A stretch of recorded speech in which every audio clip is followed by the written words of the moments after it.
It should be up here shortly. All right, sounds good.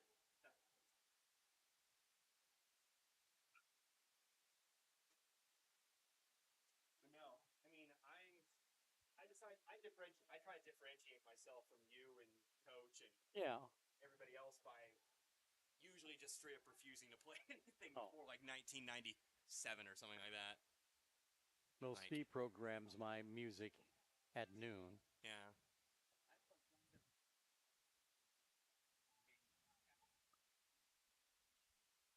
Yeah. Well, sometimes I wish that 102.3 was the station that we were all on, because I feel like we all just want to, because Steve's always fiddling with 102.3. True. And then I know, like, I heard Cult of Personality today, and then Nirvana, and oh like, my, that's my, yeah. I mean, I did not expect to hear Living Color on 102.3 today, but that, like, who's that by? No, Living Color is the band. Cult of Personality is the song. Oh, it's like, I don't know how old it is, but I wasn't ready for it to be on 102.3. Yeah. So, like, just kind of threw me off guard. Just like every time Nirvana plays on 102.3. Mm-hmm. Like, for it to be considered classic rock now makes me a little worried. Yeah. Soon, I mean, Foo Fighters will play over there. And Foo Fighters are 2000s. But that's 20 years old. That's right. So, come see, come saw. But, no. I'd rather hear Overplayed. I don't remember what Steve was saying was overplayed, but I'd rather play Overplayed 2010 pop song rather than Overplayed Pina Colada song. Because I can imagine there's probably more people out there in our target audience, our target audience, who like the 2010 pop song more than the Pina Colada song for the 5th time that day. Or the Bogey and Bacall song. Huh? Bogey and Bacall. I don't know what you're talking about. Oh, there's a song there. Maybe Steve programs that one for you. I don't know. I don't know. Okay, getting ready for this. Yeah, we're about to go. And speaking of, yeah, it's Frisco League basketball tournament time. Our games brought to you in part by Heritage Bank of Plato, Show Me Pest Control, Town and Country Supermarkets, Plato High School, Richland Memorial Chapel, Agra Enterprises of Licking, A to Z Exterminating, Ed Morris Ford, Rivard Heating and Cooling, Post Pond, The Bank of Crocker, Ed Wilson Auto Works, Dixon R1 School, the Marys County Bank, Frisco Fuel, VFW Post 3168 in Lakeway, Pepsi-Cola Bottling Company, Gasco Sage Electric Co-op, the Lakeway R5 School District, Fred True Value of Licking, B&M Interior, the Marys County Bank, and Memorial Chapels of Waynesville, St. Robert.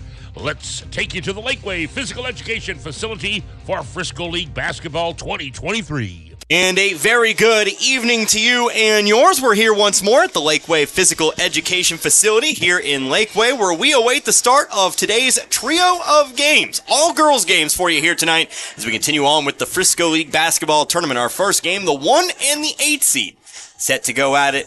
It will be the Licking Lady Wildcats for the first time in this tournament as the 1 seed. They'll be taking on the number 8 seeded Plato Lady Eagles. Connor Harbin here with you today alongside Gary Canance. Of course, I will have play-by-play for the first and third games for you here this evening. Gary, he will take the second game today. Again, Licking and Plato, the first of 3 games. Start with this one tonight. Then we've got Iberia Crocker, the girls version. Of course, we had a very exciting Iberia Crocker boys game back on Saturday. We'll see if the girls can match. And then we'll have Lakeway and Richland, another run back of a boys game on Saturday. That'll be your 3-6 matchup. That'll be your main event tonight at about 8 o'clock or so. So, 3 hopefully very exciting games here today, but of course we do get to see the number 1 seed, the Licking Wildcats. We heard from a lot of coaches before this tournament, Gary, and pretty much there was one common thread amongst all those coaches.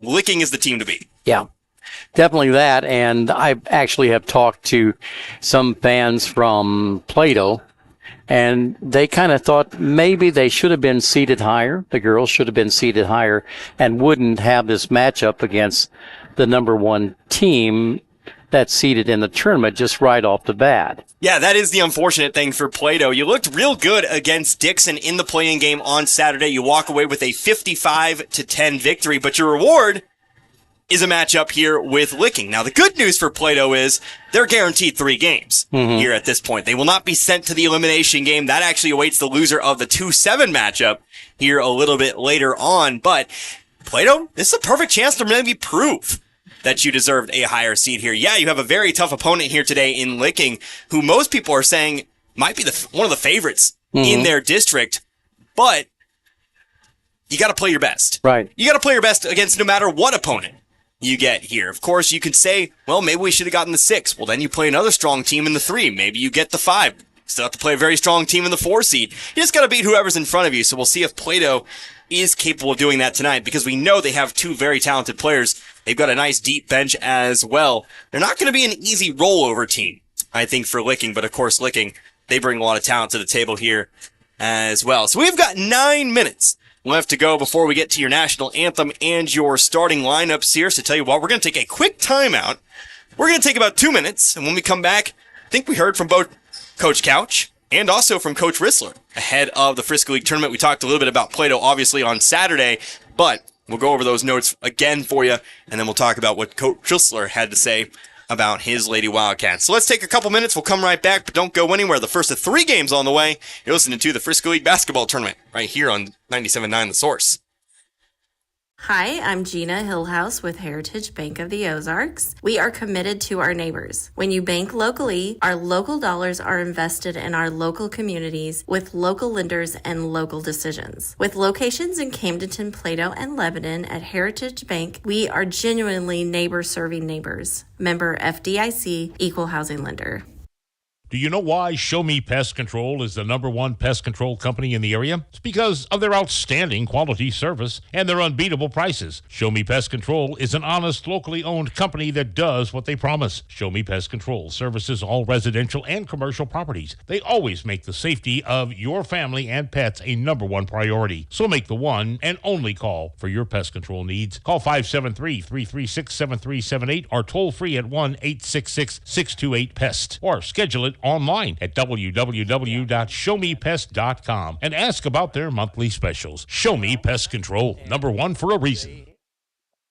Town & Country Supermarket is proud of the products and services and savings they offer their friends and families, like eClub. Sign up today and keep up to date on special promotions and events. Log on to tcmarkets.com and find every store's weekly ads right at your fingertips. Print off coupons to save even more money. Check them out on Facebook. Browse recipes too. Town & Country Supermarket is proud of the area youth and proud to be a part of their communities. If you are seeking employment and love working around children, the Plato School District is looking for you. The Plato School District is currently seeking qualified applicants for bus drivers and sub-bus drivers to drive routes. To apply for this or any other open positions, all you need to do is go online to platorv.org. Click on the menu button and scroll down to employment. Online applications are available. Positions and descriptions are outlined. The Plato RV School District is an equal opportunity employer. They go here against the loser of this side for consolation place. After I drop the kids off, I have to run across town for a meeting, hit the gym during lunch. Jake has soccer tonight, and Emily has gymnastics? Oh, did I turn on the crock pot this morning? With a never-ending to-do list, it's easy to forget something important, like setting up a life insurance plan with Shelter Insurance. Your local Shelter agent can show you how to create a safety net for your family. Shelter Life Insurance Company, Columbia, Missouri. For auto, home, life, farm, or business insurance, see me, John Gregory, your Shelter Insurance agent in Crocker. Or stop by and see me, Dave Howlett, your Shelter Insurance agent in Richland.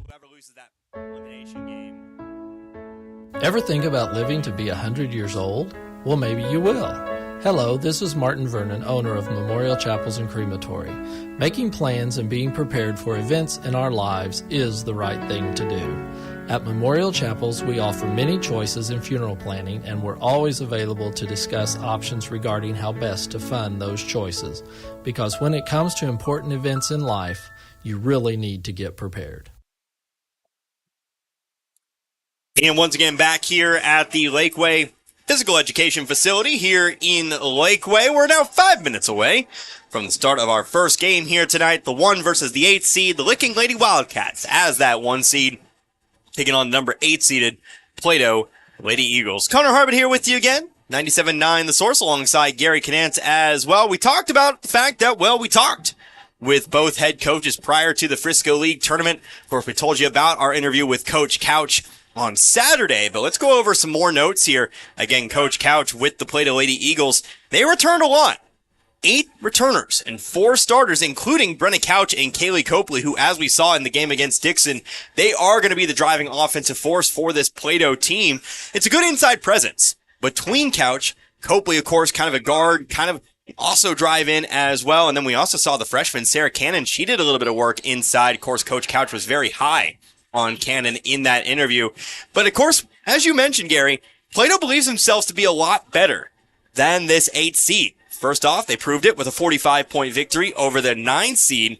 But now we'll see how well they play, how well they match up with this Licking team. Again, we said it's going to be a tough test, no matter who Licking plays. Right. They're going to be the favorites. I think the Licking girls have everybody back except one starter from last year on their lineup, so they've got experience in the lineup to count on, and I think that's part of the reason why they got the number 1 seed here on the girls' side. Well, yeah, I mean, obviously winning both sides of the tournament last year.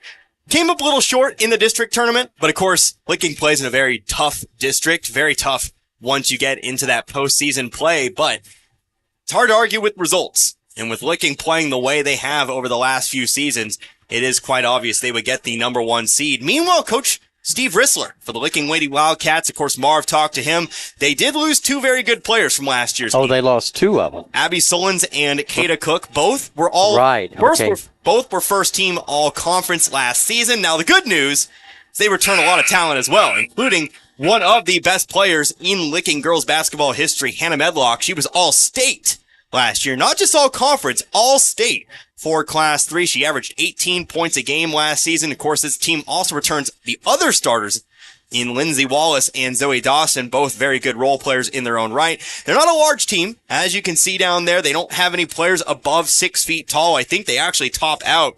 Actually, excuse me, they do have 1 6-foot player. Kind of got ahead of myself there, but that is a freshman. We'll see if she plays here tonight.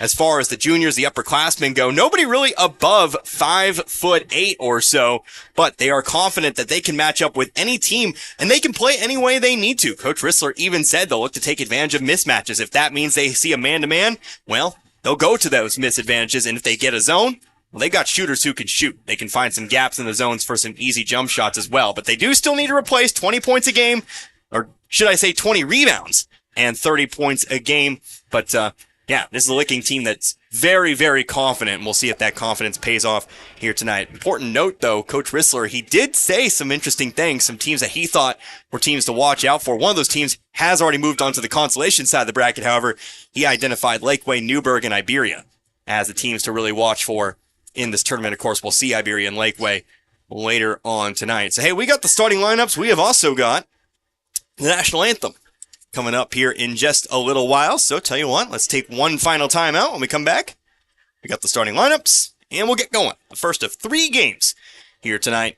We've got Licking and Plato coming up after this. You're watching the Frisco League basketball tournament right here on 97.9 The Source. Hi, this is Lauren at Agri Enterprises in Licking. We have great cash discounts and 0% interest on many Mahindra models. Better traction, higher lift capacities, and heavy-duty components. The #1 tractor in the world delivers superior performance for farming in these rough Ozark hills. So come see Pawpaw at Agri Enterprises in Licking or call us at 1-800-653-7152. Let Mahindra Tractors cultivate your dreams. Pawpaw looks forward to hearing from you soon. Pests can really bug you. I know they bug me.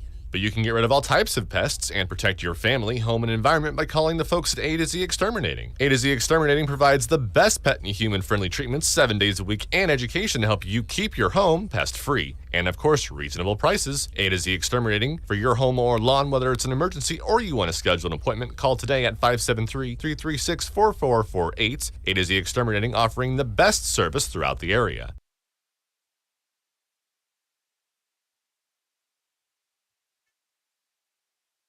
At Ed Morris Ford in St. Robert, we've got your back when it comes to making the holidays the best they can be. Our Make the Holidays Bright sales event is going on now, and it's your chance to get huge holiday savings on every new and pre-owned vehicle in our impressive inventory. Get big cash rebates and great low financing that will save you thousands. Plus, let us clean your current ride with our $99 detail special. Visit the store for details. To make the holidays bright, make it by Ed Morris Ford in St. Robert and get backed by Morris today. And the national anthem has come and gone here in the Lakeway Physical Education Facility. Fans still filing into attendance here as we approach the top of the 5 o'clock hour, the start of our first game here tonight. Again, which will see the 1 versus 8, the Licking Lady Wildcats taking on the Plato Lady Eagles. Connor Harvick, Gary Canance with you today on 97.9 The Source. So glad you could join us here for this one, especially the first day of the week. Monday, the first of 6 straight days of basketball. Monday, Tuesday, Wednesday, Thursday, Friday, and Saturday, culminating in a 6-game main event on Saturday. Should be a whole lot of fun, but only 3 games here tonight. Don't want to say it's a break day, Gary, but this will be one of the easier days. It will I be. think, to get through here with only these 3 games. We've got a lot more games to go before even Saturday, the final day of the tournament. First of all, for Plato, we have introduction of the starters for them. Yep, starting lineups here for you. First and foremost, a 5'7 junior. That'll be Michaela Fletcher. You also have out there a 5'5 senior in Kaylee Copley. You also have a 5'5 junior in Octaviana Craddock. Also out there, the 5'7 freshman in Sarah Cannon. And finally, rounding out the starting lineup, your 5'9 senior in Brenna Couch. Again, the Plato Lady Eagles coached by Chris Couch, a 55-10 victory in their first game back on Saturday. Now the starting lineup here for the Licking Lady Wildcats, getting them here pretty much as they come on out here, but here we go. How about a 5'5 junior? That'll be Lindsay Wallace. A 5'7 senior, Hannah Medlock. Again, she is the one to watch. She is nearing 2,200 points for her career. I believe that would make it about second in Licking Lady Wildcat history. You also have a 5'8 junior in Zoe Dawson, a 5'6 junior in Kinley Keaton, and finally rounding out the starting lineup, that'll be a 5'8 junior in Allie Hawk. So again, not the largest team in the world. Both these teams about similar height, but we'll see what this Licking Lady Wildcat team brings to the table as far as athleticism and pushing the ball up and down the floor is concerned. So the ball up in the air, opening tips can be won by Licking, and they'll immediately have a wide open layup. Coming up right side, Hannah Medlock has 2. There you go. Came out with a plan, and now a steal. Coming back the other direction here. Driving in, it's Wallace, steps on through. She will be fouled. Excuse me, that's actually Allie Hunt who's fouled, but she will go to the line here shooting 2. So Licking right out of the gate. A tip play. 1, 2, and 3 passes. And now they'll get a foul, but actually this is going to be a foul called on the floor. Foul, though, called on Brenna Couch, her first personal. Pass inside, shot up from underneath the basket is good. Lindsay Wallace here good for 2, and that's going to bring us to immediate Plato timeout.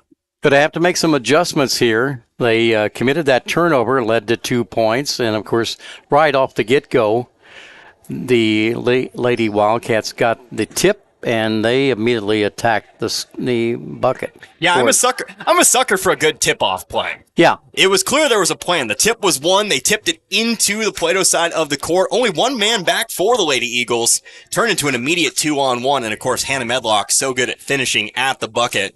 There was never really any doubt there. But it is a full timeout. Obviously, we're keeping you right here through the timeout. Big thank you to all of our sponsors who joined us for tonight's broadcast.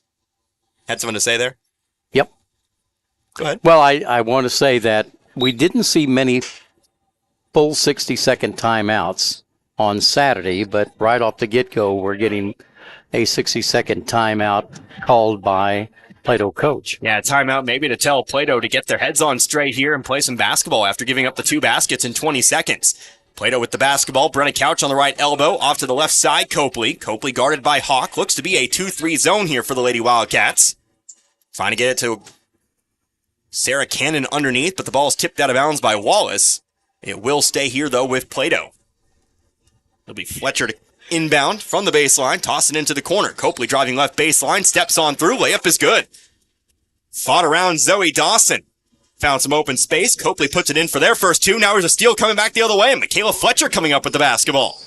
She's going to be trapped as she comes across the line here. Got a hand on it. That was Medlock. The ball still on the floor. It's picked back up here by Plato. They've got a 4-on-3 back the other way. Couch looking to drive. Right block. Pass it off. Now finds a wide open Sarah Cannon, but her shot's too long. And they'll be coming back here with Licking. Golden opportunity missed there. Pushing the ball up the floor here. Plato's going to get the charge. Octaviana Craddock got her feet set on the left block and took the charge. Caught Licking a little bit too over-aggressive coming toward the basket. I believe that was a charge called on. Didn't put it up on the board, but I think it was called on Lindsay Wallace.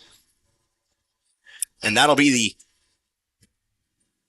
first foul called here. We've already got a wrong score. Did give the foul over to Wallace. Here's a layup. Bucket in the foul. Oh, my goodness. We've already got the wrong score here for Plato. It's 4-4. It should be 4-4. We have 5-4 up on the board. Did not waste any time with that tonight. I'll say what I always say. Hope it doesn't actually matter down the line. But at the line, shooting one here is Copley. Missed it, though. And will come back the other way. Foul was on Kinley Keaton. Second team foul here on Licking. Zoe Dawson on the right wing, driving toward the left. Tries to throw it back up to the top of the key, finds Wallace. Wallace driving to her left here, pass off into the corner. Three-pointer for Dawson is no good. Rebound on the floor, it's picked up here by Couch. Couch coming up the floor here, lost control of the dribble. Couch wanted the foul. Can hear that all the way up from here, wanted the tripping call. Okay, we got the correct score. We do have the score up now. Yep, right up there. I was about to say, let's not lose track here, just 2 buckets into this one. But we are back to our 4-4 here. But the out-of-bounds call does mean Licking controls it here. It's Medlock on the right wing. Now up top, going to go over to Hawk. Left side, Dawson. Dawson pump fakes. Steps back. Plato's playing man-to-man right at the moment. So we'll see if Licking takes advantage of the mismatches they want. They have a player wide open on the block. Not going to take it, though. Instead, they'll just pass it back around the perimeter. Licking being very patient. Now here to throw inside. Trying to find Keaton, but she can't hang on. Ball out of bounds. Back with Plato. Well, another turnover for... Yeah, Licking with those back-to-back buckets here. 2 buckets in 20 seconds. They've now gone about 2 minutes without a bucket. So they have 2 turnovers, and Plato has 1 so far in the game. Plato passing the ball down the floor here. Here's Fletcher. Coming through the lane here, push. She'll be fouled. Let's see who this foul is going to belong to. That'll be a foul here on Hannah Medlock. Medlock will pick up her first, and that is Licking's third. No, excuse me, that'll actually... No, that is not the second. They called that on Wallace. Sorry, that is Wallace's second. Medlock still with no fouls. And we had... Yeah, shot was missed here by Plato. Yeah. Licking back on the attack here. Layup, left block, bucket. No bucket, but a foul. But we're heading to the line for the first time this time. No doubt about that one. Foul's going to be called here on Sarah Cannon. Cannon will pick up her first personal. And the second team foul on Plato. There we go. First free throw up and away for Wallace is good. That is... Yep, that is Wallace. Apologies there. Wallace now has 3. Licking back out in front, 5-4. Second free throw is also good. Wallace goes 2 for 2 as we get a substitution. Zoe Dawson, very briefly checking out of the ball game. Now checks back in. Places Allie Hawk for now. Ball pass up the floor. 3-on-2. Couch. Middle of the lane here. Zips it back out to the left wing. 3-pointer for Copley. Too short. Air ball. Rebounded underneath. Here comes Medlock. Dribbling up the middle of the floor here. Pass it off. Keaton. 1-2 step. Left side layup. No good. Gets her own rebound underneath. Gonna pass it off to the corner here. Open 3-pointer. Too far. Air ball once more. Rebounded this time by Couch. Couch double team though off the rebound. In some trouble. She'll have to pass it off a Wildcat. Bounces it out of bounds. And the Lady Eagles will be able to inbound this one from the baseline. Another substitution here. Licking with quick substitution system here. Lindsay Wallace back in the game. Placing Allie Hawk. Here comes Craddock. Trying to throw it to the opposite block, but it's stolen away. That's Dawson who comes out the block, but Craddock's going to steal it right on back. Craddock trips and falls. We'll have a foul here And it looks like that'll be a foul here on Medlock. Seen a lot of turnovers early in this contest, some that really you wouldn't have thought would be happening in the game so early. Now that is a foul called on, again, Hannah Medlock, her first, team fourth, and now a foul off the shot, or off the inbounds pass, and we're heading to the line. That'll be foul number 5. We'll see if we notice it here. Yep, our officials noticed it. They're listening to you. Apologies, turned you down there. I had to cough real quick, and I turned down the master volume. Yeah, they are listening to me, it seems. So we are heading to the line. That's the second foul on Medlock. I got to remember, I'm so used to pulling down my master because I'm the only one with the headset on. Don't really do a whole lot of two-man casts, but... Well, that free throw is good for Plato. Yeah, Couch does sink the first. 6-5 now our score. Second one up, also good. We're tied up here at 6. Plato is 4 for 4 from the line. They handed it to the wrong team, but 6-6 our score. We're going to have to get that together tonight. Here's Lindsay Wallace to the elbow, top of the key. Medlock for 3, too short, no good. Nice box out. Sarah Cannon comes up with a rebound. Plato's sticking with it. Yeah. So far here. Copley, though, double teamed. Dribbling through the wing here. Whistle. Ball is tipped out of bounds, they'll say. And it will remain with Plato here on the sideline. So for 4 minutes, 15 seconds, every licking foul is going to lead to 2 Plato free throws. We were talking yesterday about how we didn't really see a whole lot of bonus free throws. Here's probably the best opportunity we've had all tournament long. Craddock, one step in. Long two from about 15's, no good. Rebounded, though, underneath by Couch. Couch one dribble, finds an open Shaw on the right block and puts it through. Couch's first shot from the field here in this game. She's now got 4, and it's 8-6 in favor of Plato. Driving to her left here, Kinley Keaton going to throw up the shot. She'll fight through contact for 2. Kind of trading buckets right here so early in the ball game. It's been nip and tuck. 3 minutes, 35 seconds. Here's Sarah Cannon on the right block. Double teamed on the block, throws up the shot, too short, rebounded by Keaton. Outlet pass made over to Dawson. Dawson deep pass in the corner, left corner. That's Medlock. Now on over to Wallace. Wallace driving in, shot through contact, again good. Wallace has been the leading scorer. She's got 6. 6 of Licking's 10 now. They lead by 2 at 10-8. Couch will pick up the dribble here. She's in a little bit of trouble. Pass it off now to Craddock, but they're going to take a timeout. Yeah. They'll take a timeout to avoid turning it back over on the 10 count. Plato taking their second timeout of the game. It's a full timeout. Let's take one too. We're back here in... Actually, let's take a 30-second timeout. 3:09, 10-8 our score in favor of Licking. You're listening to the Frisco League Basketball Tournament here on 97.9 The Source. Was your heating bill too high last year? At Rivard Heating and Cooling, they're proud to be your American Standard heating and cooling provider, which are built to a higher standard. Now's the perfect time to get your home energy efficient before the real cold sets in. Rivard Heating and Cooling. They're not comfortable until you are. Rivard Heating and Cooling. Call 417-531-3551. Call today and ask about 0% financing. The clock doesn't matter to me. And we're back here once more at the Lakeway Physical Education Facility. 3:09 left to play here in this first quarter. 10-8 our score in favor of Licking. Again, this our 1 versus 8 matchup. And so far, Plato's been sticking with it. They have, briefly indeed. leading for a time. Yes, indeed. 10-8 in favor of Licking. And Plato having trouble getting it across the timeline in time. So Coach Couch calls a 60-second timeout, and we're going to come back onto the floor. Still talking to his players. Now they're coming back to the field. Yeah, obviously, probably most likely planning for some kind of full court pressure here. And of course, over on the Licking side, Coach Rissler probably instructing his girls to turn up the heat on this Plato team, maybe try to force the Lady Eagles into some mistakes. We did see a fair amount of turnovers in that and Plato versus Dixon game. Oh, no, that... Nope, Copley coming up with it here. Now she'll pass it off to Couch here. Plato in the dark blues here today. Copley driving left elbow, back out to the wing. Here's Craddock. Craddock guarded here.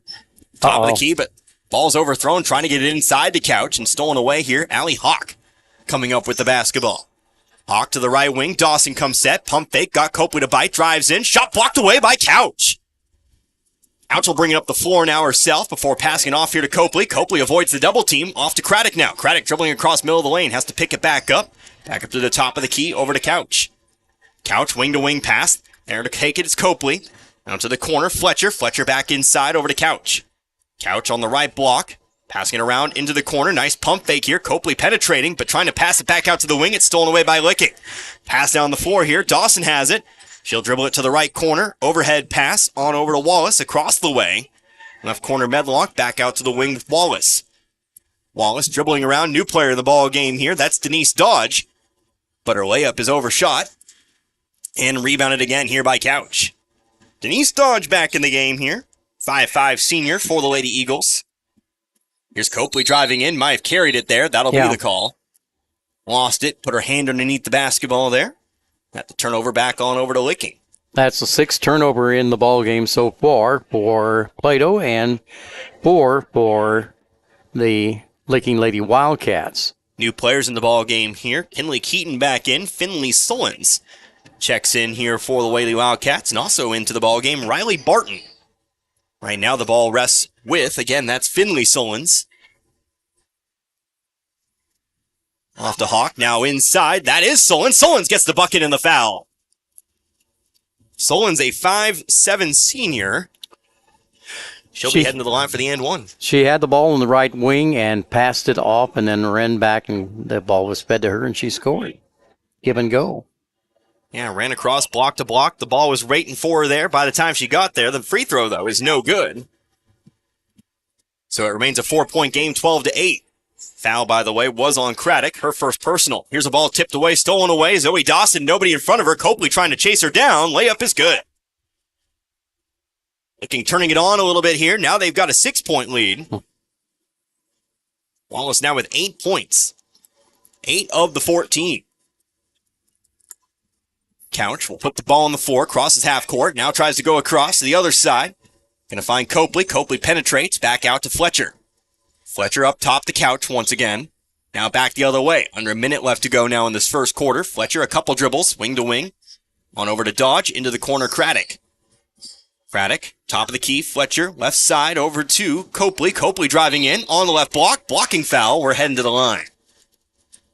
Again, we hit the bonus spot. So that foul is going to be called on Riley Barton, who tried to take the charge. Didn't get the call.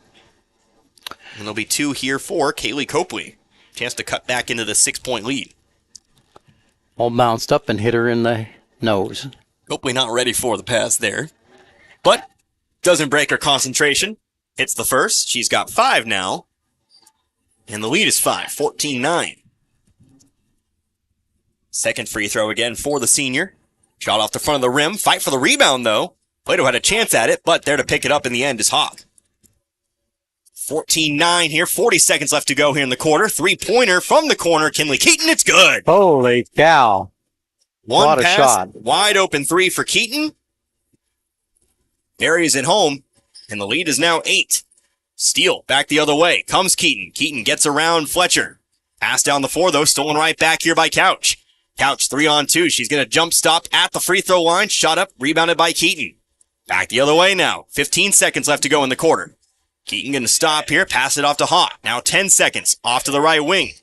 Dawson had a shot, chose not to take it. Inside the 3-point line, back out to Keaton. Keaton will take a shot from the left elbow, back to the rim. Rebounded, though, by Dawson. Dawson going to get the shot off, but it's too short.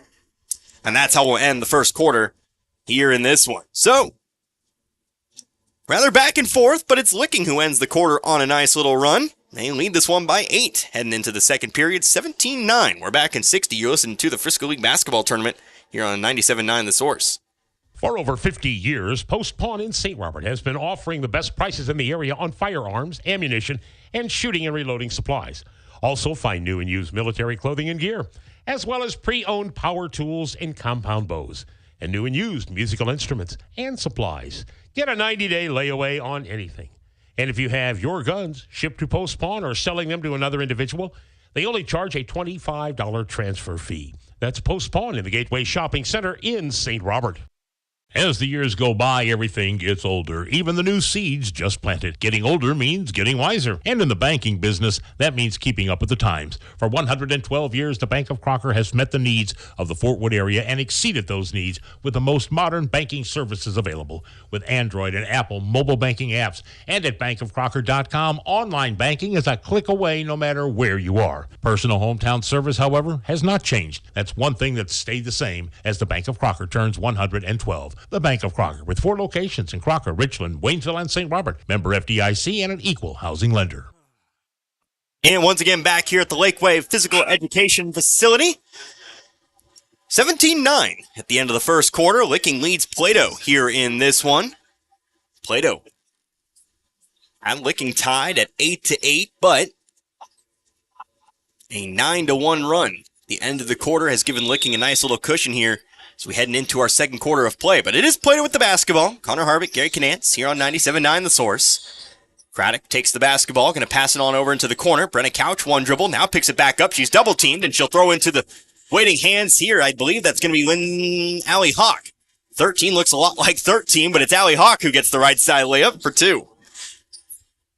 Well, the Licking Lady Wildcats are putting 2 players on whoever has the ball. They're trapping, trying to get a turnover, and they have forced several turnovers in a row, starting with the latter part of the first quarter of play. 3-pointer, Craddock left it short. Now a foul on the rebound, going to be charged to Craddock. Too aggressive coming in for the rebound. She'll pick up her second personal. First team foul here for the Lady Eagles in this second quarter. Fouls resetting again. Guess we should have gone over the new foul rules. Maybe when we get a break here or a timeout, we can remind everybody. New rules for this season of high school basketball. Some interesting rules. Saw it kind of affect the games a little bit yesterday. Zoe Dawson pump fake, going to pass it off. Wallace penetrating to Dawson, trying to get it back out to Medlock, but there it's Michaela Fletcher to knock it out of bounds. Will stay, though, with Licking. Again, the 1-and-1 is dead. That's the easiest way to put it. Now you get 5 fouls, and you go straight to the double bonus. But the fouls do reset at the end of every quarter. Here's a ball thrown into Medlock. Actually got Brenna Couch got her hands on it, but there to still pick it back up. Hannah Medlock for 2. So now the Lady Wildcats are going on a run, a big run here. They lead by 12 at the moment. 13-1 run here at the moment. Plato had that play nicely read. Almost came up with the steal. Unfortunately, Couch tipped it up into the air, and by then the only player down underneath the block was Medlock. She's not going to miss those easy bunnies. Here's an inbounds pass that's stolen away. Turns into a 4-on-1 back the other direction. Medlock, though, going to take it all the way in herself. She'll put the layup in for 2. This one's starting to get a little bit out of hand. Now a 15-1 run, 13-9 our score. Kaylee Copley with the basketball. She'll cross half court. Passing off now to Fletcher. Wildcats adding all kinds of defensive pressure, and it's worked in spades. Out to the wing, Couch. Couch guarded by Hawk. Licking still in that 2-3 zone. Right, they've gone to that after trapping. They look to trap across half court, and then they collapse back into the zone. Fletcher, left elbow, moving toward her right here, ends up in a jump ball, and that arrow is pointing back toward Licking. So again, the problem that the Lady Eagles are facing is their inability now to even get a shot off because of the turnovers. Escape the trap, and, well, I think it's maybe safe to say the pressure is wearing them down a little bit. We saw Plato come out very, very quickly, looking for the fast break. That just hasn't happened over the last few minutes. Here's a ball nicely thrown into the right block. Zoe Dawson sealing Couch for 2. She's got her first 2 of the game. Make it 25-9. Substitution incoming here for Plato. Here's a ball that's going to be another steal here for Licking. Medlock already halfway down the floor. She'll get another wide open layup. 27-9. Medlock's now got 8. Couch going to float one down the court here. Going to find Craddock. Craddock to the block. Pass it off here to Dodge. Dodge is going to be fouled. And Plato will have a chance to at least break a little bit of this run here with Dodge getting 2. Well, Plato had a 3-2 advantage there, close to the goal, and then drew a foul. Fouls on Kinley Keaton. Her second, as Dodge misses the first. Do have a substitution incoming here, but it looks like it may be for the shooter. But now we will get a Licking substitution. Keely Gorman will check in. She's only a freshman, a 5'9" freshman. 5'4" freshman. But you are right, oh, freshman. Is it 4? Yep, 5'4". Certainly looks 5'4" down there. Yeah. But Licking will get the rebound. Second free throw is no good. We're fighting down the lane here, and they're going to say foul here on Couch. Now we'll get that Plato substitution here. Cheyenne Hazelwood, 5'2" junior, will check in. She'll replace Dodge. So again, the foul's on Couch, her second personal. Wallace stands top of the key over to the left side. Medlock, the deep three, left it short. Ball's on the floor now. Dawson on it. We are going to get a jump ball. Plato getting their hands on it. Kaylee Copley diving in there as well. And they'll get Plato the basketball back. Again, that possession arrow back toward Plato's way. So Licking still with this full court press. Copley across to Craddock. Craddock hit from behind here. That's going to be a foul on Medlock, and that's going to be number 3.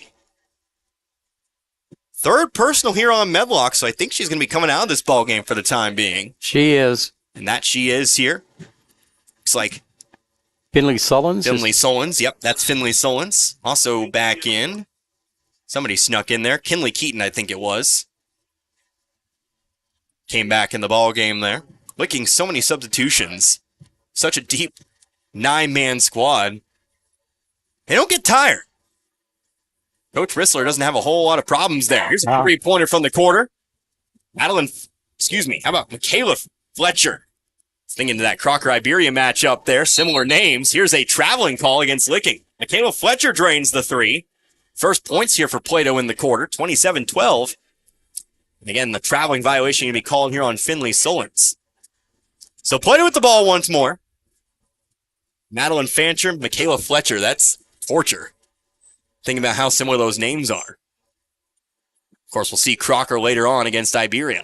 Taviana Craddock up to the top of the key. Over to the left side, Hazelwood. Hazelwood across, over to the opposite wing. Now Craddock on the right block. Block-to-block pass over to Couch. She's fouled. It'll be Couch going to the line to shoot 2. Of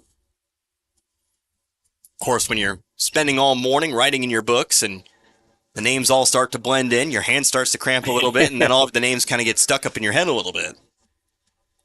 But the foul's going to be called here on Dawson, her first. Couch does sink the first free throw. Couch now with 5 here in this game. 27-13, 4:14 left to go in the second quarter. Second free throw's up. Back of the rim, high rebound. Plato with a chance, but it comes up in the hands of Keaton. So lead remains 14 here, again halfway through this second quarter. Here's Hawk on the left wing. Couple dribbles, now over to the opposite wing, Keaton.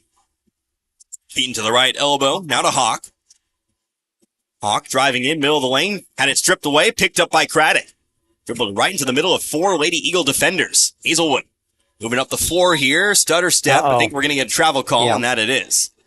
Couldn't stop herself on the dribble there, Hazelwood. But the Lady Wildcats got back on defense very quickly on that. Yeah, Hazelwood, I think, was looking for the cutter to the basket there. Didn't materialize like she thought it would. Mm-hmm. Tried to change her mind mid dribble. Ended up traveling with it. But we'll get a substitution here for Plato. It'll be Brooklyn Delcourt who checks in. She replaces Hazelwood.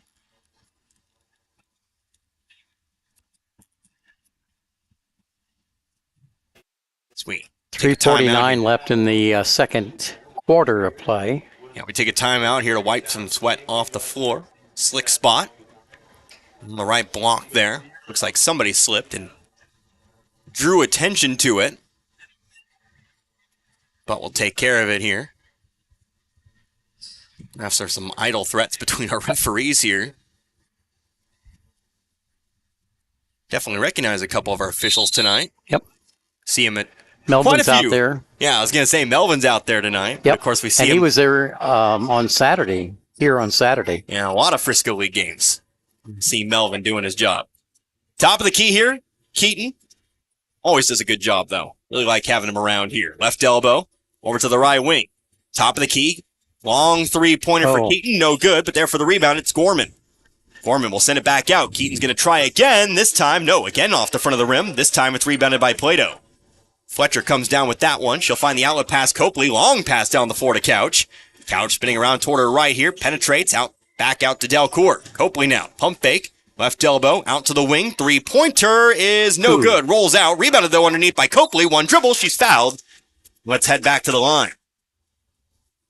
Found Craddock for the open three, but nice hustle play underneath by Copley to come up with the rebound. And, or Fletcher. Finding an open Kaylee Copley. Now stands at the line, shooting two. Sinks the first. Foul was called on Keaton. That's her third. She'll come out of the ball game now.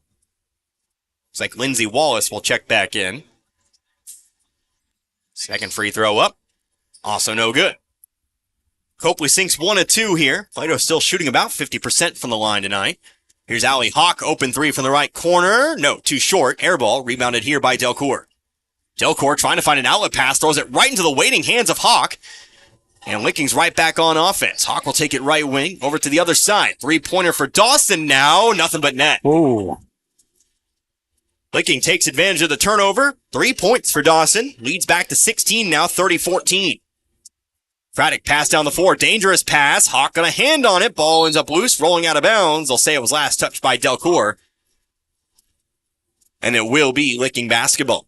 I was just starting to say that the Plato Lady Eagles were making a comeback, getting stronger, getting some scoring, and then all of this has happened. Yeah, it feels like the way this game's gone, Plato kind of came out, punched Licking in the mouth, but Licking took that punch, got right back up, and is now kind of, put the pressure right back. But here's a fast break, though, for Plato. Kaylee Copley, layup for 2. They get 2 points on the fast break. The ball lost by the Licking Lady Wildcats. Copley leading the way for the Lady Eagles. She's got 8 tonight.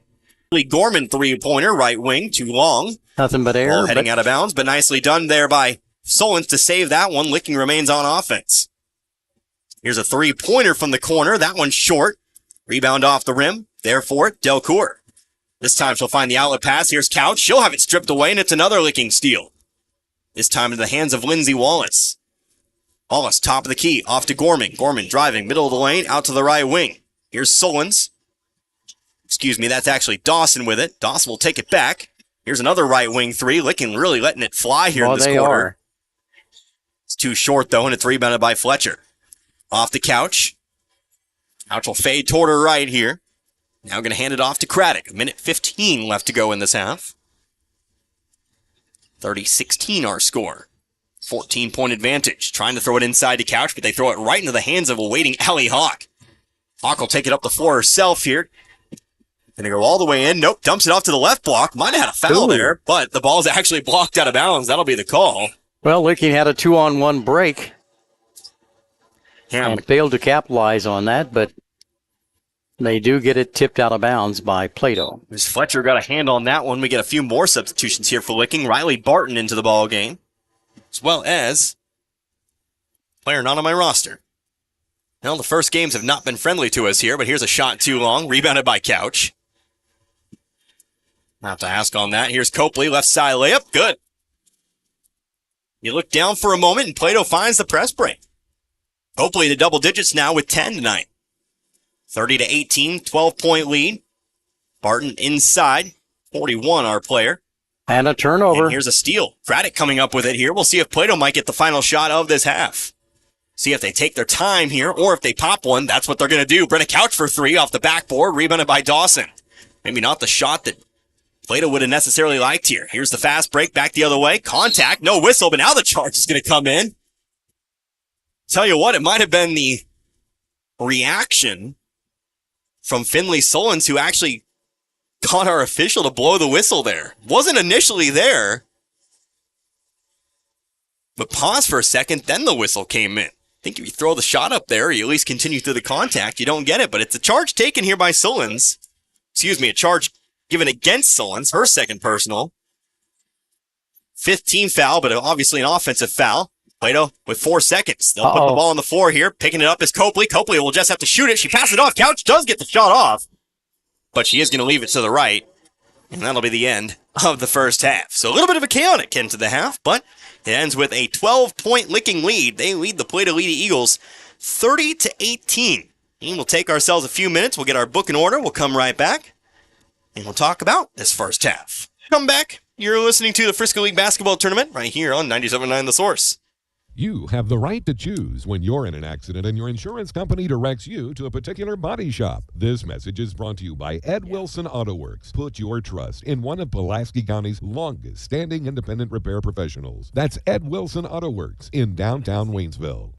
Dixon schools are proud of the academic success of their youth. Hard work and dedication of the students is what it takes to achieve goals in their academic lives and in their personal lives. Dixon schools are dedicated to the education of their students, and the teachers work hard to prepare them for their future. Dixon schools encourage students to be involved in school activities. The staff and students of Dixon High School encourage you to help support our schools. And parents, take the time to find out what's going on in your child's life.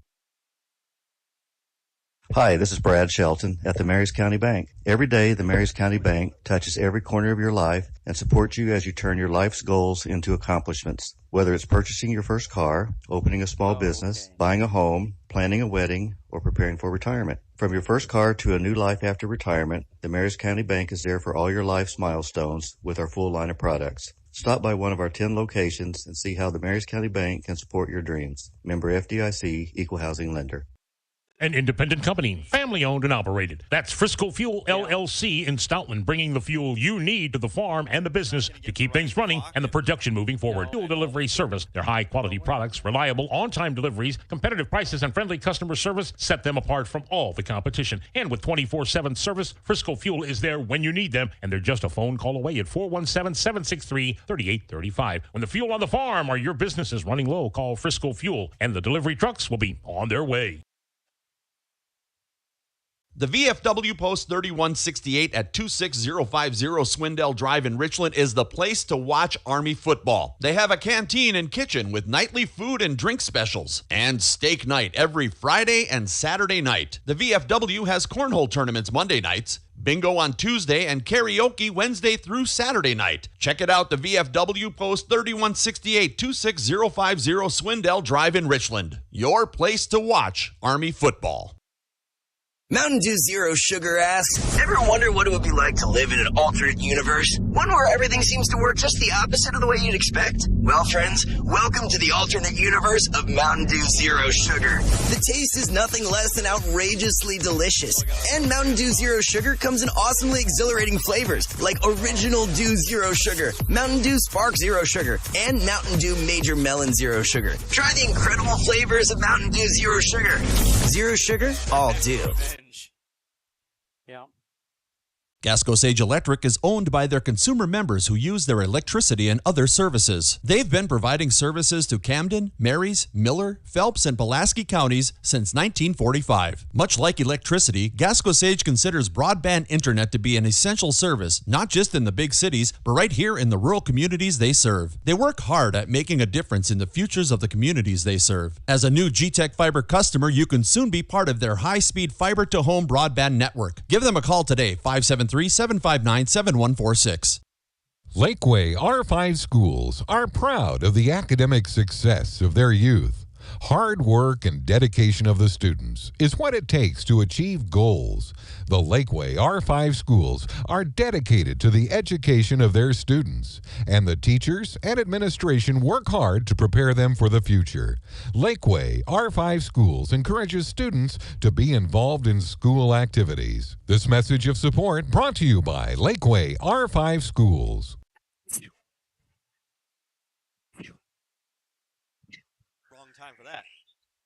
Back here once more at the Lakeway Physical Education Facility here in Lakeway. We're at halftime of our first game. A 1 versus 8 seed matchup. It's the Licking Lady Wildcats as the 1 seed. They've got a double-digit lead, a 12-point lead to be precise, 30-18 over the Plato Lady Eagles here at the moment. Connor Harvey, Gary Canance here with you as we move through halftime here for you. First of all, let's take a look at the scoring here for that first half. First of all, looking at Plato. Plato 9 points in the first quarter, 9 points in the second quarter for a total of 18. One player in double digits. She's leading all scorers here in this one. That would be Kaylee Copley. Copley, the 5'5 senior, leading the way with 10 here at the moment. That includes 2 free throws and 4 shots from the field. She's been kind of the girl they've looked toward for the fast break here today. Most of her points have come on layups and fouls on said layups there. So Copley having herself a very nice first half. Running out, she has got 5, and then one other scorer, Michaela Fletcher. She had herself a 3-pointer, so 18 total points here for Plato. Now taking a look at Licking 17 first quarter points and 13 points in the second quarter. Nobody in double digits just yet, but you do have players with 8 points apiece. Lindsay Wallace and Hannah Medlock leading the way with 8 points apiece here at the moment. 5 points apiece for both Zoe Dawson and Kinley Keaton. And then you have 2 points each coming from Finley Sullins and Allie Hawk. Again, 17 in the first quarter, 13 in the second quarter for a total of 30 in that first half. Gary, how about some other numbers? All right, we'll take a look at the numbers. And first of all, in the shooting field, from the field, the Licking Lady Wildcats have taken more than twice the number of shots that Plato's taken. And, of course, part of the reason for that, a lot of turnovers on the part of the Plato Lady Eagles in this ball game. Take a look at the shooting percentages from the field. Licking has hit 14 of 27 shots for a percentage, 51.8. That's pretty good. And they have hit a couple of 3-pointers included in that. For Plato, they've taken 16 shots, and I have them only hitting 5 of the 16 shots, one of them a 3-pointer, for a total of 31.2% from the field. Take a look at free throw shooting. And Licking is 100%, 4 for 4 behind the line. And then for Plato, they're 3 for 9 attempts for 33.3%. 14 turnovers for the Plato Lady Eagles and 9 turnovers for Licking in the ball game. Top rebounder for Licking at the moment is Kinley Keaton with 3 rebounds, and it's rebounding up and down the lineup, but Keaton leads the number of rebounds for Licking, and for Plato, it obviously is Brianna Couch. She leads with the number of rebounds in the game. She has 4 of them, but again, a lot of the shots for Licking, and they've taken more than twice as many as Plato, have gone in. And we'll see what happens in the second half of this ball game. But obviously, the defense of Licking at times giving the Plato Lady Eagles fits as far as trying to cope with the changing defense that is applied against her. Maybe at one time it would be a 2-3 zone or a matchup zone. It's just very hard to to switch and go against the offense, running the offense against a constantly changing defensive lineup. Yeah, I mean, when it's all said and done, it's just another game. We've seen already several of these in this tournament alone. It's another one of those games where if you create turnovers, you're going to get more shots. And if you get more shots, obviously more of them are going to go in. It's really a simple game, basketball, is when you break it down to just the core essentials. It's easy to kind of just say the same thing, but it's kind of true to a certain degree there. We've seen Licking. They've gotten after it on defense. They've applied the pressure. Plato's not really had too much of an answer. They've been able to break it a few times there. You can see Kaylee Copley, like I said, a lot of her points tonight have been on the fast break, but other fast breaks just haven't gone so well. They've thrown it right into the hands of the Lady Wildcats. They come back the other way. Obviously, they've got a litany of players who can score from plenty of different places on the floor, and it's kind of led to this 12-point gap here at the moment. So Plato, again, the solution, well, you got to play a much more controlled style of offense. Too many long passes down the floor. Those passes, they tend to float. Licking's going to get into them. Licking's going to jump the passing lane. Licking's going to get in front of those basketballs. So you got to run the offense. You got to run the press break. You got to keep short, crisp passes down the floor. And then obviously you also got to keep the dribble as well. Because Licking, we've seen they've had quick hands. They're looking to swipe it as well. So ball security, major issue for Plato, and if they can solve that, well, they can maybe cut into this lead a little bit more. They have their most success when they do follow some traditional press break rules. So we'll see what happens here. Players are coming back out on the floor to begin the second half of the ball game. It is Licking 30 and Plato 18. We'll be Licking to start the ball here with this first half. The second half. Looks to be starters on the floor for both sides here in this one. Allie Hawk with it on the left wing. Up to the top of the key. Looks to be a 2-3 zone here for Plato to start off. He'll go wing to wing over to the left side. Here's Wallace. A couple dribbles. Top of the key. Hawk now on over to Kinley Keaton on the right wing. Keaton back to the right elbow. Finds Wallace. Wallace across to the opposite elbow. Rotate around again. So Dawson over to Keaton. Keaton inside. Hawk back up top over to Wallace. Wallace looking to drive here on Craddock. Back out to the wing. Remember, Licking was confident, said they were confident against man and zone. They'll look for some spots. They'll look for open shots here against this 2-3 zone. Dawson on the left wing. Ball on the floor here. Driving baseline. Going to dump it off to Hawk. Hawk lost the dribble. It's picked up by Copley. A long first possession, but it ends in a turnover. Lady Eagles come back the other way. Here's Octaviana Craddock into the corner. Over to Fletcher. Now Copley, top of the key. Copley again leading all scores with 10. Now Craddock on the left wing. Moving toward her right. Looks to be a 2-3 zone for Licking as well. They'll maintain that zone that they've played for the majority of this contest. Pass inside. Couch. Couch off the glass. Good for 2. Couch now with 7. Scores the first half's buckets.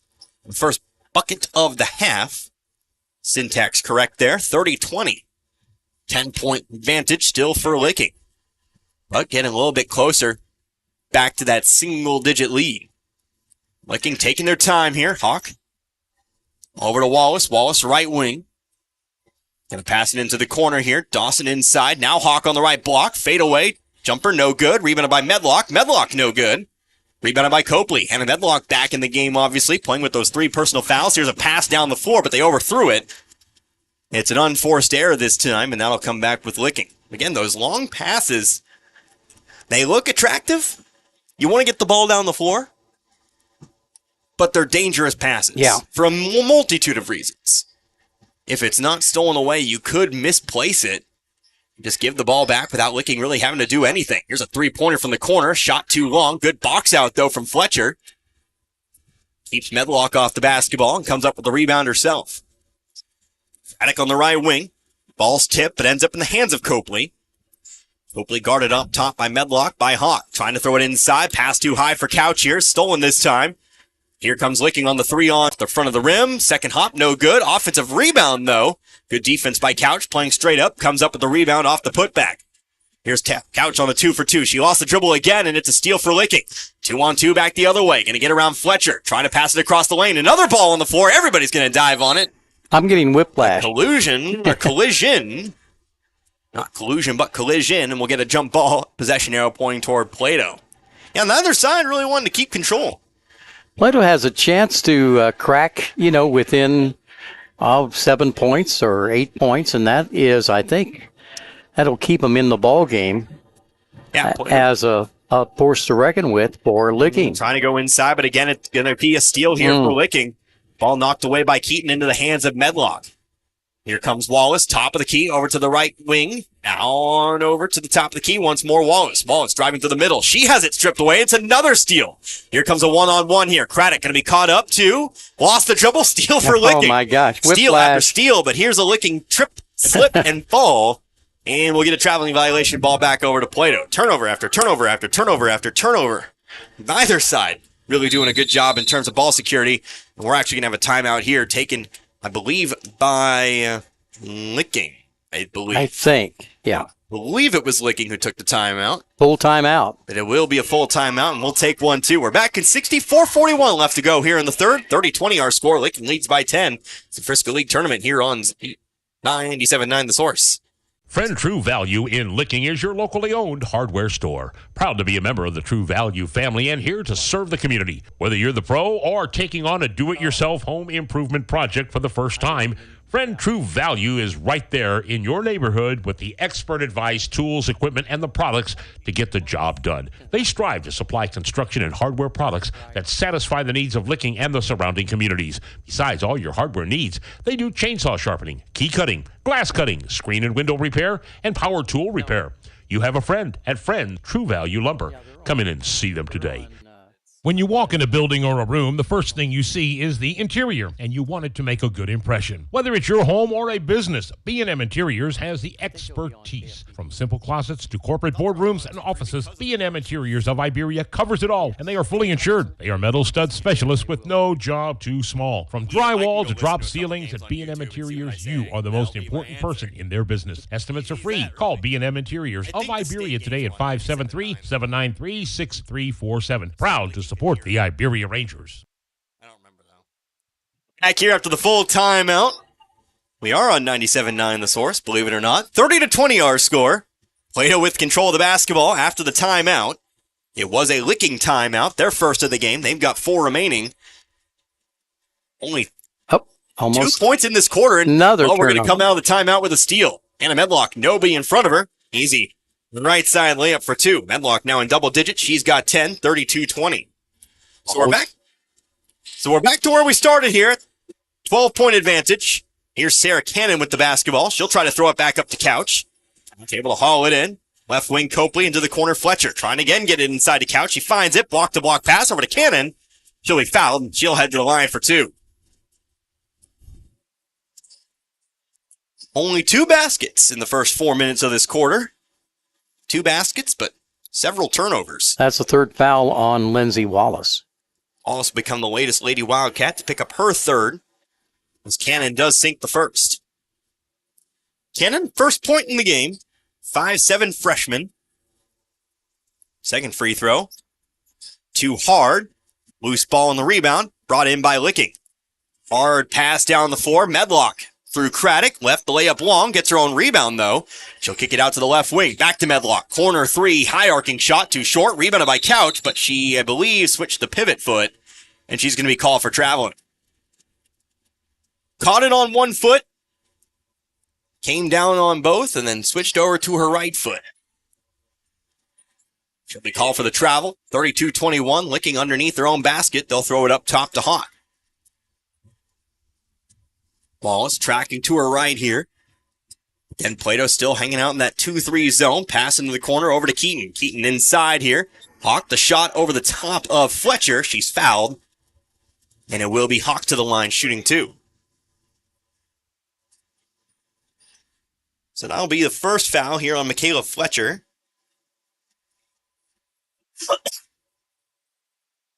Hawk puts up the first. Too short. No good.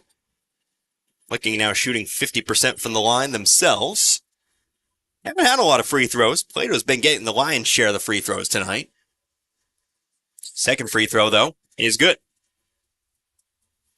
So Hawk goes 1 for 2. She's got 3 points now. We're back to where we started. Again, that 12-point lead. Here's a Licking steal. Plato again moving a little bit too quick for their own good. Yeah. Here's Wallace, top of the key, over down to Keaton on the right wing. Plato playing off of Keaton. Kind of daring her to shoot a little bit. That she's going to do. From the right wing. No, too short. Rebounded here by Couch. Couch will try to find the outlet to Copley. Throws it off the leg of a Lady Wildcat, and it'll go out of bounds. But Plato will stick with it. I really do believe Plato needs to slow it down here. I agree with you. I know they're trailing by 12 here, but still in the third. You still have plenty of time to play the half court. Here's Couch. Middle of the lane here. Had the ball stripped away. Out of bounds, though. It will stick with Plato. The one bounce from underneath.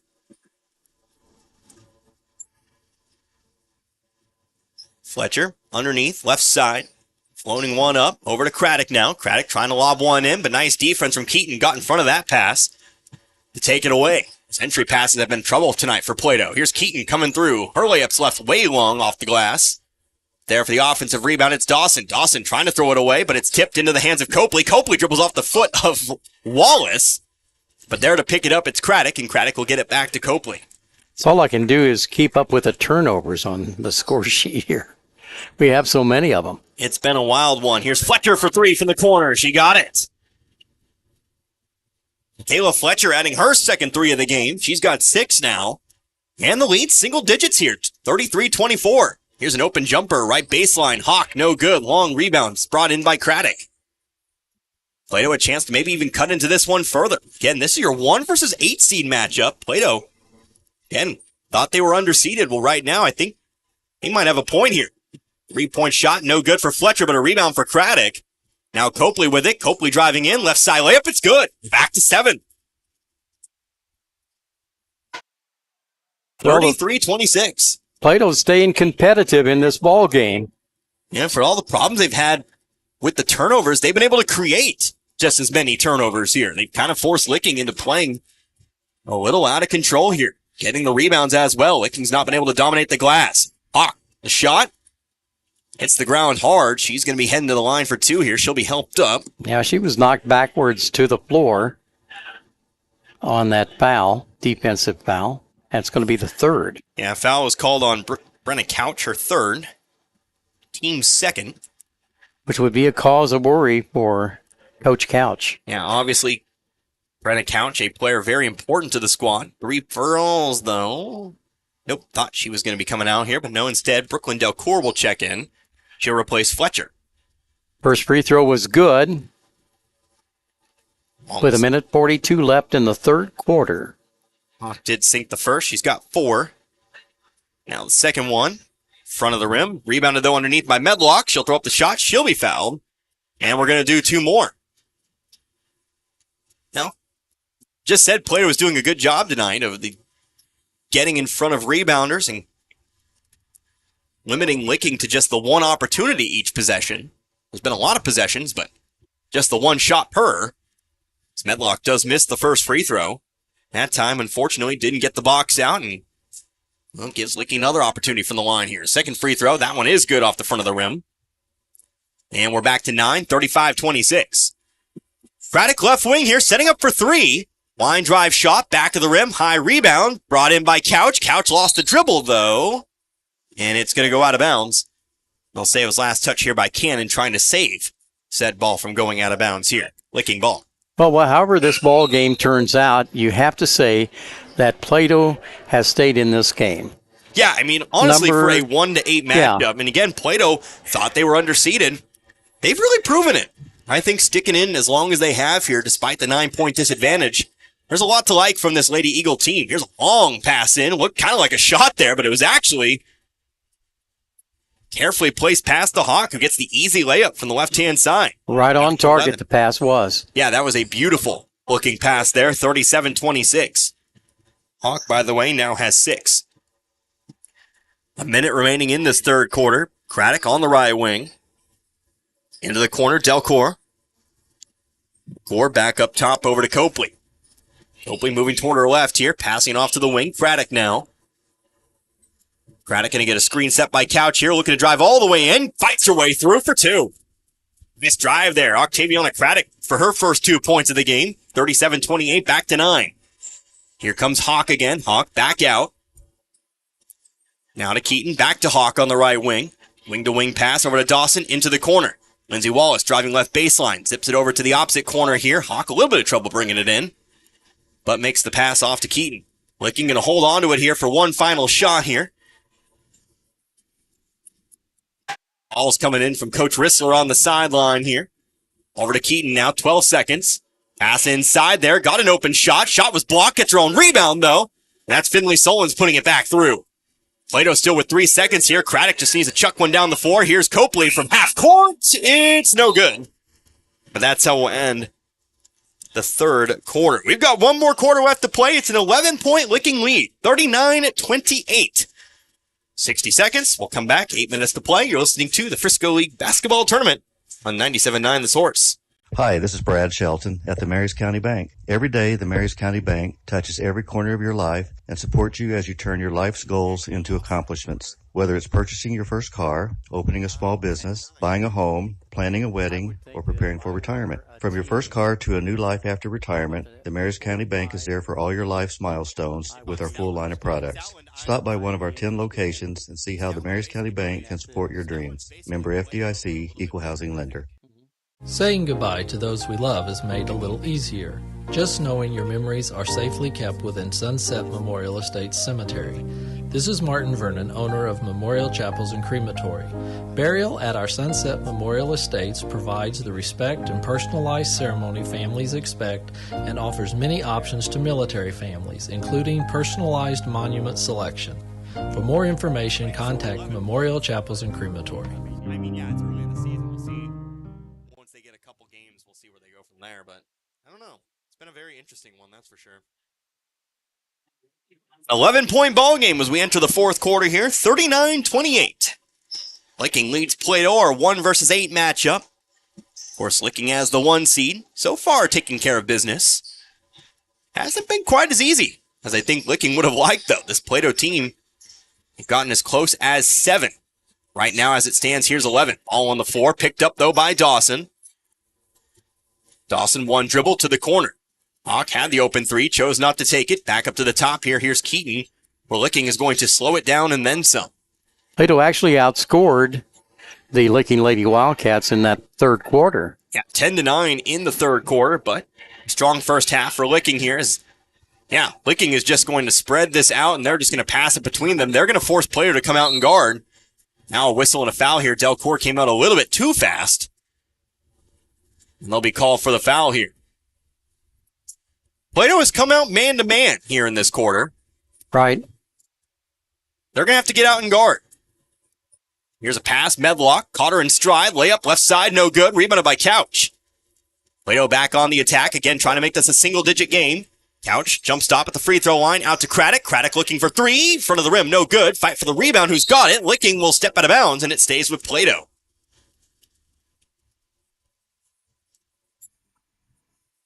Whistle here. Substitution. Kayla Fletcher back in. Going to replace Delcourt. Fletcher will inbound here from the baseline. Fletcher going to throw one up. Too low, though, but it's tipped back in the hands of Craddock. Craddock right side layup. She left it long. Fight for the board. Who got this one? Was last touched by Couch. And it's coming back with Licking. 7 minutes now left to go. No buckets just yet. And Licking in the driver's seat. They control the tempo. We'll see if they just try to spread it out once more here. Nope, they're going to look for the backdoor cut here. Passed it right into the hands of Fletcher, but fortunately for Licking, well, at least they get the jump ball out of it. Ball still coming back with Plato, but that arrow comes back their way. Not a very good consolation prize, but at least it's something. Looking for that backdoor cut. Here's Couch driving in, right side in the middle of the lane. Long 2-point jumper. Shot was short. Whistle, foul on the rebound. It's going to be called on here. Looks like it's going to be called here on Licking. Foul's charged here too. That'll be charged to Kinley Keaton, who picks up her 4th. Later to inbound from underneath. Still 39-28, 90 seconds into this quarter. Craddock, couple dribbles. Now going inside to Fletcher. That's going to haunt me all night, isn't it? Can't wait to get used to Fletcher next game. Craddock, right wing. Here's Cannon driving baseline. Trying to throw it back up, but it's stolen away by Medlock. Medlock here coming up the left side of the floor. Sarah Cannon running it down. Actually strips it away. Out of bounds. They'll say it was actually last touched by Medlock. And so it'll come back here with Plato. Licking coming up here. They're going to add the press back on once more. I haven't seen Licking come out in that press. They called it back after building that lead. Here's Kaylee Copley, though, left wing, guarded by Dawson. Trying to avoid the double team, throws it back up top to Couch. Couch, screen set by Copley, coming to her left, now picks up the dribble. Has Craddock, she'll take it. Now a pass to middle of the lane, but again, it's knocked out of bounds. And they'll say it was last touched here by Copley. So, Licking ball once more. No baskets in 2 minutes. Because of turnovers. Been a rather low-scoring affair. Yeah, it has been.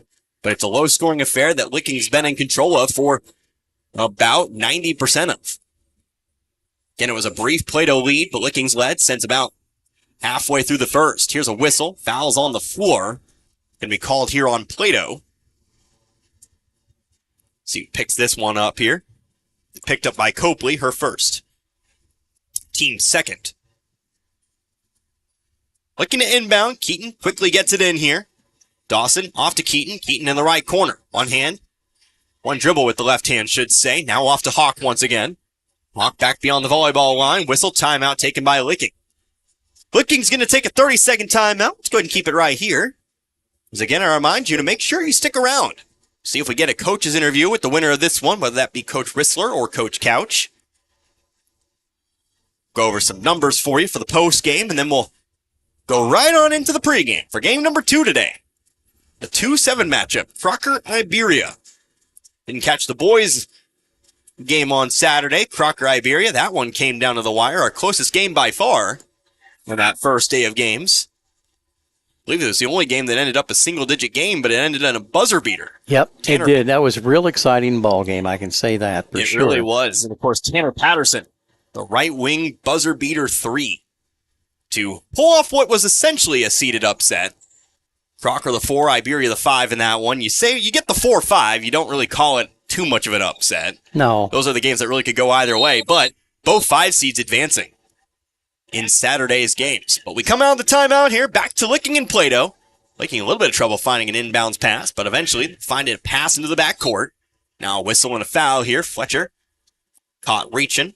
Foul number 3 called on Plato. Okay, now we get to the new rule, which was supposed, or we thought, would speed up the ball game. Well, as we all... Well, here we go. First off, an inbound steal. I'll give my opinion here in just a moment. Okay, Here's Couch good. dribbling up the middle of the floor.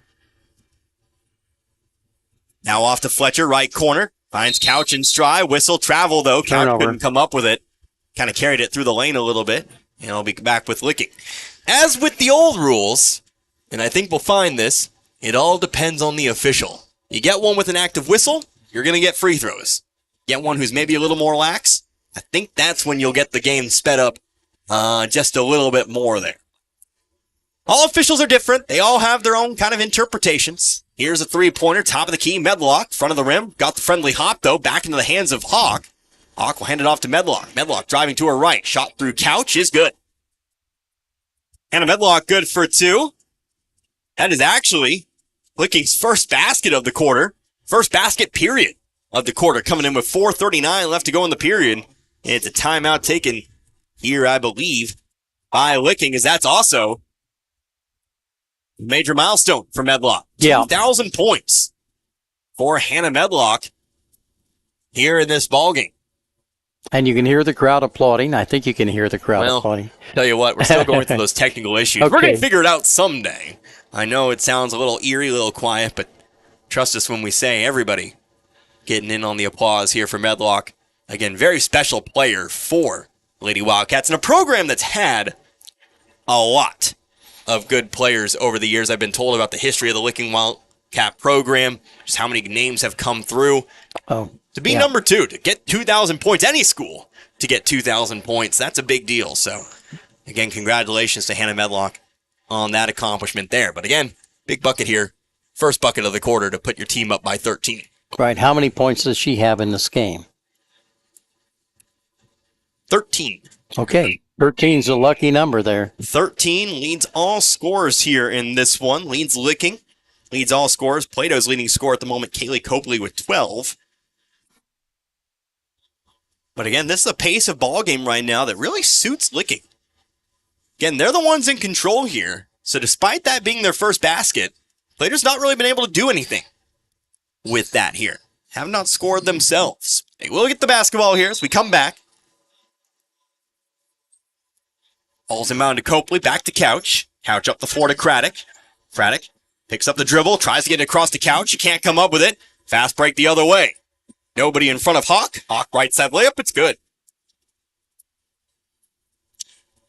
So Hawk picks up another 2. Make it 8 for her tonight. 43-28. Ball's tipped, but into the hands of Craddock. Craddock in the right corner. Double team, but gets it out to Fletcher. Fletcher to Copley. Copley takes the 3. Front of the rim. Didn't get the hop. It's rebounded by Dawson. Dawson guarded quickly off the rebound here, but finds the outlet pass. Finds Medlock. This turns into numbers for the Lady Wildcats. Medlock off to the right block. Finds Hawk. Bucket and the foul. Medlock with the dish. Hawk with the bucket. Make it 17 now. Largest lead of the game. Now, I think we've finally gotten to the point. Plato needs to rush because of the time factor, but they need to slow down to better their chances. Yeah, it's kind of a catch-22 Yeah. as the free throw is good. You need to speed it up, but also you can't get too quick Yeah. and lose the ball. Turn it back over to Licking. These fast breaks have killed them. So they now trail by 18, new largest lead of the game here late in this one. Craddock, wide open three. They're going to give it to her, and she drains it. He's Nice been looking shot. for it tonight, but she does get it there. 46-31. Craddock's got 5, if I didn't mention that before. Across the line, here's Dawson. Dawson guarded by Copley. Screen set by Keaton. Dawson all the way to the left block. Back to the top of the key to Keaton. Keaton on over to her right. Now hands it off to Hawk. Ball's poked away here by Couch. Into the backcourt it goes. Hawk's there to pick it back up. Couch guarding her aggressively. Guarding her all the way down the floor here, but eventually Hawk gets on through. Spins around to her right. Penetrates the lane. Trying to take a charge. They'll get it. Craddock takes another charge here in this one. On Hawk, second team foul. And that brings us to another timeout, this time taken by Plato. A full timeout. We're going to take one, too, back in 60. You're listening to the Frisco League Basketball Tournament on 97.9 The Source. Nowadays, when you walk into a big store looking for furniture, you find some pieces made from glorified cardboard, and you're lucky if they don't break on the ride home. They'll call it affordable, but they really mean cheap. So if you want furniture, you can go there. Or if you're looking for an heirloom, maybe you should talk to us. Paul's Furniture, St. Robert and Rolla, where quality and savings go together. 2.5 acres of showroom, no money down, and no interest for 12 months. Delivery is free. We proudly say we won't be undersold.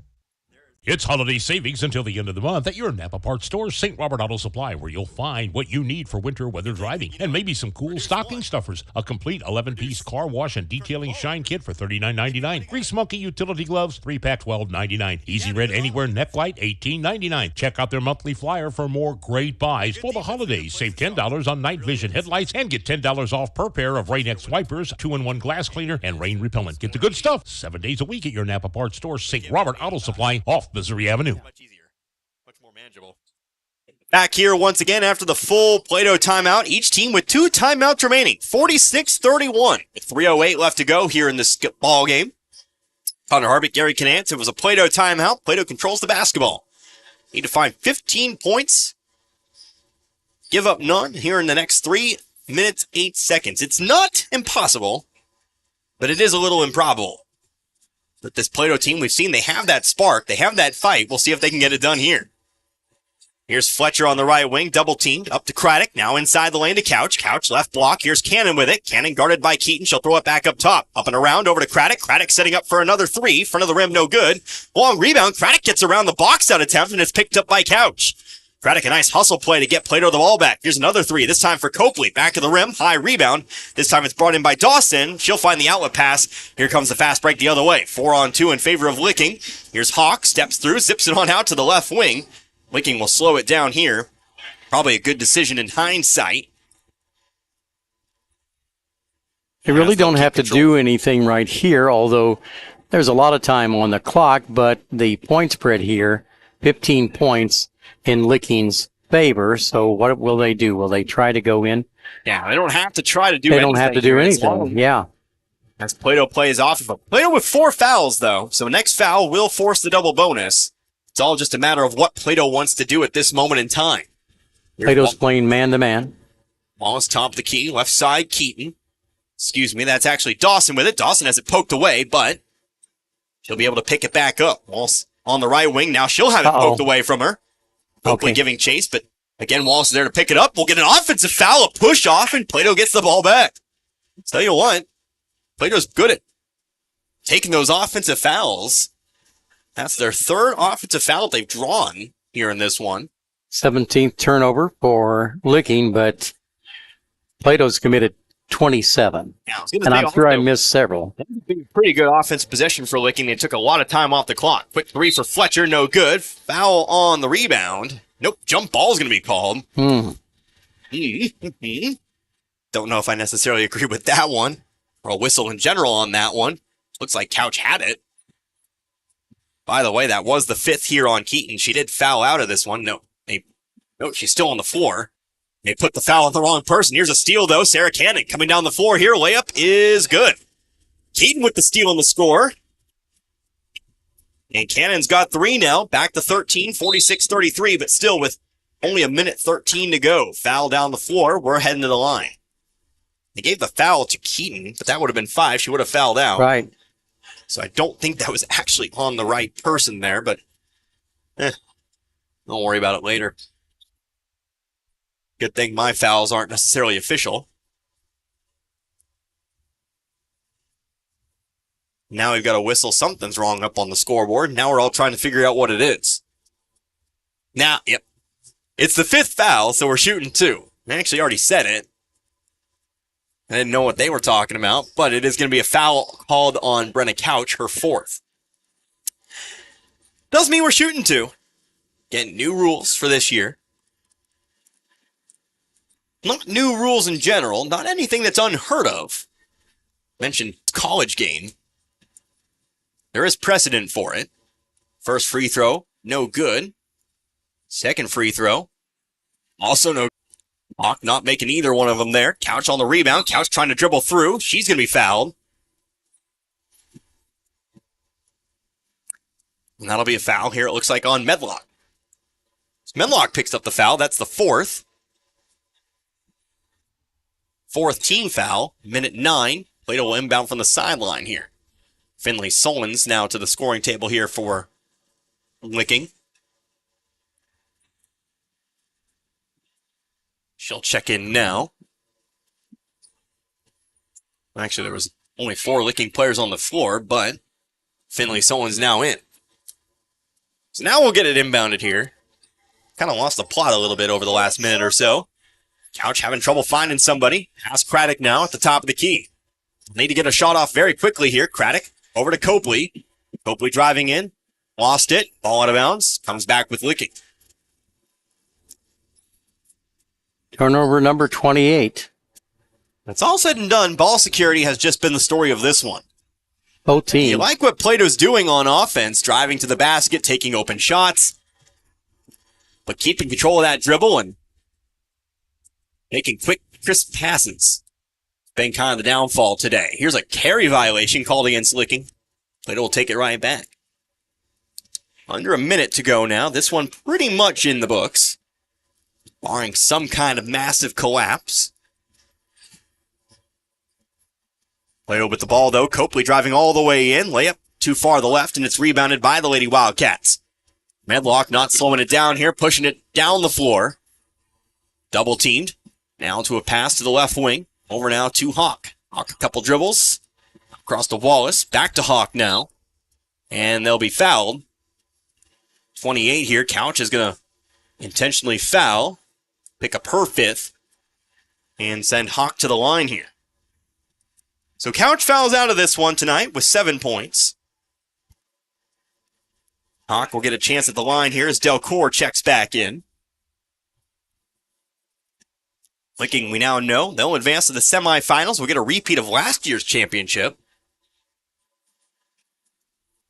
They'll take on the Stoutland Lady Tigers. Hawk misses the first one. Meanwhile, Plato and will fall to the consolation side of the bracket. Well, they will face off against Newburgh. Newburgh, of course, losing to Stoutland on Saturday. Hawk does sink the second, 47-33. Top of the key, Copley. Pass across the wings. Ball tipped here by Medlock. Chase for the ball here. Out of bounds it goes. Who touched it last? Plato. Medlock not taking single possession off here. Even with 20 seconds left, looking to get in front of those passing lanes. That she does, and she gets licking the ball back. 15 now. Wallace taking her time coming across half court. Over now to Medlock. Medlock on to Sullins. Licking just going to hang on to it here. They'll pass it on back over to Dawson. Dawson on to Hawk, and that's where we'll end it. So the Lady Wildcats of Licking come in as the number 1 seed. They take care of business tonight over a pretty game. Number 8 seed, the Plato Lady Eagles. Final score in this one, 47-33. We will take a couple minutes.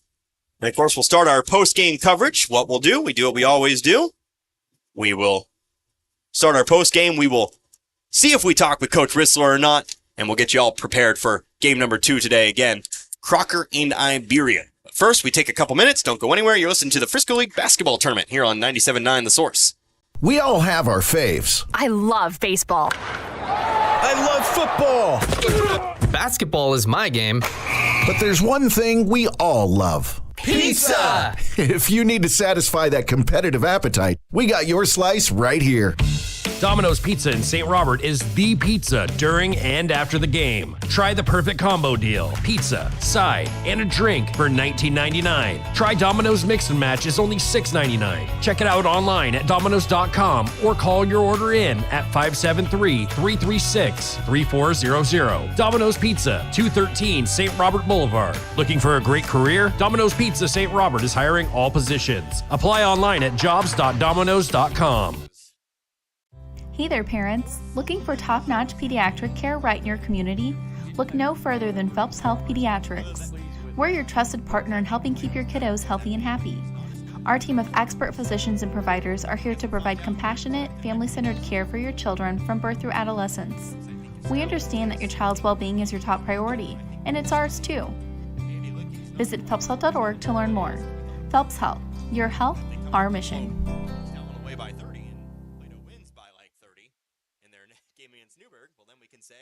Buying a pre-owned vehicle is a great way to save money. Fortunately for you, Lowe Chevrolet in Waynesville has a process each vehicle goes through that most dealers don't do. It goes through a thorough 127-point inspection, then a beautification process where they're buffed, waxed, and professionally detailed. The goal is years of low-cost, trouble-free service from a pre-owned vehicle that meets your budget, needs, and lifestyle. Find yours today at Lowe Chevrolet off I-44, exit 156 in Waynesville.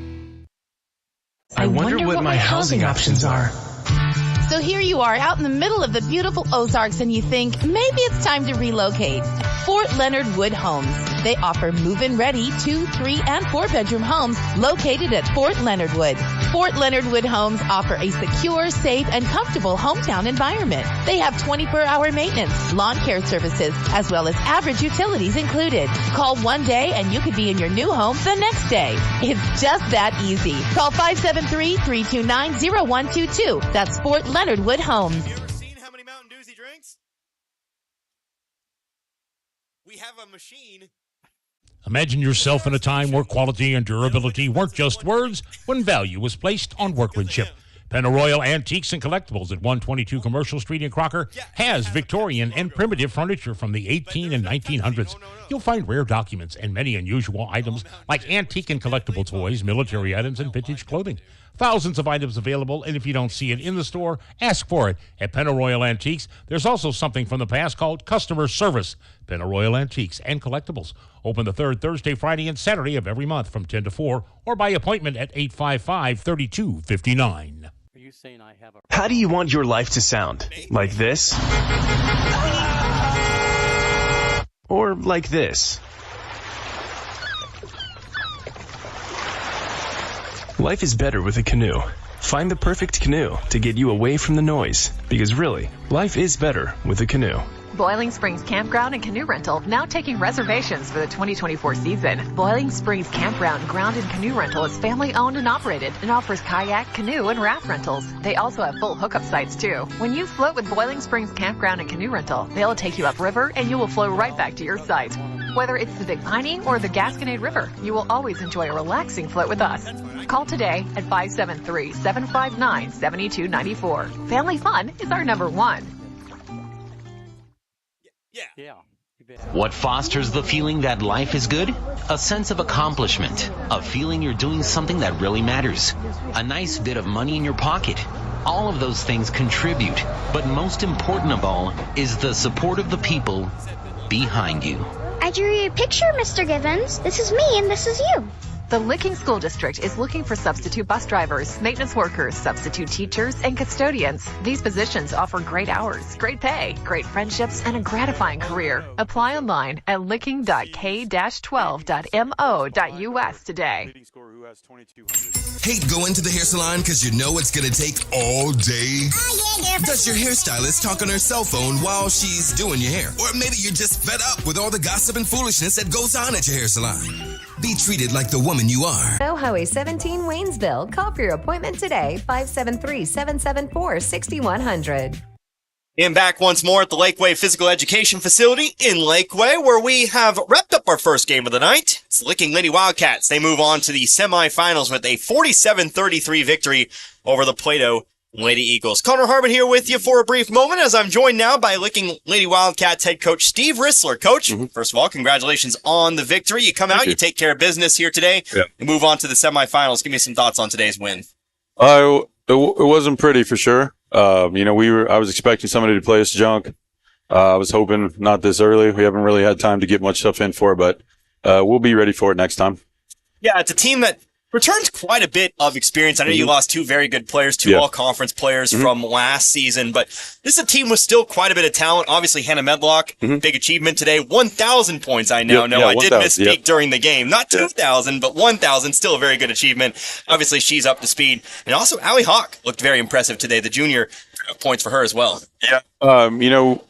Hannah's had... I'm surprised we didn't see junk the first game, but yeah, she's had a nice career in both sports, actually. She's volleyball and basketball. She's hit some really important milestones, and Allie made some buckets late, but yeah, I mean, we knew that we were going to struggle. Players like Couch, the offensive rebounder, strong inside presence, we're going to struggle with them. But I thought Kinley Keaton did a really good job on her. I don't know how many Kinley scored, but she held Couch to 7, I believe, and she was averaging almost 30. So I'm really proud of her for that. That's one positive we can take from here is that she really worked her butt off on defense. And then, tonight it's kind of, there wasn't much atmosphere. The pressure of the 1,000-point cloud was over Hannah, and we were just kind of all tight. Even myself, I've been nervous all day, and I haven't been nervous in like 10 years. So, I don't know. It's just different. I wasn't sure how we were going to be because of our size. We're not very big, but I just need to start trusting my girls more and just, kind of get off their backs and let them do their thing. But I think we'll regroup. And, we took 3 days off for Thanksgiving. Maybe we shouldn't have, but we'll get our shots up tomorrow and we'll get our game plan ready for Stoutland, and it's going to be a banger. I hope so. Yeah, I was going to say, Stoutland plays a very kind of similar style to Plato. They like to get up and down the court, and we now know they have a little bit of a post game there as well. You got Francis, and of course you've got the new one down there as well, coming back to the squad after a couple of years off. So it's going to be a very similar kind of game. Yeah, I hope that we can get more of I think we only scored like 17 points in the second half, or 16? 17. Yeah, that's not going to cut it. Our goal was to hold Couch under 13.5 and keep Plato under 40, and I thought we could do that. Then we would win. And, I'm not really focusing on the spreads. That's something that outside people, they try to put pressure on us every year, and I think it's getting to me finally. So I'm just got to relax, and we got to get back to what we do. And I don't think we had very much fun tonight. And I think you can see it on their faces. So there at the end, after Hannah scored her point, and then we kind of got into our thing a little bit, but we just couldn't get a rhythm going, and that was because of Plato. They're long and made some shots, and they just would not go away. But, Couch is a heck of a player, and her sister was good, too, back in the day. So, but. Yeah, but, of course, a win is a win. And I'll take it. We'll see it taking on Stoutland. That's what I said. I said, we'll hold it. If we're up 9 or 7 and they're going to play junk, then we'll pull it out. And so that's what, and I really think this year, it could be anybody. Crocker's good. I don't know if you've seen them play yet. I watched them play Bunker. They're solid defensively. Coach Bildner is legit. Mike Austin returns it. This is going to be a banger, too. Absolutely. And Richland, I think, is a little underseeded. I'm really impressed with the Moss girl. I think she has a really high potential, really high ceiling for sure. Yeah, so we'll find out later on tonight. But again, Coach Rissler, congratulations. All right, thanks. And we will see you here. Well, maybe hopefully Wednesday. We'll see you in a couple of days. Wednesday. In that semifinal matchup. But all right, thanks, guys. I appreciate your coverage. Once again, that was head coach Steve Rissler with the Licking Lady Wildcats. His Lady Wildcats victorious here today, 47-33 over the Plato Lady Eagles. And again, we'll go ahead and keep it right here as we go ahead and kind of switch into our post-game coverage here. You heard him kind of corroborate what we've been saying for much of that game. It was a game that was honestly a little sloppy. Both teams committing all kinds of turnovers there in that game. But really, when the kind of chips are down and you're kind of playing in a game like that, the answer is how do you respond? And as you heard Coach Rissler, they were able to get over those kind of humps, those nerves, and come out with the win here in this one. But again, your final totals here for you in this one. You heard Coach Rissler even mention a couple of them here. First for Plato, 18 points in the first half, 33 total. Leading the way today, Kaylee Copley.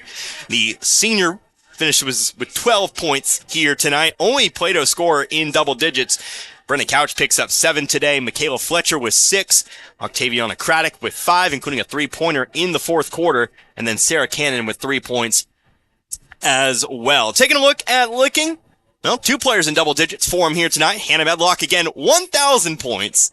I was now clarified that she's chasing somebody with 2,200 points. So, again, congratulations to Hannah Medlock for that accomplishment, but she does lead the way for Licking today with 13. Allie Hawk comes through with 12 as well. 8 points for Lindsay Wallace, 5 points for Zoe Dawson, 5 points for Kinley Keaton, and then 4 points for Finley Sullins here in this one as well. 30 first half points, just 17 second half points, but it was enough to get it done here today. 47 total points in victory for Licking. How about some other numbers here for us? A lot of turnovers for both teams here in this ball game. You can say a lot about that. There were 29 turnovers for Plato in the contest, and I know that Coach Rissler wasn't happy with the 18 turnovers that his team committed during the game, but I think both teams will cut down on those turnovers because they can lead to scoring opposition or opportunities for the opposing team. So they both have to cut down on their turnovers in a game situation. Now, take a look at the shooting.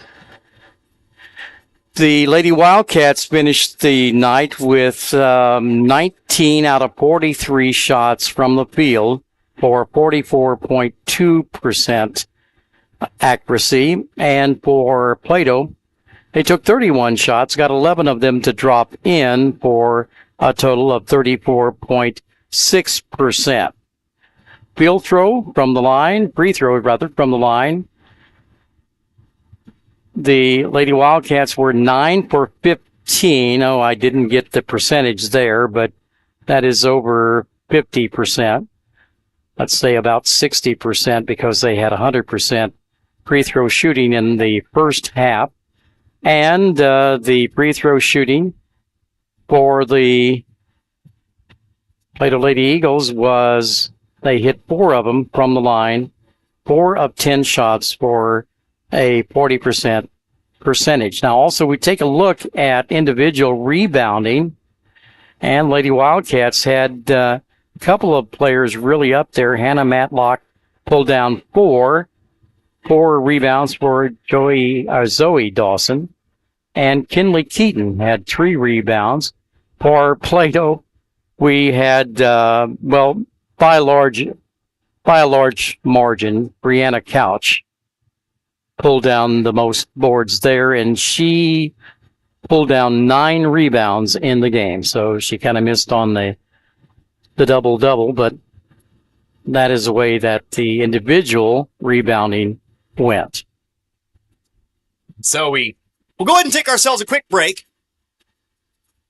We'll take ourselves a couple minutes. Again, Licking moves on to face Stoutland on Wednesday. Meanwhile, it will be Plato moving on. They will take on Stoutland. Newburgh here in a couple days as well in the consolation semifinals there. So make sure you stick around. We've got another one coming up here.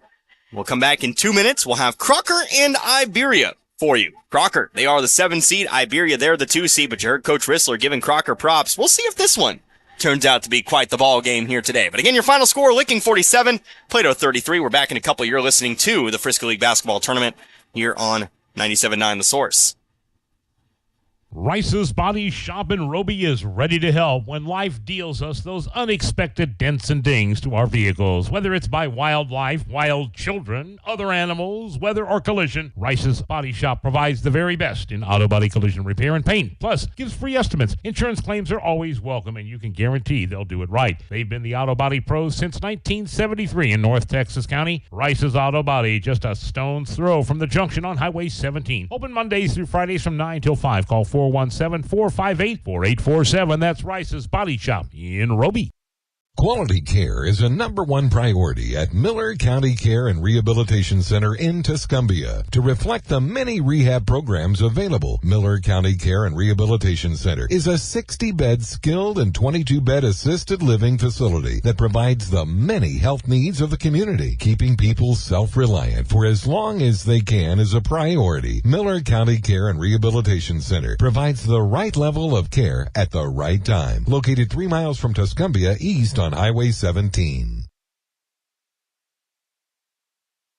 Students come and students go. Some start at the elementary level and continue in the same district until graduation. Others move in, some move out for a variety of reasons, but usually it's the parent's job that facilitates a family's move. Whatever the reason, the Iberia School District welcomes all students. At Iberia, students get the best possible education from a staff of dedicated teachers, coaches, and an administration that cares about the product they send out every May at graduation. Whether it's continuing their education in the military or the 9-to-5 world, the Iberia School District is proud of their Rangers and Lady Rangers.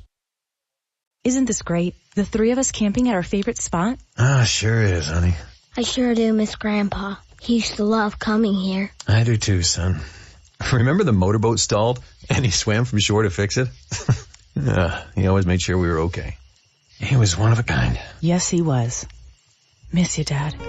Fox Funeral Home remains its original location and continues to be family-owned and operated, providing hometown values and personalized service since 1931.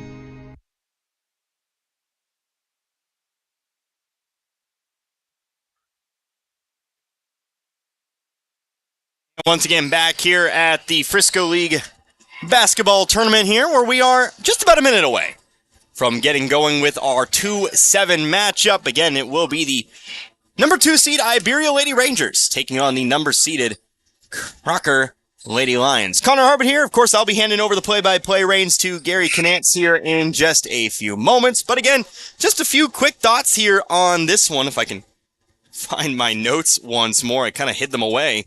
But of course, we did get a chance to talk with head coach Tom Bildner of the Crocker Lady Lions. Some things to expect from him. It's a young team. Everyone's treated like a senior, though, he said. He expects the most out of all of his players. Also believes fundamental basketball is going to be key to success for them here this season. Of course, you heard Coach Rissler during the interview as well say it's a team that's going to play some very solid defense as well. So we'll see what this Crocker team brings. Of course, they did lose Megan Campisi, one of their leading scorers from last year. Did lose a lot of experience to boot, but they do have Emma Ruth back. That'll be my player to watch here for this one for Crocker. Meanwhile, Iberia, they did lose Lainey Halley. Of course, 6'2", hard to replace. They do have, however, Kay Humphrey, who will come back in, 6'1" herself there. She is definitely a big player inside. They also return Aislinn Bauer, Rowden, Brown, lots of players there as well. And, of course, freshman Jalen Piggott as well. So that's a quick summary of your notes there. But, Gary? I remember that Mike Austin, the coach of the Iberia Lady Rangers, said that his team might be quicker than they were last year. So we'll see if that does happen. Yeah, obviously the calling card for Iberia is the size, but they've also got some speed, some athleticism this year as well. So getting the starting lineups here for you. For Iberia, it'll be Tressa Brown, who is a junior. We don't have heights listed in the tournament program. Yeah, it's a very similar starting lineup here for Iberia to what you saw last year with this team. You just replaced Lainey Halley with, again, the freshman Jalen Piggott. Was a very good softball player this fall. Of course, the Iberia Lady Rangers making it quite far in that softball tournament, but they're a team to watch. Again, got the 2 seed. A lot of people are believers. District champions last year after a very rough 4-10 start, finishing the year 10-4. It's a team with a lot of potential and a lot of hype surrounding it here. We'll see what really happens in this game. I got the starting lineups here for you, I do believe. Okay. I caught the starting lineups here for Crocker, so we can go over that. And I'll let you handle the opening tip. Here's a tip, and Iberia gets control of the basketball, brought into the forecourt, and on a bounce pass along the sidelines, it's thrown away, and that'll be a turnover, giving the ball to the Crocker Lady Lions. Starting lineup for Crocker today, 5'6" sophomore Olivia Hayes, 5'4" senior Emma Ruth, 5'10" junior Carly York, 5'9" sophomore Gretchen Candy, and then a 5'7" freshman. We have 2 freshmen in the starting lineups today. It'll be Lexi Ament in the lineup here as well for Crocker. Again, quite the new look lineup here for the Lady Lions, who lost a lot of seniors last year. Crocker with the ball as it was knocked out of bounds by Iberia, but they, of course, inbound the ball, and the ball thrown over to left wing, and the 15-foot shot does not go in for Candy, and we will have a foul call as the ball was being brought down the floor. Yeah, it's going to be a foul here on Emma Ruth, who picks up her first personal foul. First team foul. 30 seconds in. So now the Lady Rangers with the ball. A 3-point shot put up there, in and out. No good. And it'll be Crocker to recover the basketball. And getting the rebound for Crocker is Hayes. Crocker in the half court. Boyd comes out at the top of the key. Both teams kind of feeling out the defense of the other squad at the moment. Yeah, it looks to be a zone here for Iberia, 2-3 zone to be precise. Trouble there for Crocker, but That's they Emma Ruth had, they had a defender on the dribble there, and then she brought the ball out and then reversed immediately, went back to the goal and scored. Yeah, Emma Ruth, a very quick ball player, very, very speedy. Can dribble up and around you. Got in there that time, missed the free throw, but still, first 2 points of the game. Foul, by the way, was called on, I believe it was called on Kay Humphrey. They put 5 up there, but no 5 for Iberia, but I think that's Kay Humphrey getting called for the foul. Shot on goal, no good. Iberia rebound, and the ball is put back in by Jalen Pickett, okay. 2 Picketts on Iberia this year. You got Jalen, and then over on the boys' side, of course, you got Hunter, who we saw on Saturday. So that will even the score at 2-all. Now, Crocker in the half court, a fake, drive in, 15-foot shot does not fall in there. And it will stay with Crocker as the ball was out of bounds off of Iberia. Yeah, jump ball that time. Pickett came down with the rebound, but Crocker got their hands in on it. Top of the key, and the shot by Crocker is no good. Rebounded by Iberia. Iberia pushing the ball down the floor.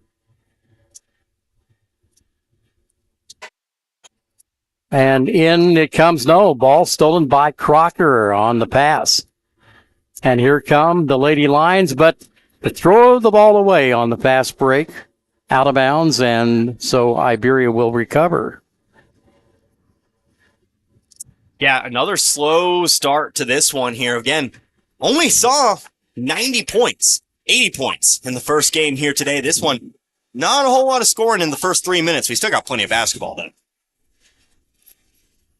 The Lady Rangers, ball coming over on the right-hand side, and now it'll go to Bauer.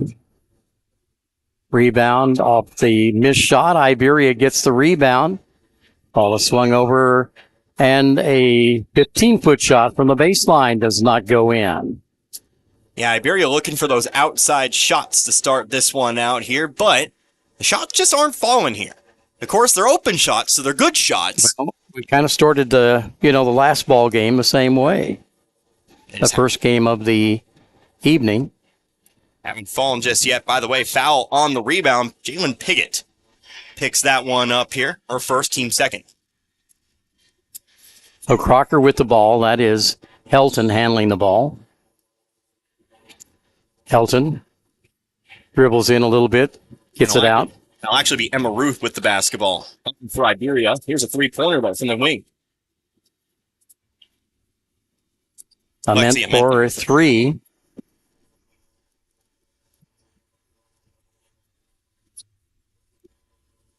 And the Lady Rangers with the ball. Ball dropped into Humphrey. Humphrey had trouble holding on to the ball and stepped out of bounds. Yeah, that's classic Iberia right there. They try to lob the ball into, of course, your 6-footer on the block, but Crocker doing a very good job defensively, sealed both the front and back of the play. Kind of caught Humphrey in a bad spot there. And again, the pass just a little bit off target. Crocker moves the ball around. Hayes. And the shot taken there from the wing, no good. Rebounded by Iberia. Iberia brings the ball into the forward court. Working it into Humphrey. She's left of the lane. Pushes the ball out on the pass. And nowhere to go for Bauer. I believe that's Bauer. Here's a 3-point shot from the corner. Nothing but net. And Iberia has tied the ball game up. Yeah, that would be Aislinn Bauer from the corner that time, draining the 3. 3-point shot, top of the key, no good for Crocker. That was Emma Ruth taking the tray and rebounded by Iberia. Lady Rangers in the half court. Here's the baseline drive on the left-hand side, stopped, and the ball brought out into the corner. From the right wing, a 3-point shot put up there is good. Well, yeah, there you go. You keep shooting those open shots. They'll fall eventually there. Tressie Brown for 3 from the right wing. 8-5 Iberia. Crocker in the half court. Ball comes now to Hayes. She'll try a 3-point shot. It is no good. On the rebound, a foul is called against Crocker. There'll be a push from behind here called against Carly York. So she'll pick up her first, and that'll be the second team foul here picked up by Crocker. Crocker in the backcourt on defense already. Now Iberia brings it across the line. Ball comes in the corner, and then to the other corner comes a long pass, a drive in the baseline, and a foul's going to be called on Crocker. Foul called on the shot here, which means we're heading to the line for 2. That'll be the third team foul here on Crocker. And that is going to send Jalen Piggott to the line. Again, one of 2 freshmen in the starting lineups here today. First free throw is no good. She was definitely a player that was brought up quite a bit by both Coach Austin and, of course, by all sources I could kind of get my hands on about this year's basketball team. Brooklyn Newman has come into the ball game for Crocker. And that free throw is missed. Going to be rebounded by Candy. Ament. And a 3-point or a shot there from the outside. Off target, goes out of bounds, doesn't touch any metal, and hands the ball over to Iberia. Like sister, like brother, not the air ball, but rather you've got now 2 Aments on the Crocker Lions, the Lady Lions. Both prone to shooting from outside, it seems. Immense letting them fly. And a turnover for Iberia. So ball goes to Crocker. Stepped out of bounds. Unforced error there. Obviously, we'll need to cut down on those. That's a safe analysis to make. Newman passing the ball off, and baseline drive and layup does not go in for Emma Ruth. And now quickly, the ball brought down the court, and we're going to have another foul against Crocker. Yeah, that time Brooklyn Newman trying to set her feet to take the screen, but she was still in motion. She was still shuffling her feet. Admire the tenacity to take that charge, or try to take that charge, should say, just wasn't in position. Free throw shot is good. So we see Tressie Brown at the line here, already with a 3-point shot, makes that 4 with the free throw. Again, Crocker now in the bonus for the next minute 44. And that is good.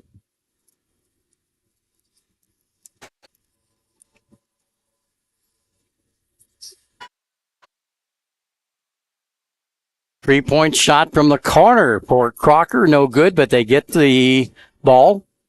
and bring it out, and a pass across the lane gets batted out by the Lady Rangers. Good zip on the pass, just tough pass to make from the right block, or the right wing, should say, all the way down to the left block. Ball flipped into play, and the shot put up by Gretchen Candy. It is good.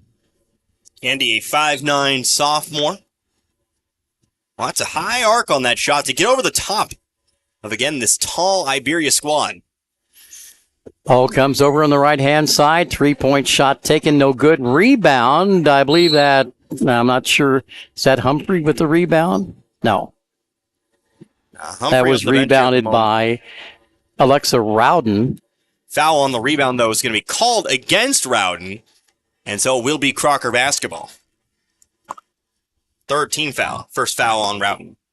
10-7, Iberia in the lead. Iberia has the number 2 seed in this tournament, and Crocker is seeded number 7. Less than a minute left in the first quarter of play. Crocker works it around the perimeter into the right corner, and the pass is lost underneath the goal by Crocker. And so the ball is handed to the Lady Rangers. Iberia with an opportunity to score before the first quarter buzzer sounds. They work it into the half court. Over it comes, and a baseline drive and shot, no good. And that was put up by Jalen Piggott, but she gets fouled and goes to the line for 2. Little 20-on-20 violence there. Haley Stewart committing the foul. A freshman into the ballgame once more for Crocker. Again, this is a young Lady Lions team. Another freshman in the ballgame there. 5'9". But Piggott does sink the first. She has 3 points in the ballgame so far. And make it 4 as that free throw falls in there. Iberia has increased its lead to a 5-point advantage in the closing moments of the first quarter. Bad bounce pass, and it's picked up by Alexa Rowden. Rowden feeds it underneath, kicked over on the left-hand side, and brought out by Bauer.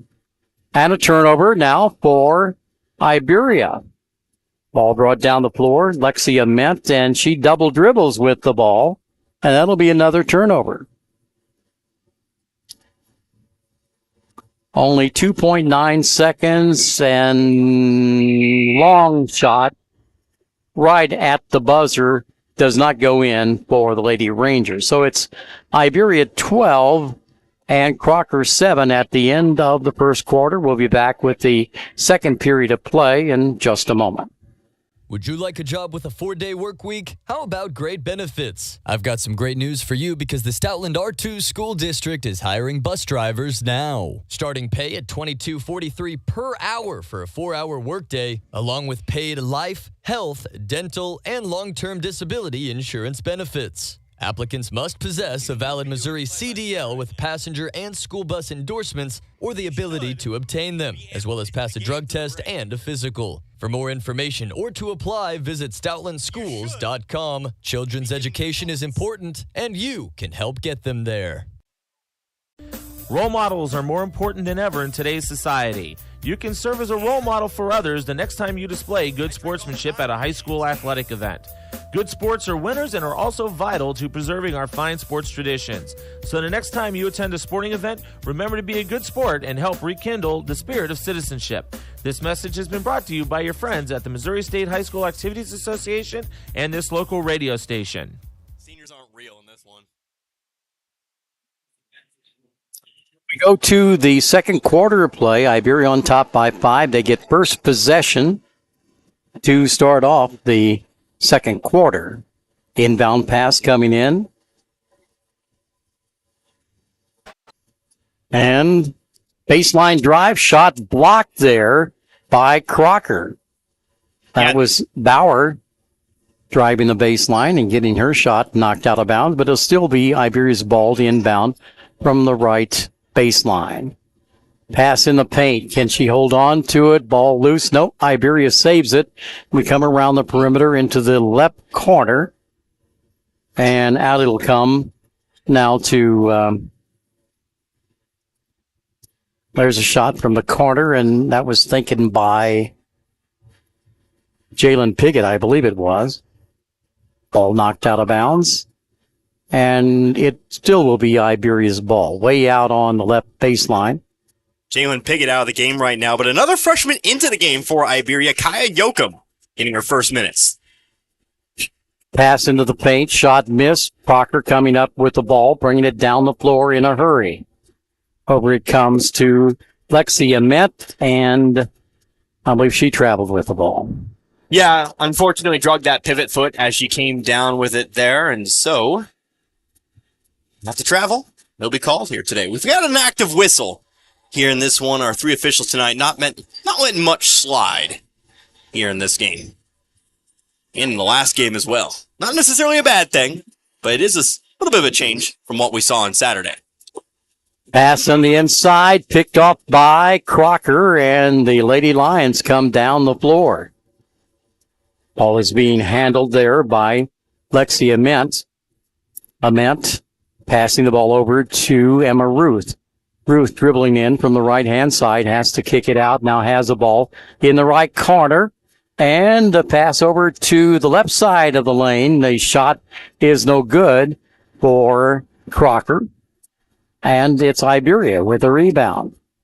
Long pass into the half court. And that was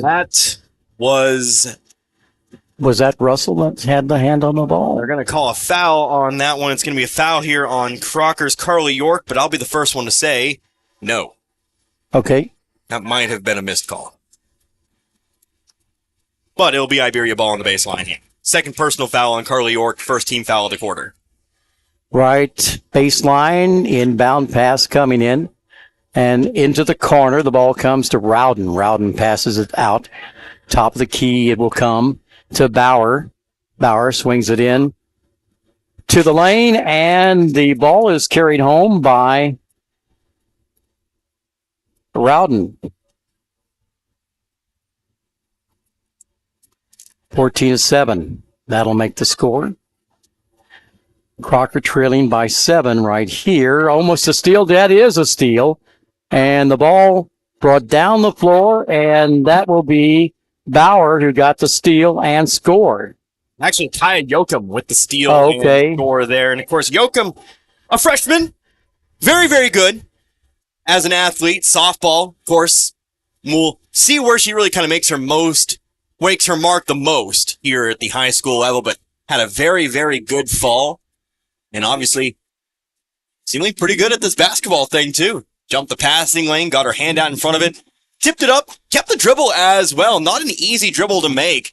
Kind of took 2 dribbles to clear most of the floor, but yeah, finished off the layup there to give Iberia its largest lead of the game here at 9. Time being called right here. 5:47 on the clock. Here in the second quarter of play, Iberia leads it 16-7. Lady Rangers are seeded number 2 here in the tournament. Yeah, and I mean, we're starting to see a little bit that seeding doesn't necessarily matter all too much. We kind of talked about it before the first game on Saturday. It's so hard to seed teams as accurately as you can when everybody is 0-0. I think really, yeah, when they did seed this, I think everybody was 0-0. Obviously, right now, Iberia taking care of business, but other than the first few couple blowouts on Saturday, it's been pretty even as far as things go. So here we go. We're back to the action, and the Lady Lions with the ball, working it into the half court. Pass coming left wing, and then out it'll go to Ament. Ament swings it over to Emma Ruth. Ruth looking to the corner, but deciding not to pass there. Passes to the left baseline, and it goes off the fingertips of, can't see the number. So Iberia brings the ball into the half court. Left baseline, and the ball is knocked out of bounds defensively by Crocker. So it'll be inbounded by Bauer. Bauer inbounds it, then gets the ball passed back to her on the left-hand side. Skip pass on to the right corner, and a bank shot goes in for Alexa Rowden. Yeah, kind of an awkward-looking shot there, but, you can't argue with results. Kind of came up from chest high there, high off the glass, but like I said, can't argue with results. A bank shot's a bank shot. It all counts in the end. 2 points. Crocker looking for a good shot coming out of this, but right now, Iberia putting on some pretty good defense. 3-point shot, kaboom! It is good, and fired through the hole by Lexi Amet. That is her second tray in the ball game. 18-10, that makes the score. Iberia gets the ball into the lane, and what will the call be there? Traveling is going to be called. Yeah, stepped into contact, but that time it was Chloe Edwards. Forgot one major thing. Got to dribble the basketball. Kind of just lowered her shoulder, tucked it in like a running back, and just kind of ran into the contact there, but travel came first. Jalen Piggott comes back into the ball game for Iberia as Crocker brings it across the half-court line. Over to Hayes. And then to Emma Ruth, back to Hayes, and a shot there, no good. Crocker getting the rebound and almost a steal by Iberia, but the ball is dribbled out of bounds by Kaya Yoakum. He tried to make the break for going down court and getting an easy shot, but not to be. Not to be. So Crocker again. We'll try it again. That's Emma Ruth. Facing a possible trap, she decides to bring it out and swing it over to Ament. Ament passing on the right baseline again to Hayes. And then out it'll come to Ament. She tries a three-point shot, no good, and looks like we're going to have a foul called here off the rebound. That foul here on Iberia. Another push from behind there, and it looks like it's going to be charged here to Rowden. Actually, nope, going to be charged here to Edwards, apologies. Edwards will pick up her first, and first team foul. Both coaches going to the bench early and getting in some freshman players that we have not seen before. Seniors in this game. There are a few juniors and quite a few sophomores as well, but these are two of the youngest teams in the tournament by far. Emma Ruth hits the three for Crocker. And they both got kind of a similar strategy here, especially with the personnel they've got on the floor. Both teams looking for that deep shot. Here's another one. Here's a three-point shot from the wing is good. And that is put in by Aislinn Bauer with the three. And of all the players on Iberia, Bauer's the one they really trust the most with that three-point shot. There's another one. And that was by Lexi Ament, her third three of the half. She's leading all scores right now with 9. That's a freshman too, by the way. So Iberia has the ball in the half court, working it around the three-point arc here. To the right baseline, it'll come to Yoakum. And then she passes off, gets the ball back, shoots up a tray. It's no good. Rebounded by Crocker. And here come the Lady Lions across the timeline. A close ball game here, but we had a fairly close ball game till the late going in the game between the Licking Lady Wildcats and the Plato Lady Eagles. Ball tipped out of bounds defensively. Yeah, the way this game is going, I think it's really going to be who can keep hot from outside. I mean, we just saw back-to-back-to-back threes here. Now we've got two players. You see Humphrey has come back into the ball game. Yeah, and that's going to change Iberia's strategy a little bit there. Didn't see Humphrey for quite a long while there, despite starting this one out. We'll see if they try to look inside and see if they try to challenge the personnel Crocker's got on the floor. They've got a pretty small lineup out there, lots of guards. Emma Ruth dropping a long pass down to the left baseline, and there the ball is hauled in by number 22, Gretchen Candy, and she scores. And a steal by Crocker as they picked off a pass, taking it down the floor. The layup does not go in, but another foul is going to be called here. Yeah, I've been really impressed. Lexi Ament heading to the line, first of all, but I've been really, really impressed in this first half by Lexi Ament, showing the outside game, but that time comes through defensively, strips the ball away, keeps the dribble down the floor, and then fights through the contact. Doesn't get the bucket. Gave herself a chance, though, but now sinks the first free throw. She's got Crocker in this game. She's got over half the points as well. She's got 10, and make that 11. Yep. 11 points in the ball game, 3 threes and 2 free throws. And Crocker's pulled within a point. Iberia with the ball, just over 1 minute left here in the first half. And another 3 points at the other end of the floor. Alexa Rowden will score a tray. Yeah, Rowden, one of those two-way players, can work inside, can work outside. That time showing off the outside game. 24-20, Iberia with the lead, but Crocker with the ball. 45 seconds left in the first half. High post it comes, and then it'll be swung over to Ament. And into the corner, Alexa Hayes tries a shot, no good. Or that's not Alicia Hayes, I think. Olivia Hayes. Olivia, okay. Olivia with an A. With an A. There you go. Shot missed. Iberia bringing it down the floor. They miss a shot. And then it comes to Humphrey, and her attempted pass. No, that's not something you don't see every day. Tip, Humphrey's shot, I should say, was actually blocked that time. Not every day Humphrey gets blocked, but Gretchen Candy getting up, getting vertical, and rejecting that one right back in the hands of Humphrey. Couldn't get a shot up, stepped out of bounds with it. 3 seconds. And here, time's going to expire before Crocker gets off the final shot before the halftime break. Both coaches really wanting to win this ball game. And I think for Coach Tom Bildner, especially so, that he's got a young group of players, not much of experience on the team, but also for Iberia, where he has some experience, but lost some key players from last year.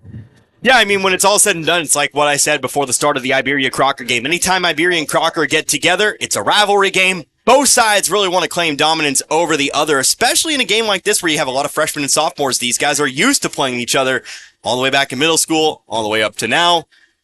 It gets personal out there, and so far we've got a great game despite the seeding differential here. Just a 4-point game heading into the break. Well, take a look at the stats from the first half of the ball game. Iberia broke out to a 12-7 lead at the end of the first quarter of play. And then Crocker came back a bit in the latter part of the second quarter to pull within, 4 points right now.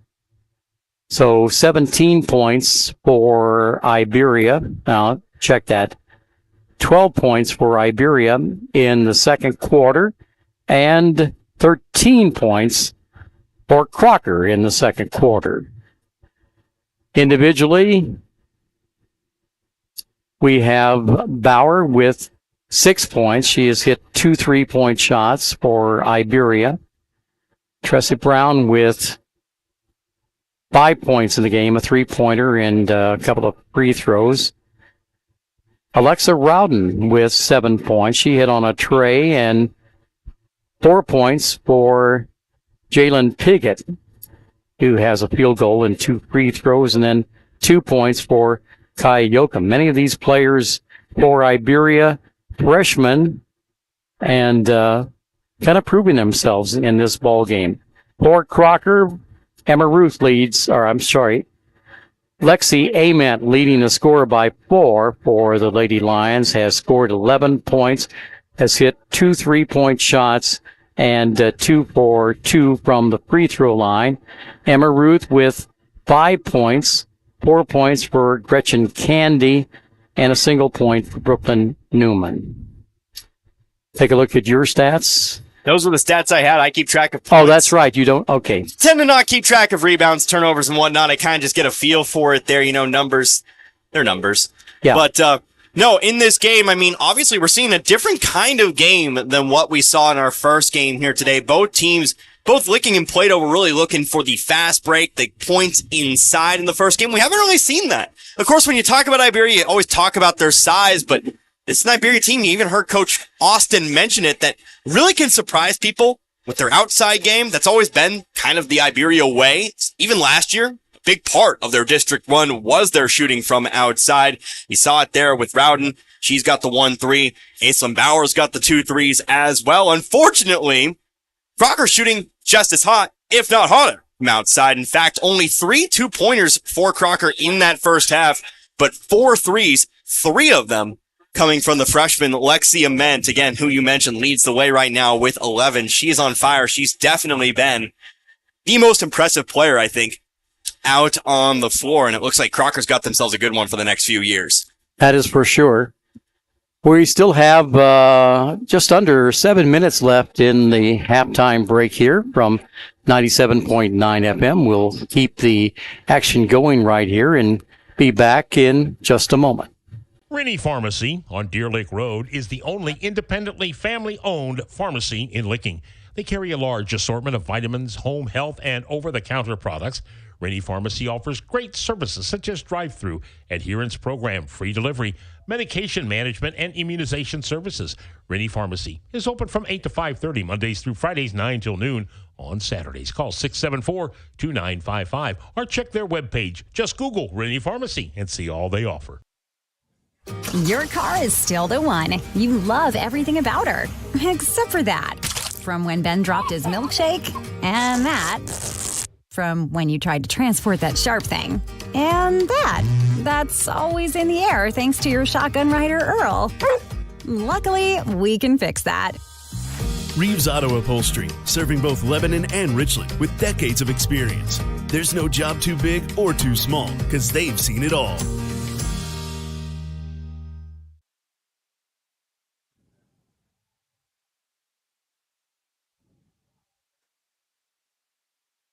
Hi, I'm Gina Hillhouse with Heritage Bank of the Ozarks. We are committed to our neighbors. When you bank locally, our local dollars are invested in our local communities with local lenders and local decisions. With locations in Camdenton, Plato, and Lebanon at Heritage Bank, we are genuinely neighbor-serving neighbors. Member FDIC, Equal Housing Lender. Do you know why Show Me Pest Control is the #1 pest control company in the area? It's because of their outstanding quality service and their unbeatable prices. Show Me Pest Control is an honest, locally owned company that does what they promise. Show Me Pest Control services all residential and commercial properties. They always make the safety of your family and pets a #1 priority. So make the one and only call for your pest control needs. Call 573-336-7378 or toll free at 1-866-628-PEST or schedule it online at www.showmepest.com and ask about their monthly specials. Show Me Pest Control, #1 for a reason.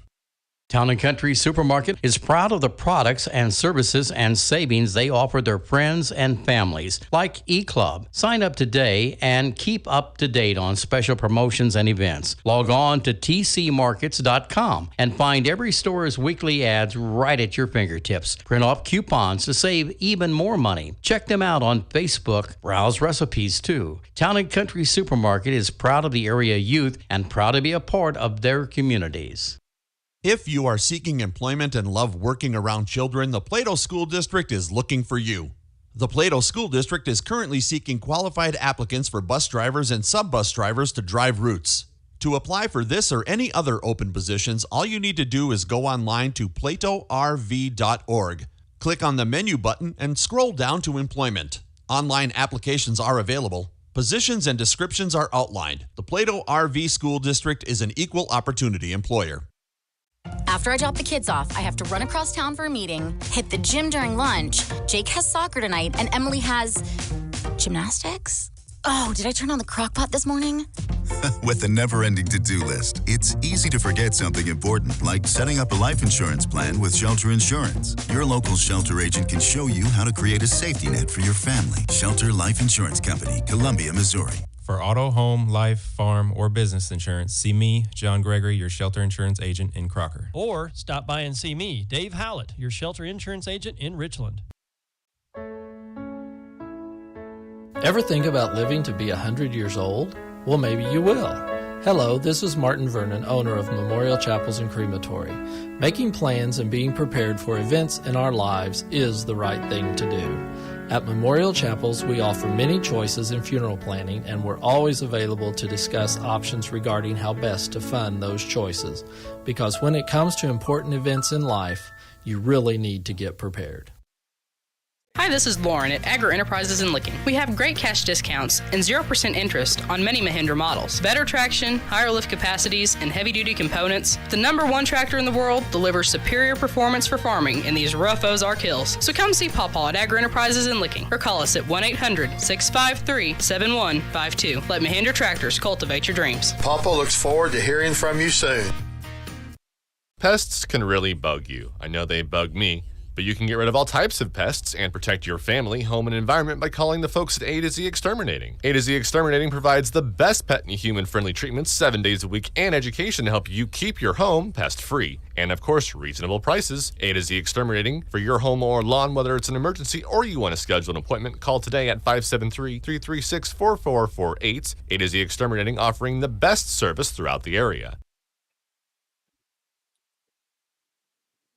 Back again, and we are at halftime, the halftime break here.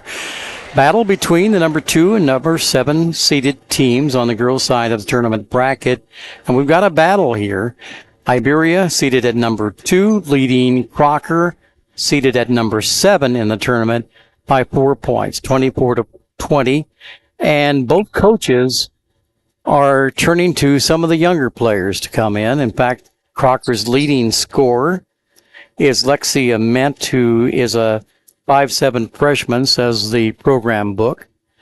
And she leads the scoring for Crocker. And then the other freshman in there is Stewart, who is also a freshman, listed at 5'9" or so in the program book. And for Iberia, they've got Kaya Yoakum, a freshman, playing in there. She was not a starter, but is playing. And also Jalen Piggott, who has scored 4 points. So both coaches going to the freshman ranks for some players in this contest. Yeah, there are 28 rostered players in this game, and there's only 4 seniors. 1 on Iberia, 3 on Crocker. We've seen 3 of the seniors in this game. But yeah, like I've said several times in this one, these are 2 very young teams here. We're going to start with a walk here. Yeah. So a turnover there for Crocker, and the ball goes to Iberia. Ball slung into play now. And now passed across the timeline. It'll come into the corner, dribble out, and giving the ball off to Brown. Brown passes off in the corner. Shot is missed. Rebound. Put back attempt does not go in for Bauer. And the ball is out of bounds off of Iberia. It'll actually be a foul push from behind here on Kay Humphrey, who really shouldn't be getting boxed out.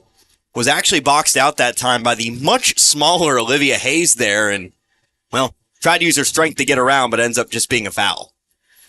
So the Lady Lions with the ball. Ball will come over to Ament. They move it around the perimeter to Ament, top of the key, swung around to Ruth, and then again to Ament. Ament fires the ball into the corner to Olivia Hayes, and we're going to have a foul on Crocker.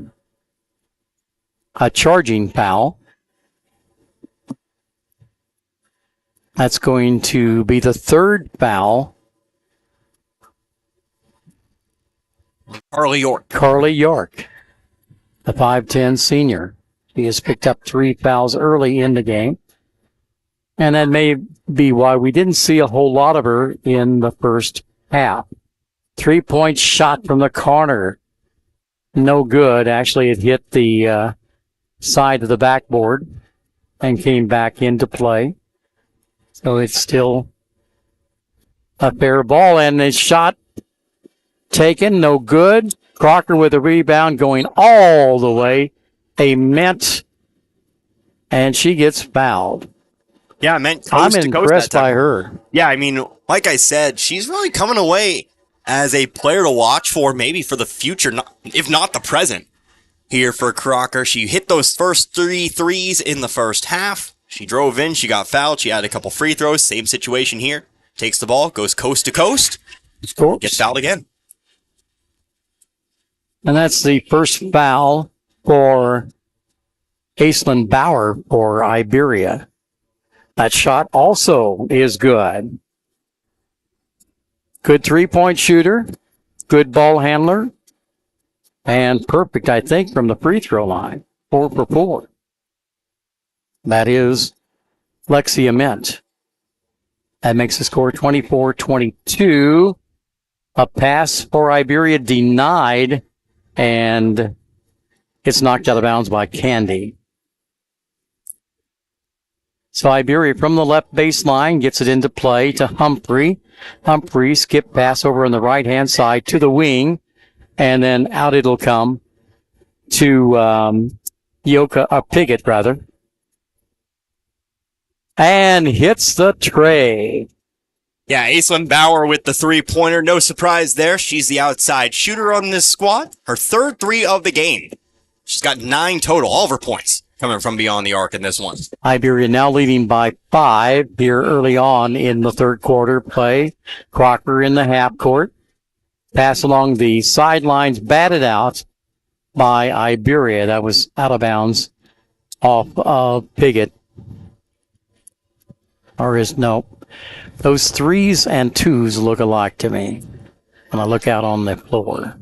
This glass, it's scuffed. There's fingerprints. No. And a turnover for Crocker. Iberia picks the ball up. We've had an active whistle all night tonight. Plenty of body on that block shot, but no whistle. So Lady Rangers have the ball into the half court. Ball fired into the corner. And a pass across the lane, and it's fired up and put in by number 20. I think that was Piggott. Yep, Jalen Piggott again for another 2. She's got 6. 29-22, so Crocker fought its way to within 2 points here early on in the third quarter, and now they trail by 7. A perimeter shot, no good for Crocker. Iberia picks the ball up and brings it in the half court, almost losing it along the sidelines, but it is saved. A 3-point shot goes in for Bauer.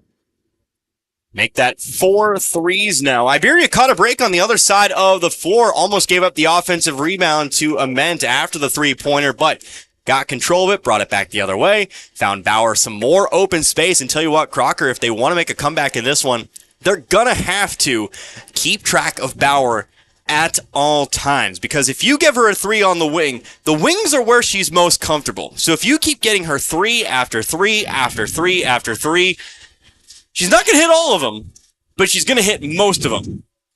And you don't need a mathematician to tell you 3 is better than 2 most of the time, and that's what Iberia's been looking for here tonight. They haven't even looked inside for Humphrey tonight. Humphrey's been a non-factor, and you can credit Crocker for taking her away from the game, but now it's starting to leave things outside there as well. I think that focus on the inside game might actually be opening up Bauer for all of these shots. So the Lady Rangers with a 10-point lead with 4:36 left in the third quarter. And it's going to take a run for the Lady Lions to really get it back into this ball game and to make it close from here on out. Yeah, fortunately, though, Crocker, they do have players who can get hot, can go on runs. Of course, what we've seen from Ament today, Emma Ruth is always kind of a spark plug kind of player. If she gets hot, if she finds herself a few key steals here and there, maybe forces a fast break or 2, we know what she can do. And, of course, you have Gretchen Candy as well, who's hit a couple of mid-range jumpers in this one. Only 3 scores in this one, but yeah, I mean, you have options here for Crocker. We'll see what they do here. Emma Ruth brings it across the timeline, fires along the sidelines now. It will come. And brought out by Emma Ruth. And going to have a pump fake and a drive, and they'll call traveling on Lexi Ament. Yeah, I meant a little bit too fast that time. Her legs moved faster than her brain could, forgot to dribble before she took those 3 steps. So here comes Iberia in the half court. They work it around the 3-point arc right now out on the left-hand side. Rowden fires it into the paint and over to the right wing. 3-point shot does not go in there. That actually was Rowden that took that 3-point shot. And so Crocker with the ball in the half court. Into the paint it goes, and pass given off to... No, it was actually a blocked shot. Turned into a pass, though. Yeah. Shot was blocked by both Humphrey and Rowden. Kind of driving into the land of giants there was Haley Stewart. But Gretchen Candy was actually there. Right place, right time. Picked up the ball. Humphrey trying to recover. Actually, no, the foul was called on Jalen Piggott. But Iberia trying to recover ends up picking up the foul and giving Candy the 2 shots. In and out. That free throw no good, but recovered by Crocker. Now it's Luce who's going to get a hold of the basketball. It goes out of bounds off of, I believe, off of Crocker. Yep. So, an opportunity to score right there, taken out of the hands of the Lady Lions by the turnover. They got the rebound. Pass into Humphrey, but intercepted. Olivia Hayes steps in front of the pass, and a turnover there, hands the ball to the Crocker Lady Lions. Yeah, again, just sealing Humphrey inside and out there. You can tell that was a design play. That pass did not stand much of a chance, though. Ruth to Hayes. Hayes drops a pass into the paint, but the shot does not go in. And Iberia rebounding the ball. Yeah, they got the seal that time on Humphrey. Kind of gave her a taste of her own medicine, but unfortunately just couldn't finish the shot. Baseline drive and running shot goes in, and a foul called. And that will put to the free throw line for Iberia. Tressie Brown. Yep, Tressie Brown. Brown there was given too much of the sideline. When you play defense on the baseline, you want to try to angle them back into the play. You give up too much space, they're going to drive baseline. That time, Brown got around. Defender trying to play catch-up, fouled from behind there. She completes the N1 play. All right. And the baseline drive and shot by Ruth will draw a foul. And she was fouled while attempting to shoot the ball. So that'll set up 2 shots for her from the line. And the first free throw does not fall in for Emma Ruth. That is the second foul committed by Humphrey in the ball game. That shot is good. And that will make the score now 35-24. Here's a 3-point shot. Nothing but net from the left corner. Fired up there by, again, Bauer. Another 3-point shot for her that rips the net. Yep, that's her 5th 3 of the game. She's got 15 to lead all scorers here in this one. We've talked a lot about the freshmen and the sophomores, but it's Bauer, the junior, getting things done here tonight. Hayes dribbles it out and then gets the ball to a Ment. The left-hand side. Man, that bucket is good. Tough shot there, fading to her left. Kind of a circus shot to get around Humphrey there, but nice touch, nice finish. It's still down by 12. And another 3-point shot for Iberia. No good. Again, that was number 24 this time. Alexa Rowden taking that shot. Crocker with a rebound. Ball fired over on the right-hand side. Comes into the left corner. Can't see who the player is. That was Hayes with the ball. Now it'll come and to the right baseline, and the drive and the shot by Gretchen Candy, no good. Looks like we're going to get a foul off the rebound here as well. A foul is going to be called on. That'll be Haley Stewart who picks up the foul. Her second, and Crocker's third. 1:21 left to go in the third. 38-26 in favor of Iberia.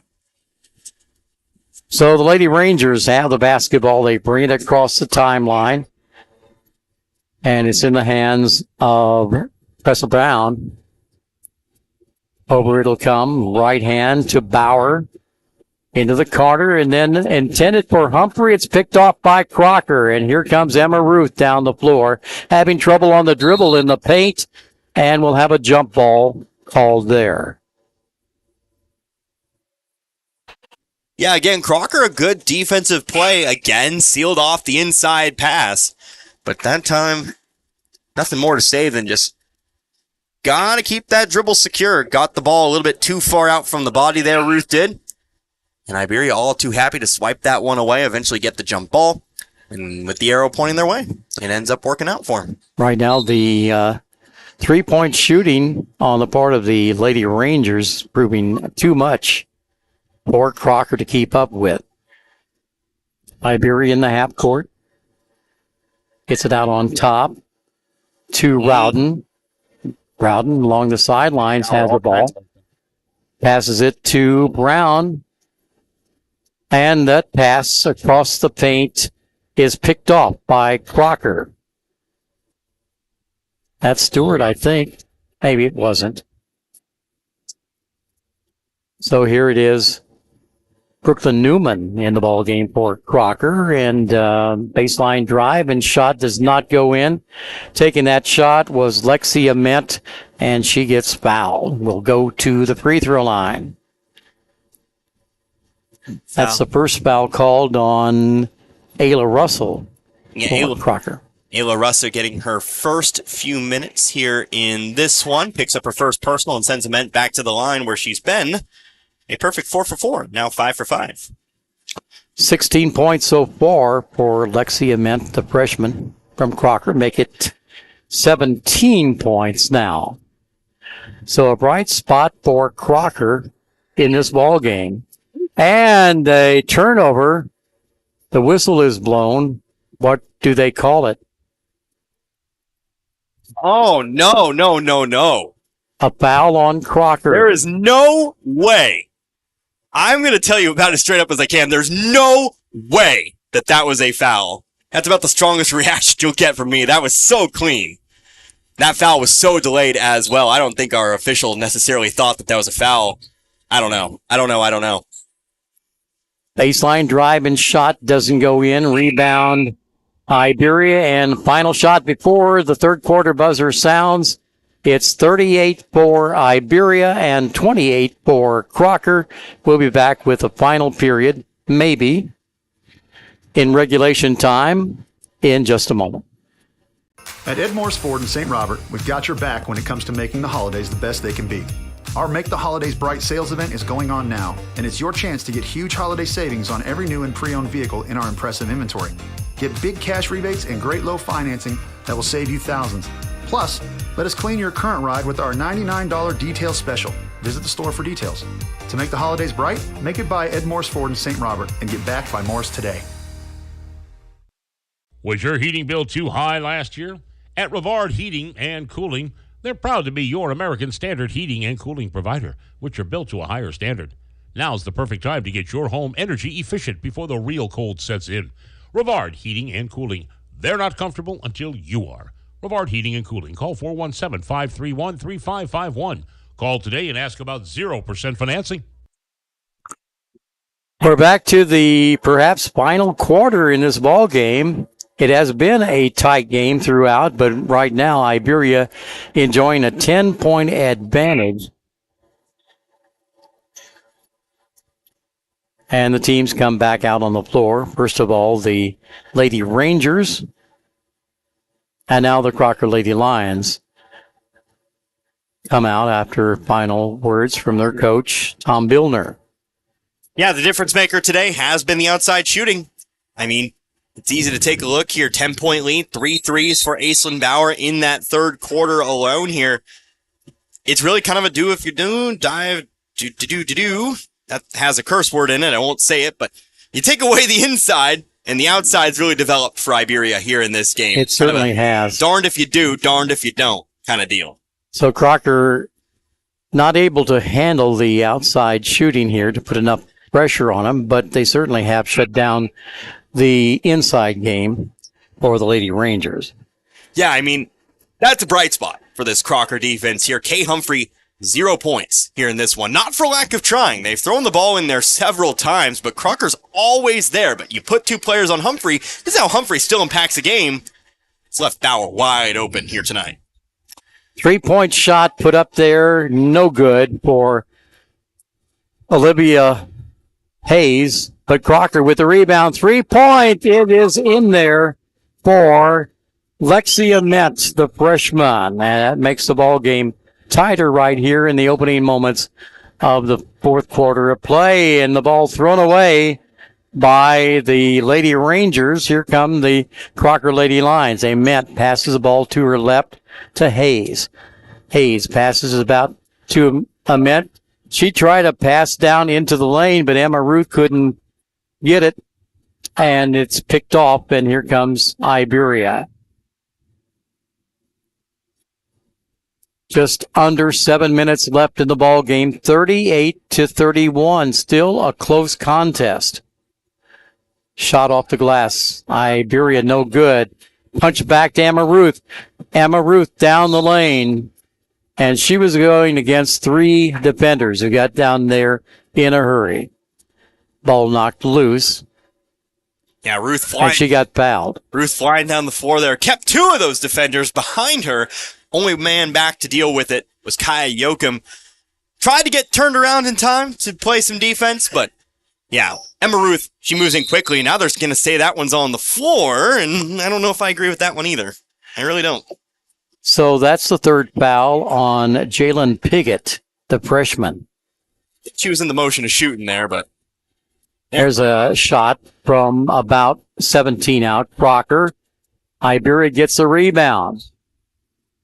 And turn the ball over. Every turnover, every rebound, every free throw shooting point is going to really add up in this ball game. Find who is going to win it. Yeah, you know, in football they say the man in the grass can get you. That time it was, well, whoever's in this hardwood flooring. A random bump or something like that got Yoakum there. Kind of just tripped and fell. Nice pass on the inside, and a foul will be called. I believe they're going to call it on Alexa Rowden as she was defending against the shot. And that will send to the free throw line for Crocker. I believe that is Gretchen Candy. Carly York is actually at the line here, back in after a little bit of foul trouble earlier in the half. Her first point of the day cuts the lead to 6. And she gets the second free throw. 5-point game, 38-33, 6 minutes to go. Ooh. Oh, that one went nowhere. Yeah, Brooklyn Newman. Great defensive play there. Bauer setting up for the corner 3, but Newman playing catch up. Uses that vertical hop and knocks that one out of the sky. Iberia to inbound the ball. Right side of their goal. Gets the ball into play. Bounce pass along the sidelines. Picked off by Crocker. But Emma Ruth could not dribble it out and stepped on the line. So it'll go back to Iberia. Almost a steal there for the Crocker Lady Lions. 5:57 left here in the fourth quarter of play. 38-33 is the score. Ball comes into play. Baseline shot is no good. And Crocker with the rebound. Here comes Emma Ruth. Iberia getting down the floor in a hurry on defense. Emma Ruth swings the ball into the corner, and a 3-point shot. Bingo is there for Brooklyn Newman, I believe it was. Newman. Yep, Newman's first 3 of the game, first points of the game, in fact. And what's key there between the Iberia possession and the Crocker possession there? Shot selection. Iberia right now is taking very poor shots. They're trying to get inside the 3-point line, which, fair, you're not going to make too many 3-pointers here. But What they are doing is dribbling to where Crocker is at their strongest, just outside the lane. Crocker's been good defensively inside the three-point line all night here tonight. That time, just another contested shot. Don't know if they got a hand on it per se or not, but it was just a tricky shot to make even if they don't get a hand on that one. Meanwhile, Crocker comes back down the floor. They pass it around the perimeter. They briefly penetrate inside. It leaves Brooklyn Newman wide open, had all day to set up that three-pointer and just drills it from the corner. And suddenly, whereas we had a 10-point game, well, suddenly it's an 8-0 Crocker run, and it's a 2-point game here at 38-36. 5.5 to go. Anyone's ball game now. Still a lot of time. 5:31 on that clock. So Crocker has made some changes on defense and are taking advantage of turnovers that they have forced on Iberia to get back into this game, at least a lot closer than they were just a few minutes before on that clock. A 2-point lead for Iberia. Iberia will have to bring the ball down the floor. Crocker's adding the pressure, yeah. Full court press, although they will back off here. So now handling the ball is number 20. That would be Piggott. Humphrey back. Now Humphrey comes out. Ball given off. And a running shot taken there. No good. And Crocker with a rebound. And grabbing the rebounds right there was Candy. Baseline shot is good. We've got a tied game. Nice pump fake there. Caught Piggott flying. Easy to go around her there. Then the nice, lovely teardrop for two here. Brooklyn Newman's turning it on offense here. Newman now with 6 points in the contest. 38-38. And really, who would have thunk it actually a couple of minutes ago? It looked like Iberia was in the driver's seat. It's just a matter of continuing to execute the fundamentals and take just flat out better shots. Like I said, it still rings true there. Those last two possessions, Iberia's shot, not very high percentage, if you will. Crocker's, well, it was. Simple as that. Get good shots, you'll make them. And Lady Rangers working around the perimeter. Get the shot, the pass into Humphrey. She misses the shot off the block. And Crocker with the rebound. Well, that was a high percentage shot, but you got to finish it off. Yeah. You just got to finish him off there.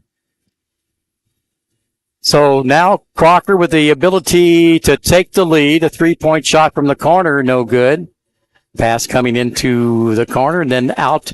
It'll come to Emma York. Hits a tray, and Crocker takes the lead, and I didn't even have to look down on the floor to know that Iberia wants timeout. Yeah, I mean, things are going Crocker's way in a half right now. 13-0 run for Crocker right now. Iberia is just playing all out of sorts. That time, didn't box out. You've got your two biggest players on the floor there. You should not lose any offensive rebounds like that. But that time, the only player in the area, one of your smallest players on the floor, in Emma Ruth. 5'4", she passes it off, she repositions, she gets wide open at the top of the key, drains another three. And if you know this Crocker team, they like those threes. They're going to make them if you leave them wide open there. Just not a very good defensive possession. In fact, the last few minutes defensively have just been torrid. Or, well, maybe not the right word there. Maybe that's a completely different word. But it hasn't been up to par with what Iberia needs right now. Well, let's see if the Lady Rangers can recover right here. They're down by 3, yes, but yeah, you still 4:02 left on the clock. They've got plenty of time. Yeah, plenty of time to recover, get your head back on straight and win this game. Although, and Emma Ruth gets a steal for Crocker, and immediately time is going to be called by Coach Tom Bildner. It's actually a foul going to be called. A foul's going to be Iberia. called. Trying to get that basketball back. They get baited into a foul here, and that's number 4 here on Iberia. First foul on Tressie Brown. Fouls from here lead to free throws. So Crocker inbounds the ball. Here's Emma Ruth getting the ball to Newman. Newman and Ruth playing catch on the outside. Now, for the first time in this game, Crocker's in the driver's seat. Yes, they are. They can afford to be a little patient here. And they're working it around the perimeter, see if they could either get an easy shot on a pass inside or maybe get someone open for a pretty good look at the goal for, well, right there. A shot, in front of the free throw line, no good, but Crocker gets the rebound. Ruth fires it into the corner, and then it'll come right side of the lane. The shot put up, no good. That was fired up there by Candy. Rebound, Crocker, another shot, no good. And it'll be Iberia with the rebound. Yeah, the rim not really friendly to Crocker right there on that one. 3 very good shots. I said it for Iberia. I got to say it for Crocker, too. Got to make those bunnies. You really do. So the Lady Rangers with the ball are wanting to get a 3-point shot or bait it inside to Humphrey, but so far, the couple of times they've been able to get it to Humphrey, she has not been able to get the shot for the ball. And now the ball kicked out to Humphrey, and she knocks in a shot from inside the lane on the left-hand side. And that is good. Well, it had to be. It really should have been Rowden finishing that one off there. But Rowden, with the wherewithal to know where she was at after mishandling the pass under the basket, just pass it off to Humphrey and let her finish. And it's now a 1-point lead for Crocker. Crocker trying to pass the ball. And we have a 30-second timeout wanted by the Lady Lions this time. 2:07 still left on that clock. Anything can happen here in a situation like this. Anything can happen here, and it's really congratulations to Crocker for getting back to this point. But now it's who plays better in the clutch with the pressure on, and of course the excitement of the crowd. You've got the Iberia cheerleaders, you've got the Crocker cheerleaders, you've got plenty of people here in Lakeway supporting both sides. Who plays better when the pressure's on? Who's going to let the pressure get to their head, and who's going to stay calm here? Who's going to continue to do what has gotten you to this point? For Iberia, we saw they were playing perfect. They were letting their inside game develop their outside game. That hasn't happened over the last few minutes. For Crocker, are you going to keep adding the pressure? Are you going to keep forcing Iberia into mistakes? Who does what they need to do better? Now the officials are continuing and will come hand the ball to Crocker to inbound in their own side of the floor from the sidelines. Ball tossed into play now, coming into the corner. And then Bauer, who made that. It was Jalen Piggott. It was Piggott, okay. Yep, with the floater. And puts the team back on top. Of course, Piggott came out early in the first quarter, slowed down a little bit, but now finds herself a plus basket to get back in front. And now if you're Crocker, gotta design the play. You're not really looking for the final shot here. I think it's too early. I think it's more important that you get the points. 2, 3, 1, get any kind of points here at this point. But whatever you do, I'd be ready to play defensively back the other side. Been very complimentary of Crocker's defense all night long. But, no possession may be more important than the possession following a potential Crocker score. But first, you got to score first. You got to find the shot you want. Shot selection has been pretty solid for Crocker tonight as well. But, 2 or 3, doesn't really matter at this point. Whatever's open's open. We know Crocker can hit it from pretty much anywhere, so we'll see what they have coming up here. But they might be facing a little bit of extra pressure. No, Iberia's going to play back in the half court. They're going to catch up with them then. So Iberia's defense already in the back court, and there'll be no pressure on the ball handling. Back court for Crocker. Now they'll pick up on defense as ball is fired across the timeline. Double dribble going to be called on Lexia Met, and that is a turnover that kind of changes the complexion here of the ball game. Completely unforced error. We're going to get a timeout here. Crocker's going to come up and guard in the press. But completely unforced error that time. And it's probably the worst way that it could come about, but the fundamentals of basketball. You got to focus. I don't really know how to describe it there, but you can't dribble with 2 hands. But don't you agree, looking at this game and the way it has gone, Crocker has been seated too low. You never know. We're going to have to see a second game here. Okay, well, true. Is Crocker underseeded? Is Iberia overseeded? You're going to need more here for this one, but as far as a bubble is concerned, this one game, it certainly looks like these two teams might be a little bit closer to the 2-7, although it could also speak to the depth of the conference in general. We saw number 8 Plato play a very good game today against the number 1 seed. We saw a very good 4-5 game this conference might just be 7 or 8 deep. It really might just be that way. Iberia with the basketball. Looks like they're going to try to prevent Crocker from stealing the ball or getting a turnover and scoring down. They're spreading things out on offense at the moment. Into the corner it goes.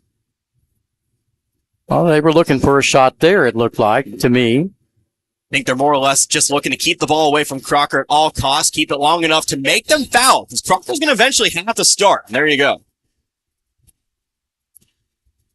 And, of course, when you get to that point here, you're still a couple fouls away from free throws here. Remember, you have to get to 5. Crocker's got 3 now with the foul coming on Ruth here. But 2 free throws makes it a 2-possession game, and with less than 30 seconds, it makes things a lot easier for you. Mark Crocker, they're hoping for a steal, and almost. Well, you got to make sure you keep control of it. Emma Ruth diving to the sidelines, almost picking off that. Yeah, Ruth almost got into that one. Fortunately, it was on the sidelines, and the ball just goes right out of bounds.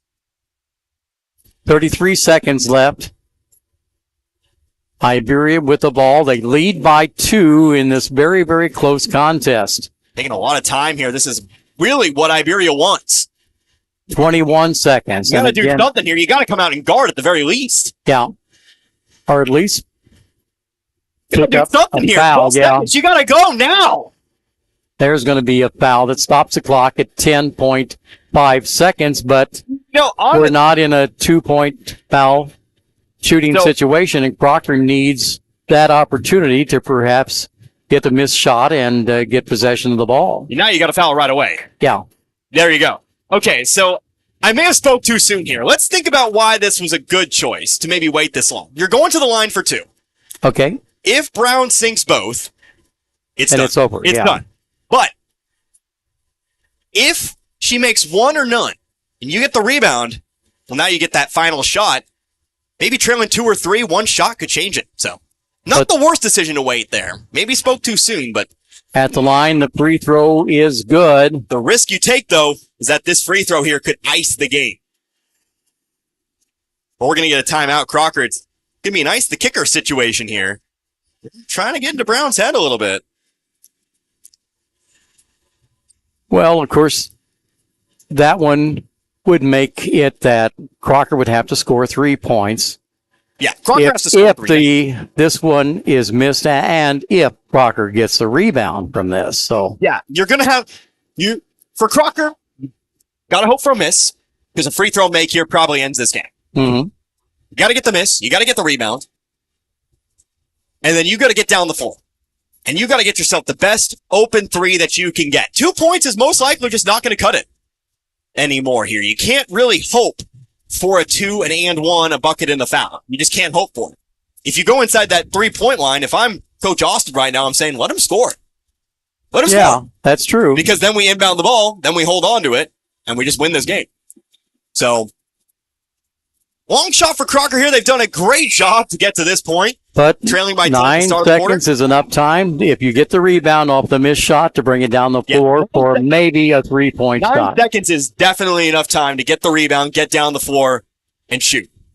Now, you could also, if you're Iberia, foul immediately and send Crocker to the line shooting 2. But that's maybe a bit more of a risk than Coach Austin is willing to take. So we'll see what develops here. We'll see what happens. It all starts with this free throw. Up to Tressa Brown. She has the opportunity to salt this one away, and that is good. I mean, that just makes it easy. So Crocker brings it across the timeline, but they got to shoot a 3, but still it will not win it for her. There's a baseline shot taken by Newman. She hits it, but it's just going to be consolation points here. Took too much time to get that shot off. 47-45. Iberia wins this close ball game. A nail biter to the end. And we'll return with our comments after the game, right after this. For over 50 years, Post Pawn in St. Robert has been offering the best prices in the area on firearms, ammunition, and shooting and reloading supplies.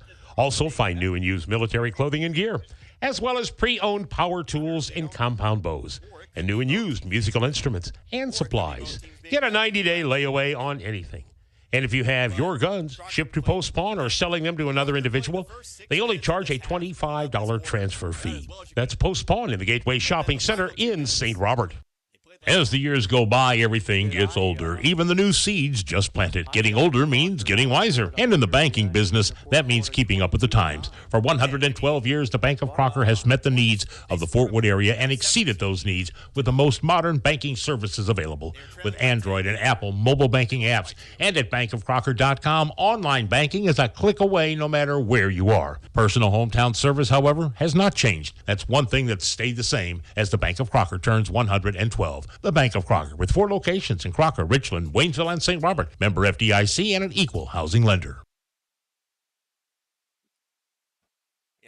Your vehicle is one of your biggest investments. To protect and maintain your vehicle, Ed Wilson Auto Works reminds you to take control when you're involved in an accident and choose the body shop that you want to repair your ride. Consider Ed Wilson Auto Works in Waynesville.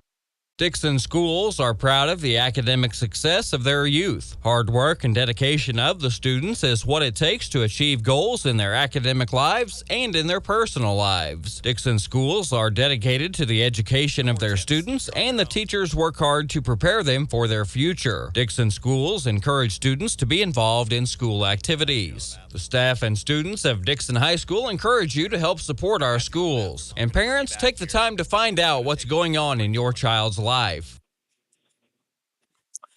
Well, it will be very, very hard to top this ball game the rest of the tournament, whether on the girls' side or the boys' side.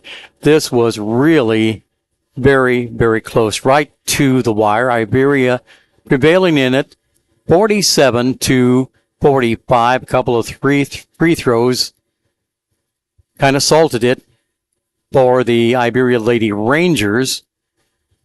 Crocker is pushed to the consolation side of the tournament bracket, but making a good showing here as the number 7 seeded team, making a good showing here to get them respect against their next opponent. Iberia then moves forward on the winner's side of the tournament bracket by getting this win. The number 2 seeded team getting to play on the winner's side of the tournament bracket from here on out. I'll take a look at individual scoring in this ball game. Tressa Brown, a junior for Iberia, finished with 9 points in the ball game. She hit a couple of threes in the process. Aislinn Bauer, 5 3-point shots in the tournament ball. Alexa Rowden with 7 points, 5 points for Kay Humphrey, which were very crucial in the end of the game. And then Kay Humphrey with 5 points in the contest. And another freshman, Jalen Piggott, finished the night with 8 points, 2 points for another freshman, Kaya Yoakum. And looks like we're going to get an interview with the Iberia coach, Mike Austin. And let's kind of get things set for that before we go any further. Looking for my cell phone to record this as I speak. Congratulations on the win. I imagine that you don't like to see ball games go down to the wire like that, do you? Well, it makes it more fun when you're coaching to have a game like that, and to see your girls get ahead and then lose the lead. They could have easily just given up and hung their heads, but they didn't. They scratched and clawed and found a way to win. And it may say they were a 7 seed, but I'd say they're probably the best 7 seed I've ever seen. Okay, and so in the end, what were you worried about? I mean, you got a turnover that came down. You came down the floor and then capitalized on that. Well, I was worried about 23, the Mint girl, getting a look at the easy look at the basket. I don't know what she have, 4 threes today or 5 threes. I believe she finished with 22 points. 1, 2, 3, 4, 5. You're right, 5. Yeah. And I just told the girls we switched it up there the last minute and a half, and went from our 1-3-1 to a triangle and 2, and something we hadn't practiced at all. We just kind of drew it up in the locker room at halftime, and just want to give them a different look, maybe throw them off a little bit. And I'm just so proud of my girls. They battled, and I think maybe a little bit of it. You're looking at it, and you're saying, hey, we're the 2 seed, they're a 7 seed. This shouldn't be a very tough game. But I think it's one of those games that, as a coach, I was a little leery. I was pretty nervous coming in tonight, just for the simple fact that I was hoping that we didn't overlook them. And, we come out and played with some good intensity on defense and knocked down some shots early. And then, we went through a stretch where we turned the ball over too many times, and I had, a couple of freshmen out there. Jalen Piggott did a heck of a job for a freshman. And then Kaya Yoakum come in and gave us a spark, and didn't play like freshmen. I mean, even though they've played a lot of ball, and I don't think anything phases those girls. Well, I think that before the season started, you mentioned that you thought that the team had more speed this year than last year. Yes. And certainly we saw it there. Yeah. Ty's got a motor that just doesn't quit. I mean, she just goes and goes. And Chloe Edwards come in, she's a junior. And she's another one. If you've watched her on a softball field, you know how fast she is. She's one of the quickest girls we've got probably in the Frisco League. And so, yeah, we try to push the ball a little bit. And then the second half, third quarter, we come out there and I told him, I said, look at the scoreboard. Who's got the lead? I said, well, we do. I said, okay, let's play like it. We don't need to rush. And I think once we come down there in that fourth quarter and we kind of settled down a little bit, we were patient and got the shots we wanted. All right. And of course, you'd like to get better production from the inside. They were kind of counting on this year, but this game, I mean, you did finally at the end. Yeah, and that really counted in the ball game. Yeah, Kay hit that basket and made her free throw. It tied it up after we got down 3. That was a huge shot for us. But yeah, we're gonna look to try to get more scoring on the inside. But if, as long as we can knock down some threes, I think we'll be okay. I was going to say the next game will be tougher to play, perhaps for you, but at the same time, the number 7 team gave you all that, the girls all that they could handle in this game. So it's hard to figure out. It is. It's just like last year in districts. We were a 5 seed and nobody, expected us to do anything. And, we proved that, it doesn't matter where you're seated. It's just how well you're playing at the time. I want to congratulate you and the girls for the win tonight. Tough ball game, but you pulled it out at the end. Yeah, I can sleep tonight. Okay, all righty. Yeah, you can settle back, but it'll take you a couple hours to do that. Okay, thanks, Coach, for coming up here. And we will return in just a moment. Hi, this is Brad Shelton at the Marys County Bank. Every day, the Marys County Bank touches every corner of your life and supports you as you turn your life's goals into accomplishments. Whether it's purchasing your first car, opening a small business, buying a home, planning a wedding, or preparing for retirement. From your first car to a new life after retirement, the Marys County Bank is there for all your life's milestones with our full line of products. Stop by one of our 10 locations and see how the Marys County Bank can support your dreams. Member FDIC, Equal Housing Lender.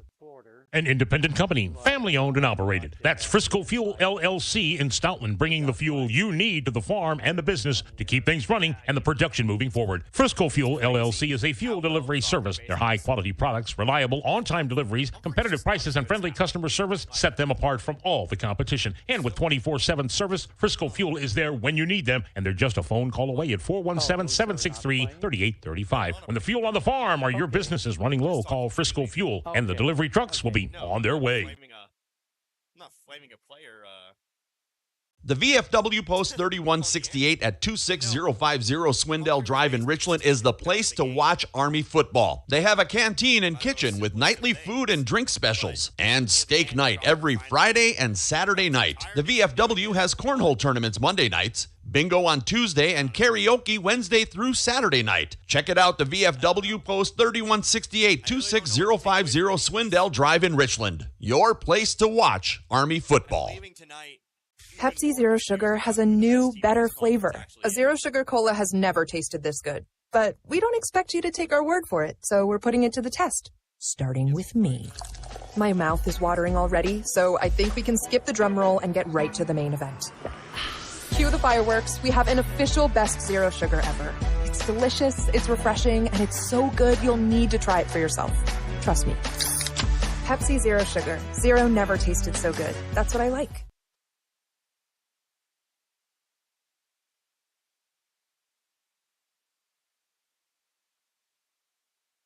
Gasco Sage Electric is owned by their consumer members who use their electricity and other services. They've been providing services to Camden, Marys, Miller, Phelps, and Pulaski counties since 1945. Much like electricity, Gasco Sage considers broadband internet to be an essential service, not just in the big cities, but right here in the rural communities they serve. They work hard at making a difference in the futures of the communities they serve. As a new G-Tech Fiber customer, you can soon be part of their high-speed fiber-to-home broadband network. Give them a call today, 573-759-7146.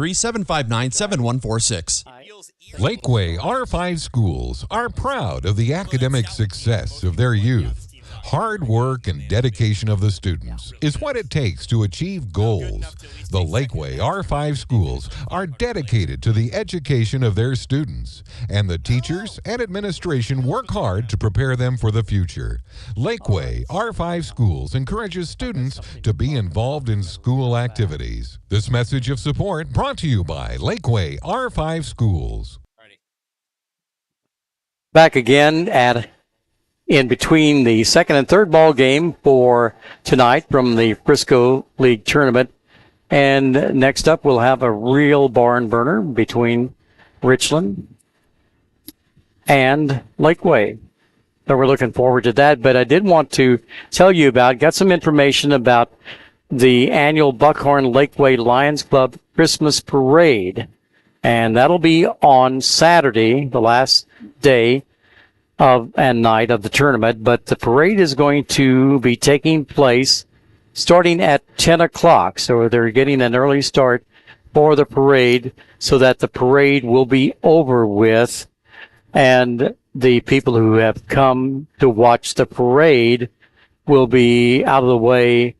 That will free up the parking lots, so to speak, for people wanting to come to the tournaments and the first game of the tournament on Saturday beginning at high noon. So sounds like a good plan there.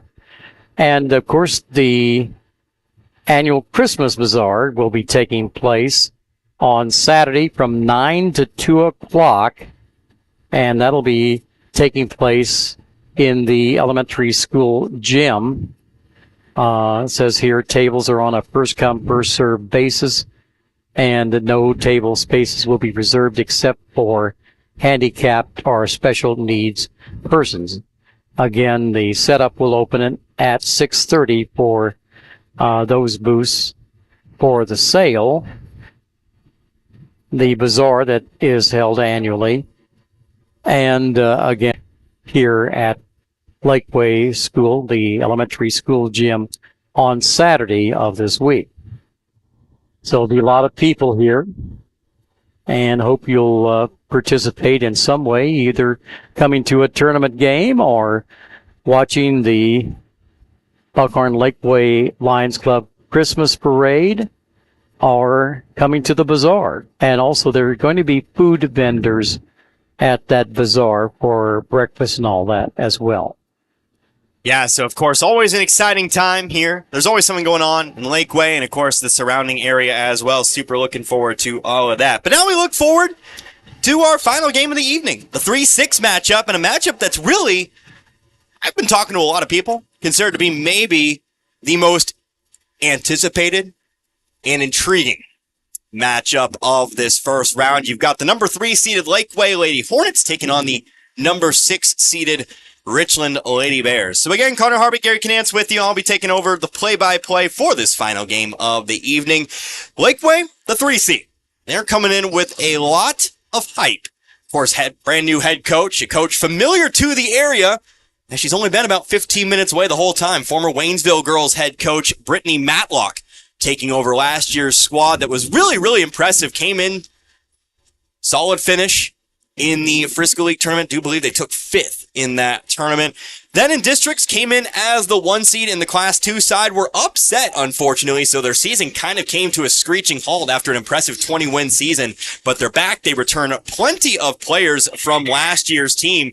Of course, that includes Alexis Shelton, Olivia Bovinglow, Addison West, and Adrian Miller. And, of course, some of those younger kids still going to provide a lot of depth for this squad. So Lakeway is a very strong team. And, of course, they'll look to continue on what they had last season. They're a confident team. Coach Matlock said this is a team that believes they can do some great, great things. Meanwhile, Richland, they do lose a couple of their best players. Bria Morse, Lily Gibson both lost to graduation, but they return Lexi Burns. She's a player to watch out for. Cameron Cardos, and a transfer from Stowlin, Shauna Looney. Of course, last year kind of lit up this Frisco League tournament, Looney did, but she's here with Richland now. We'll see if she can do it here tonight as well. Also, look for a freshman here in this game. Hearing a lot about her. Look for Mallory Moss. Been hearing a lot about her as a player to watch for these Lady Bears. Also been hearing Richland might be the most underseeded team in this tournament. So let's hope this one lives up to the hype. I certainly think it can. But, of course, we'll get you your starting lineups here in just a moment for both of our teams here. I do believe they're going to go ahead and start here with the Richland Lady Bears. They're going to look a little bit something like this here for this one. First one out on the floor, that is going to be the freshman Mallory Moss. She'll get the start here tonight. Also starting out here, that'll be Cameron Cardos. She is a sophomore. Saw plenty of minutes last year as a freshman. Andolyn Wands gets the start as well. She is a junior. Also have out there as well, that's Lexi Burns. Like I said, she might be the leader of this squad this year. And then finally rounding out the starting lineup, that'll be the junior Monica Smith. Meanwhile, starting lineup for the Lakeway Lady Hornets, Addison West, a 5'9 senior, gets the nod. Also have out there as well the 5'8 senior Alexis Shelton. She's approaching a milestone tonight. We'll have the 5'9 senior Emma Tolbert. We'll also have out there the 5'6 senior Olivia Bovinglow. And finally, it'll be Adrian Miller, the 5'7 senior. You might have noticed 5 seniors in this starting lineup. Lakeway is easily the most experienced team in this tournament. We'll see if experience trumps a little bit of youth here. Over on the other side, you heard no seniors in the starting lineup for the Lady Bears of Richland. In fact, they only have the 1 senior themselves. That's Jordan Payne. We'll see if she gets minutes here tonight. But yeah, this is the Lady Bears team that's young, confident, and ready to prove. Of course, head coach Brandon Robertson taking over, coming in from southeastern Missouri. Switched over, said southwest Missouri. I don't know if I necessarily agree with the location on that, but more or less, more south central Missouri, really. But it's going to be Richland who wins the opening tip. Location aside here, we're in Lakeway. It's Mallory Moss who comes across, middle of the floor, fading over to the right wing. She'll hand it off here. That'll be Andolyn Wands coming back to her left. Hands it off, floater, right elbow. Cameron Cardo shot up no good, but rebounded here by Wands. Pass it around the perimeter here with it. Monica Smith on the left wing, free throw line, back out, long 3, nailed it. Cameron Cardos for 3. Richland takes an early lead. Pressure, Mallory Moss, with the steal off the inbounds pass. Coming out with the full court press here. Richland wasting no time, adding the heat. Knocked it out of bounds. Last touch actually by Lakeway. Richland gets the ball back. Successful 4-court press. 40 seconds in here, still 3-0. Moss coming to her left, sets her feet, high arcing 3. Too far to the left though, air ball, but a fight for the rebound. It's going to be a jump ball. Lexi Burns got her hand on it, but so did Emma Tolbert for Lakeway. And it will come back here with the Lady Hornets. Quickly inbounding the basketball here, Olivia Bovinglow to the right wing. Takes it one way, top of the key, over to Miller. Up and around, over now to Shelton. Shelton driving right baseline here, throws up I believe to be a pass, but it was tipped out of bounds, and it'll stay here with Lakeway. Miller to inbound from underneath the basket, left side. For a target here, going to go to the opposite wing. Tolbert, pump fake, Now off to Bovinglow. Bovinglow going to back it up a couple steps. Now on over to the left side, Shelton. Shelton guarded here by Moss, but it looks to be an extended 2-3 zone here for the Lady Bears. Tolbert squares up to the basket from the free throw line. Off to Shelton for three. No, off the left side of the rim. Rebounded, though, by Miller. Miller, block to block. Got up, fouled. Madison West going to head to the line. She'll be shooting two. Madison West, again, 5'9" senior. We get our first taste of a real student section here in this ball game. Foul's called on Cameron Cardos, first personal. West first free throw, no good. Of course, Monday, all the students are back into school after the Thanksgiving holiday. And of course, Lakeway playing on their home floor. To be said, Richland has quite a bit. Their student section here as well. One of the fun parts of the Frisco League, not everybody's very far away from each other. Second free throw also misses the mark. And it'll remain 3-0 in favor of Richland. Moss driving to her right here. She's going to be fouled. It will be a... No, they called on the shot, count the bucket, and they get the foul too. No, they're going to say it's on the floor. Thought they signified the shot counted. Kind of a... Thought he made the motion here, but it is a foul called on Olivia Bovinglow. Now ends up being a jump ball off the inbounds pass. Arrow pointing toward Richland. So Bovinglow does pick up her first, team first. Now we'll try it again here. Moss quickly throwing it in here, but throws it almost right into the hands of Lakeway. They get it back. Moss, long two. Shot too far, no good. Offensive rebound picked up here by Burns. Burns coming across to her right, middle of the lane. She traveled with it. Ball's coming back with Lakeway. And Lakeway coached by former Waynesville girls coach Brittany Matlock, 19 years. It's the head coach of the Lady Tigers. Here's a ball thrown away. Coming back with it now, Cardos, right wing. Ball stripped away by Bovinglow, but Cardos gets it back. She'll back it out now to the volleyball line, to her left.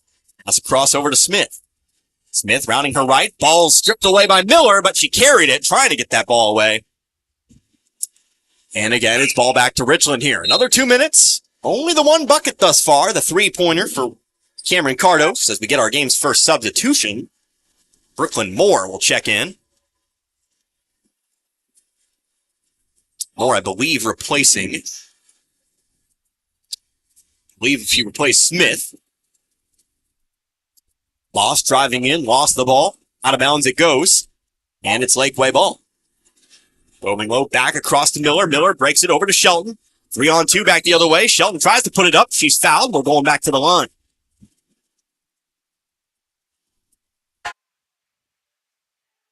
Second foul here on Richland. First foul on Lexi Burns. Shelton's at the line shooting two. First one up. First one no good. That's 0 for 3 from the line to start this game. It's Lakeway. 2.5 minutes to start this game without a point. See if they change that here. Second free throw. It's good. Lakeway's on the board. Alexa Shelton, her first point. 3-1 our score. 5:32 left to go in the first. Ball on the floor here. Nice trap across half court. Bovinglow, nobody in front of her. Right side layup. Left it short. Rebounded though by Miller. Shot blocked. And it's going to be picked up here by Wands. Nice transition defense here for Richland. Wands coming up to the left wing. Turns back around. Pass it up top to Cardos. Cardos, one dribble off to the corner. Wands for three. Nothing but net. 2 threes. Start this game off for Richland. They call that a 2. Nope. Oh. They gave that final point, but here's Lakeway getting down the floor. Shelton driving left baseline here. Moves into traffic. Ball stripped away. Lexi Burns coming up with the block and the ball. Richland playing suffocating defense to start this one here. Cameron Cardos. Pass across the floor. Wands looking for her second three. That one's good. Richland might be pretty good at the whole three-point shooting thing, and that's going to lead us to a timeout taken here by Lakeway. So Richland, people were talking about them being potentially underseeded. It's only been 3.5 minutes into this game, but it's looking like that might have been an accurate assumption to make here. Real impressive start here for Richland. So a 30-second timeout here on the floor. 4:34 left to go in this first quarter. Again, make sure you come back tomorrow. 3 more games. Swap over to the boys' side of things for our remaining first-round matchups. Start things off with Licking and Lakeway. It'll be a 1 versus 8. Lakeway defeating Richland back on Saturday, so we'll get Licking and Lakeway at 5 p.m. tomorrow. Got the 2-7, Dixon and Stoutland. Then we'll finish it off with Newburgh and Plato. That'll be your nightcap tomorrow. 3 more games right here on 97.9 The Source. So Lakeway with the basketball, following the 3-pointer. Richland still full court pressing. Broken, though, this time here by Lakeway. Boving low, left wing, cuts back toward her right. Drives all the way in. Shot up from 6 is good. Crazy. Juke and left, Juke and right. Boving low found enough space to put up the easy bunny. And cuts the lead to 3 here at 9-3. It's halfway through now, this first quarter of play. Smith, a dribble to the right. Spins around, back out to Cardos. But around, Moss, quick release 3 from the right corner. Buried one. Yeah, they're pretty good at it. 4 threes to open this game at 12-3. Not sure you can keep up an 100% shooting percentage for very long, but tell you what, ride the wave while it lasts. Shelton trying to push it inside the lane, but it's stolen away. Here comes Cardos. Middle of the floor, left wing, over to Smith. Smith, 1 dribble. She's going to try her luck. Got it. 5-4-5 from beyond the arc for Richland, but now a foul. But a 15-3 lead to start this game. 4 different scorers, 5 threes. I think the question is, what's Lakeway going to do to stop it? Foul is going to belong here to Brooklyn Moore, her first. So we get a substitution here. Leave checking back in. I believe. Missed who checked back in there, but you got your starters back out on the floor here for Richland. Foul. Say it was on the floor, perhaps. Foul's going to be called here on Richland once more. This one's on Indolin Wands. It's the 4th foul on Richland. It is to note, any more Richland fouls and Lakeway gets free chances. It's actually a substitution for Lakeway. So Taylon Jones checks in for the first time. Knew there was a substitution. Correctly or incorrectly assumed. It was for Richland. Pass across the wings here. Shelton jump shot. Too far to the right. No good. Rebounded here by Burns. Burns will find an outlet pass here. Push the ball up the floor. It's Cardos. Cardos trying to go to the left block here. Ball's knocked out of bounds, though. It was touched last by Addison West. He'll stay here with Lakeway. Not on my roster. 22's in the ball game here. That actually might be a freshman. I know Lakeway had more players than I could put in my book. 22 would be Leah Taylor. There we go. I knew it was a freshman. Lakeway rostering everyone in the program. Here's a ball down the floor. Kaylin Jones over to Miller. Miller, right wing, pump fake, but you travel with it. Ball's coming back here with Richland. Another turnover. It seems like that the big problem for Lakeway is they're in a rush to score. Down by 12. Monica Smith, left wing with it. Gonna just pop the 3. Too far to the left. That's their first miss of the game. Now 5 for 6 from beyond the arc. Here comes Lakeway on the attack. Boving low, top of the key, picks up the dribble over to Miller. Miller, 1 dribble, tries to go in. She's fouled. She's heading to the line for 2. Richland's gonna have to watch the hands. The fouls have started to pile up here early on. Getting a lot of fouls called here in the ball games right here. It's almost like we have a wet whistle out there on the floor. I mean, ultimately the whistle has been more active than what we had on Saturday as the first free throw is sunk by Miller. And like I always say, it's not necessarily a bad thing. It just means you have to adjust to it. You can't get away with some of the aggressive things you do in other games when you might have more leeway.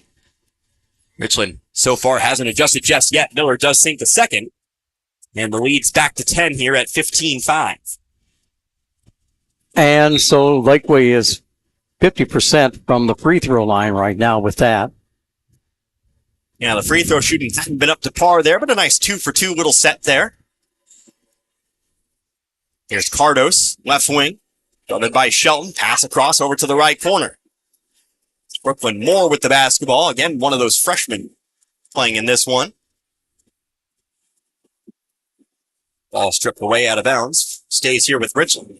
Moss to inbound. Moss searching for somebody, anybody. Does find Juan setting up open three. No, too far to the left. Fight for the rebound. It's pulled in by Tolbert. Pass up the floor here. Here comes Jones. Jones on the right wing. Bounce pass up top. Over to Fear. Back over to the right side. Pass inside to Fear here. Fear does come up with it. Tries to go across the middle of the lane. Ball ends up loose. Tolbert runs it down. Off to the left wing. Here comes Shelton. Shelton. Now to West. West in the right corner. Back inside the paint. Fear jumper from 8. No good. Loose rebound. Long rebound. Picked up by Shelton. Shelton now a shot from the right block. That one's too far to the right. Another loose rebound. This time we're going to get a foul. Foul charge here to Richland. And I believe that'll be a defensive foul, and I believe we're shooting 2 for it.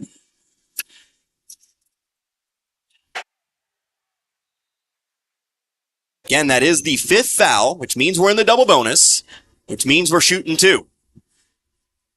And at the line, again, it will be Emma Tolbert, who was fouled on that rebound. Foul was called on Brooklyn Moore, her second. First free throw here for you from Tolbert off the front of the rim. No good. Well, Lakeway's missing opportunities for sure. Yeah, I mean, ultimately, you make these free throws. You've missed 4 tonight. Not that one. That makes it a 5-point game. But right now, as it stands, 15-6 after Tolbert goes 1 for 2. Smith. Top of the key here. Pass it on back to Moss. Moss moving toward her right here. Brings it on out. Back on over now to... There's Shauna Looney checking in for the first time. Just wondering when we might see Looney tonight. Yeah, remember was a standout for Stoutland last season. Coming off the bench here in this one. Looney right wing over to Moss. Moss setting her feet. 3-pointer. Too short. From the rim though, but an open rebound for Cardos. Cardos came up with it. Might have carried it. She'll pass it back on over to Looney in the corner. Looney on out to Moss. 43 seconds left to go in the first. Cardos, corner now, over to, that is actually Lethea Campbell. Oh, up back in. Cardos, banks in the 3. Cardos, her second 3. 6-3 overall here. Still all of Richland's points out from beyond the arc, and it's 18-6. Here comes Shelton on the attack. Drives inside the 3-point line. Right side layup, left it long, no good. On the rebound, we'll get a foul. And that's 2 more shots coming up here for Lakeway. Foul will be charged here to Moss, who got underneath on the rebound. We'll send Addison West to the line here. Shoot. Actually, no, the foul's going to be on Shauna Looney. Might have been elsewhere on the floor, but Looney picks up her first. West does sink the first. West now 1 for 3 from the line. Second free throw is up and away here. Got 2 more substitutions. Second one's no good. Who gets the rebound will get a push from behind called against Lakeway. Will be called on West. Picks up her first. Team's second. It'll be Richland inbound here from underneath. Lakeway now holding a full court press here. Going to try to make Richland work a little bit more. Moss coming up the right sideline here. Gets through the trap attempt. Now on the right baseline. Look Goes at into her the left move. block here. Back out to the left wing. Cardos, pump fake. Now driving inside, middle of the lane. Lots of contact. Charge taken by Lakeway. Yeah. Emma Tolbert takes the charge. That's a foul here on Cameron Cardos, her second.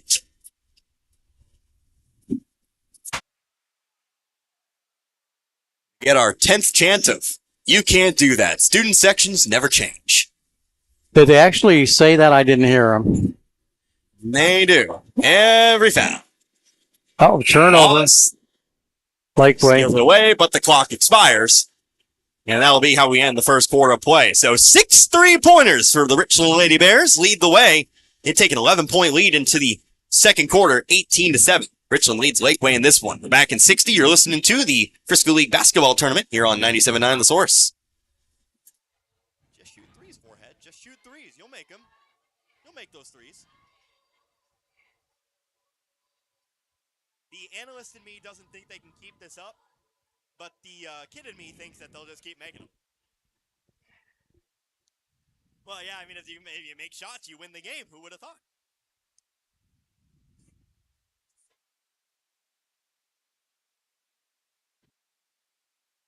Alethea Cambier.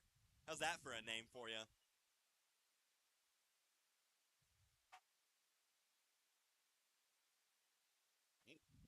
That was a quick break. Back to action here. Second quarter for you. 18-7.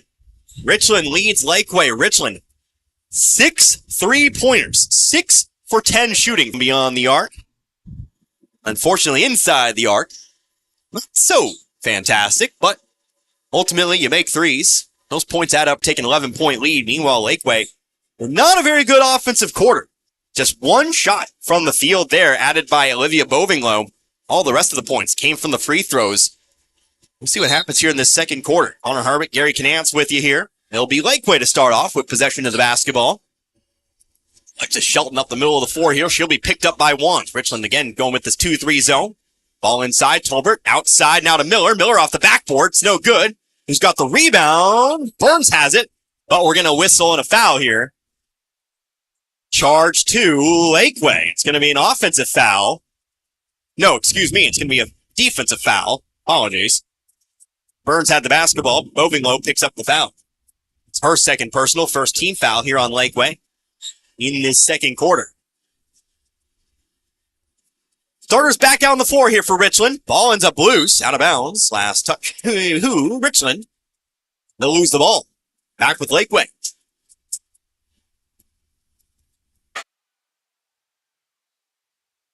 Miller will inbound. Richland still coming out with the press. Back to Miller. Miller up the middle of the floor over to Tolbert. Now to West. Turns into a 2-on-2. Pass zipped inside, but too much zip that time.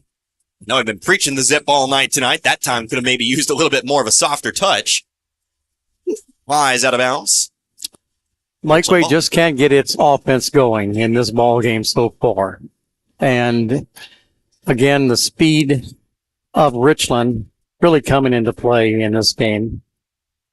They get down the floor in a hurry.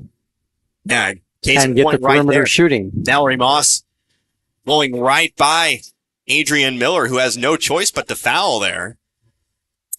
That's her first personal, second team foul of the quarter. Cameron Cardos taking the ball in the right corner. Around the perimeter we go to Smith. Now into the corner, Wands. Wands with the long two. Back of the rim, no good. Loose ball on the rebound. I think Lakeway got into one another there. Yeah. And the floor hard that time was Bovinglow, but she's right back up, but it will remain with Richland. Moss to inbound, left side underneath. Floats one up here. Catch made by Burns. Burns with the 8-foot shot, no good. Richland, trouble with anything that isn't a three-pointer tonight. Still haven't hit a shot from inside. Shelton cutting back toward her right here. Penetrates the double team. Going to travel with it. Yep, that'll be the call. Another turnover there, and again, caused by the speed of Richland on defense. Smith to Cardos. Over to Moss now on the right wing. Moss driving right baseline. Floater off back of the rim. No good. Fight for the board, though. Might be a foul off that rebound. Burns kind of got choked from behind there, and I think the foul's going to go on Addison West. Yeah, West obviously not trying to. Kind of hooked that arm right around Burns and brought her down. That'll be the third foul here on Lakeway. Second personal here on West. We're cruising toward that bonus. Mallory Moss, three-pointer from the right corner. No. Richland just having a rough start to the quarter overall here. Here's a pass down the floor. Shelton runs it down. Now making a move on the right block here. Throws up the shot with the backboard and in. Shelton gets on the board with her first field goal of the ball game. Just a second shot made from the field here for Lakeway, and it's 18-9. Back to a single-digit game here. Moss right wing. One dribble, deep three. Nothing but net. Yep, it's a three-pointer. And it's number 7 for Richland. 21-9. We're back out to 9. Full timeout taken here by I believe by Richland. So Richland will take the timeout following the 3. It's a full timeout. Let's take 60 as well. Back in a moment. You're listening to the Frisco League Basketball Tournament, 97.9 The Source. Friend True Value in Licking is your locally owned hardware store. Proud to be a member of the True Value family and here to serve the community. Whether you're the pro or taking on a do-it-yourself home improvement project for the first time, Friend True Value is right there in your neighborhood with the expert advice, tools, equipment, and the products to get the job done. They strive to supply construction and hardware products that satisfy the needs of Licking and the surrounding communities. Besides all your hardware needs, they do chainsaw sharpening, key cutting, glass cutting, screen and window repair, and power tool repair. You have a friend at Friend True Value Lumber. Come in and see them today. When you walk in a building or a room, the first thing you see is the interior, and you want it to make a good impression. Whether it's your home or a business, B&M Interiors has the expertise. From simple closets to corporate boardrooms and offices, B&M Interiors of Iberia covers it all, and they are fully insured. They are metal stud specialists with no job too small. From drywall to drop ceilings, at B&M Interiors, you are the most important person in their business. Estimates are free. Call B&M Interiors of Iberia today at 573-793-6347. Proud to support the Iberia Rangers. That's not why we're here. Back for the full timeout, 21-9 here. Press broken here by Lakeway, but missing the layup on the left block, and it's a rebound here for Richland. Lady Bears lead by 12 with 5:52 left to go in the first half. Mallory Moss taking it all the way in, high off the glass. Shot too long, rebounded though by Burns. Possession continues. Cardos, one dribble, three-pointer, got it! 8 first half threes for the Richland Lady Bears. They are still yet to do anything else. They added the points on the wrong side. Hopefully we can fix that in a moment. But Ardos now has her third 3 of the game, and it's 24-9. Well, at the other end of the gym on Lakeway side, they missed an easy bucket under the goal. They are going to be talking about it right now, so hopefully we'll fix it. But yeah, Lakeway's got to find an answer. They really do. A little over-aggressive on defense that time. Flew right on by the pump fake. Got him. Here's Shelton trying to match with a 3 of her own. That's no good. But an offensive rebound here for Bovinglow. Bovinglow across, wing to wing, over to Miller. Miller up top to Shelton. Shelton going to be picked up here by Moss. Now she'll be picked up by Wands. Into the right corner. West across the floor. 3-pointer. Bovinglow. Got it. So Bovinglow will match. It's Lakeway's first 3 of the game. And we're back to 24-12. Here's a steal off the inbounds pass. Miller driving in. She'll be fouled. She's heading to the line. Cardos going for the big block there. Brought the hammer down.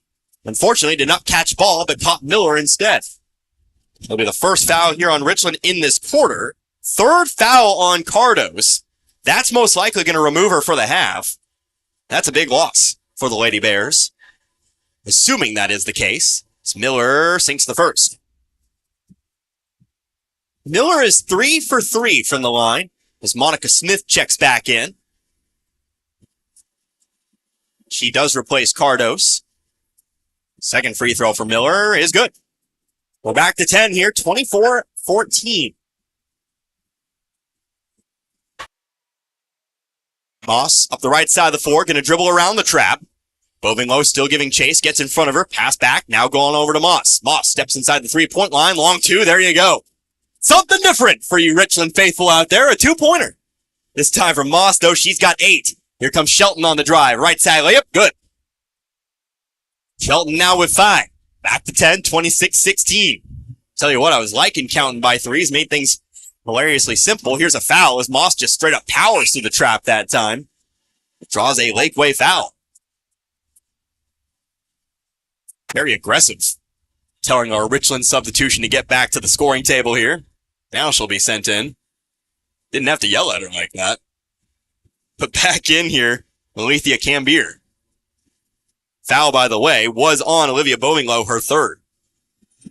Bovinglow, though, staying out for the time being. As Cambier takes it, top of the key. Free throw line, outside, Moss looking for the deep 3. No, front of the rim, long rebound. Moss going to bring it in herself. She'll dribble back around Bovinglow here, picks up the dribble, dangerous wing-to-wing pass. Cambier will be fouled, and we're actually heading to the line. It's a foul on Miller, but that is the 5th foul, and so it'll be Cambier to the line. She's shooting 2. And that is Miller's second foul here in the ball game. First quarter, it was Richland committing most of the fouls. Here in quarter number 2, it's Lakeway committing most of the fouls. So we'll see how Richland does in the line here. It's their first trip to the free throw line tonight. Cambier, first pick, first shot. I don't know where I'm at or what I'm doing right now, but either way, Cambier makes it. It's good. He's got one, 27-16. We're neither in fall nor spring. This is winter. Second free throw. Nothing but just metal. A little bit Nothing short. but metal. No metal. And so that gives the ball over to Lakeway. The air ball gives the ball back over to Lakeway, but not for long. But actually, they'll just take it right on back. A steal turns into a steal. Miller, nobody in front of her. Right side layup is good. He got down the floor in a hurry after getting the rebound and scored. Miller leading all Lakeway scores tonight. She's got 6. Shauna Looney with the basketball, top of the key. Over to the right side, Cambier. Cambier driving right baseline here, throws it right into the hands of Miller. Miller passing it up the floor to Shelton. Shelton can't haul it in, though. And we'll come back here with Richland. 9-point ball game. Back in order. Now, Richland could just go back to draining threes. We'd be in business. Of course, Lakeway also divisible. Now we're ready to go. It's Moss inbounds here. Smith back right on over to Moss. 3.5 left to go in this first half. Moss over to Looney. Looney, right wing, out of Wands. Wands back to Looney in the corner. One dribble, up and around the perimeter. Moss trying to dribble around Shelton. Right elbow now, runs into contact. Hook shot, no good. Loose rebound. Moss is there to steal it away. Moss, another floater. This time it's good. Moss doesn't believe in allowing me any kind of relief here. 29-18. Why counting by threes is easier? It just is. Don't ask. Emma Tolbert, right block, throwing up the shot. We're going to get a jump ball. Yep. Lexi Burns getting her hands on that one. And that'll be a Lakeway turnover. Yeah, that is going to give the ball back over to Richland. Nicely done there by Burns. 29-18. Under 3 to go now in the half. Looking for a 3-6 upset. Smith, left block. Outside to Wands. Back to Smith now in the corner. Smith going to lob one in there. Burns comes down with it. No bucket, but she is fouled. 2 free throws incoming. Coach Brandon Robertson again, new coach for the Lady Bears. 2 first-year head coaches as far as their current schools are concerned. Watching Robinson down there, Coach Robinson, very animated. All up and down the sideline. First free throw here for Lexi Burns is good. I like animated coaches. You can tell they're passionate. So far, so good from him. So good. So far, so good from his Lady Bears. Both free throws good for Burns here. Back to a 13-point lead. Now a ball overthrown. Mooney going to steal it away. Mooney, left elbow. She's going to drive all the way in. Contact, no buckle, but again a foul. And that'll be Shauna Looney to the line for 2.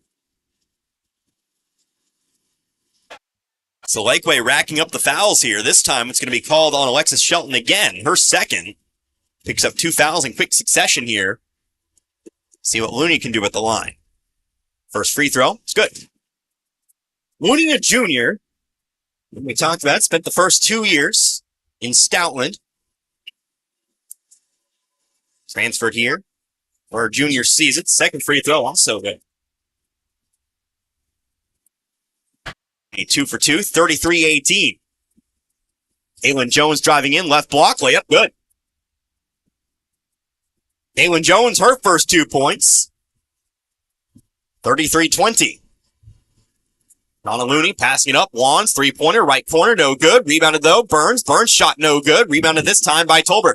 Tolbert double teamed off the rebound, able to find Miller, who finds Shelton. Shelton pushing it up the middle of the floor.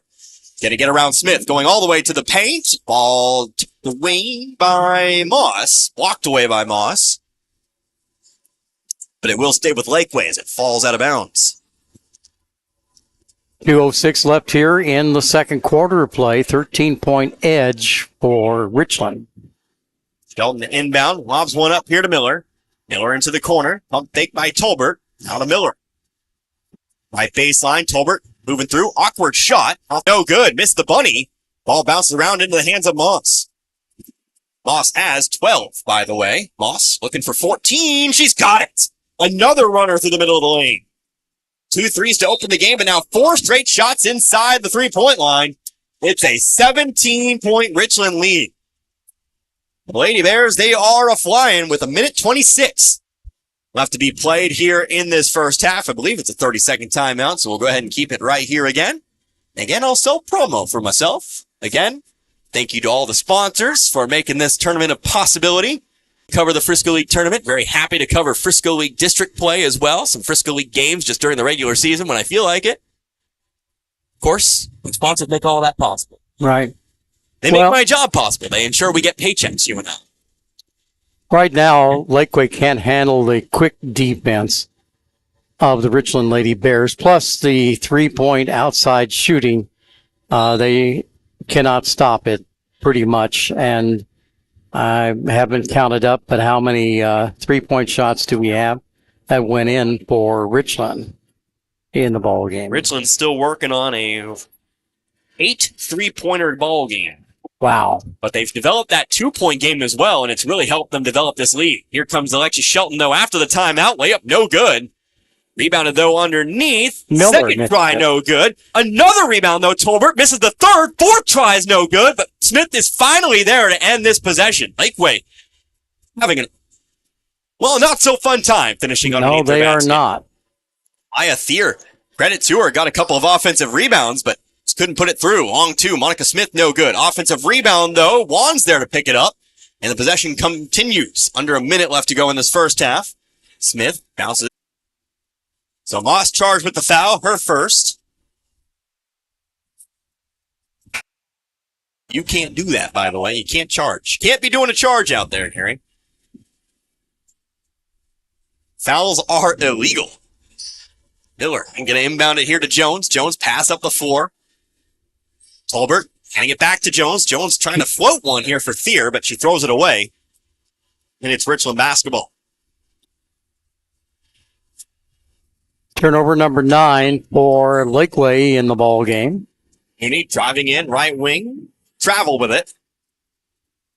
Another turnover here. That's number 8. Tit for tat. For Richland. Yep, tit for tat turnovers here. Ball back to Lakeway. Still trailing 37-20. 30.2 seconds left to go in the half.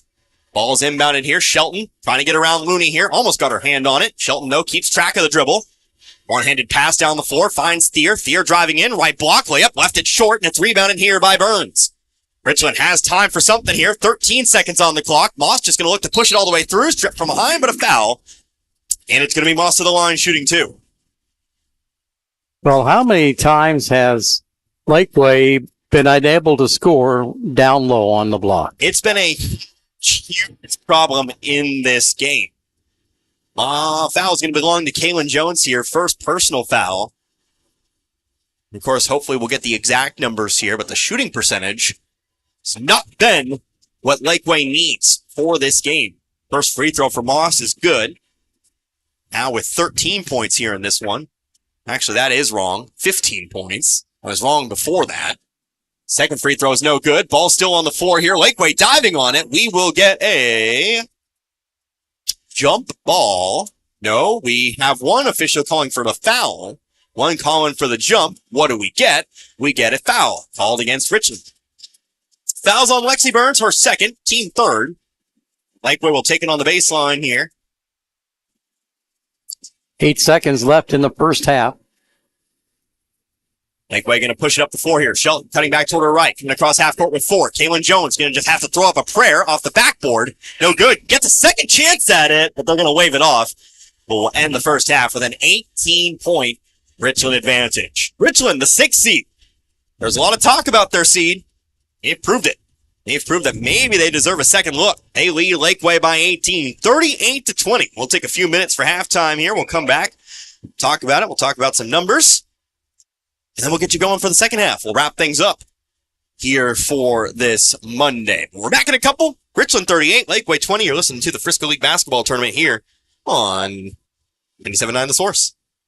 Hi, this is Brad Shelton at the Marys County Bank. Every day, the Marys County Bank touches every corner of your life and supports you as you turn your life's goals into accomplishments. Whether it's purchasing your first car, opening a small business, buying a home, planning a wedding, or preparing for retirement. From your first car to a new life after retirement, the Marys County Bank is there for all your life's milestones with our full line of products. Stop by one of our 10 locations and see how the Marys County Bank can support your dreams. Member FDIC, Equal Housing Lender.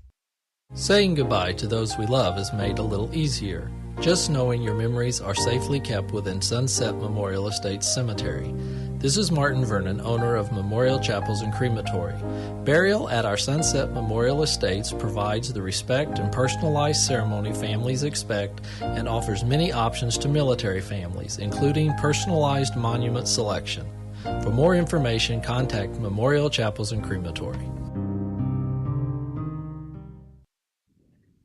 Nowadays, when you walk into a big store looking for furniture, you find some pieces made from glorified cardboard, and you're lucky if they don't break on the ride home. They'll call it affordable, but they really mean cheap.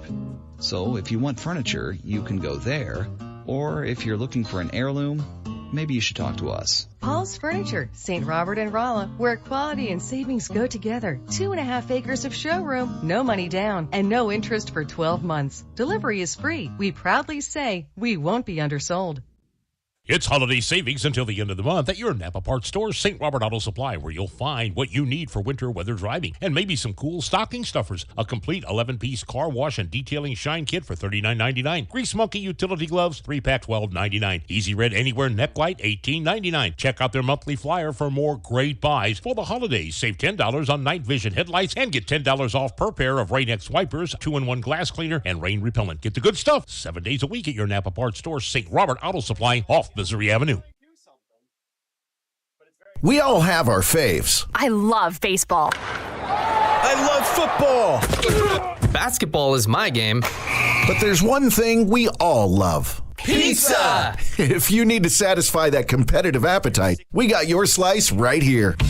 Domino's Pizza in St. Robert is the pizza during and after the game. Try the perfect combo deal. Pizza, side, and a drink for $19.99. Try Domino's Mix and Match is only $6.99. Check it out online at Domino's.com or call your order in at 573-336-3400. Domino's Pizza, 213 St. Robert Boulevard. Looking for a great career? Domino's Pizza St. Robert is hiring all positions. Apply online at jobs.domino's.com.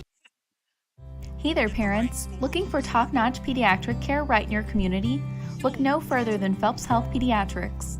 We're your trusted partner in helping keep your kiddos healthy and happy. Our team of expert physicians and providers are here to provide compassionate, family-centered care for your children from birth through adolescence. We understand that your child's well-being is your top priority, and it's ours too. Visit phelpshealth.org to learn more. Phelps Health, your health, our mission. And once again, welcome back here to the Lakeway Physical Education Facility. We're at halftime, our final game of the evening.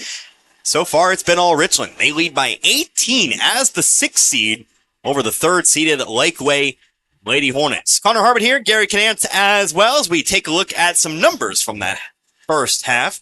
Richland, 18 first half points, all from beyond the arc, hit 6 of their threes in the first quarter, cooled off a little bit from outside in the second, but fortunately for the Lady Bears, the 2-pointers started falling.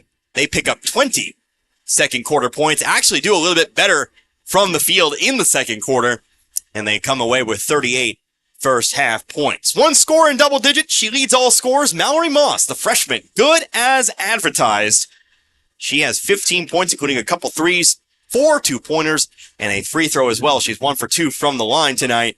She's also been helped along here by Cameron Cardos, who hits 3 first-half threes. Had to take some time off with the foul trouble, but we'll see Cardos back at the start of that second half. You got 6 points at the moment from Andalyn Wands. That, of course, is a couple of 3-pointers for you. 3 points for Monica Smith. She hit a 3 in the first quarter.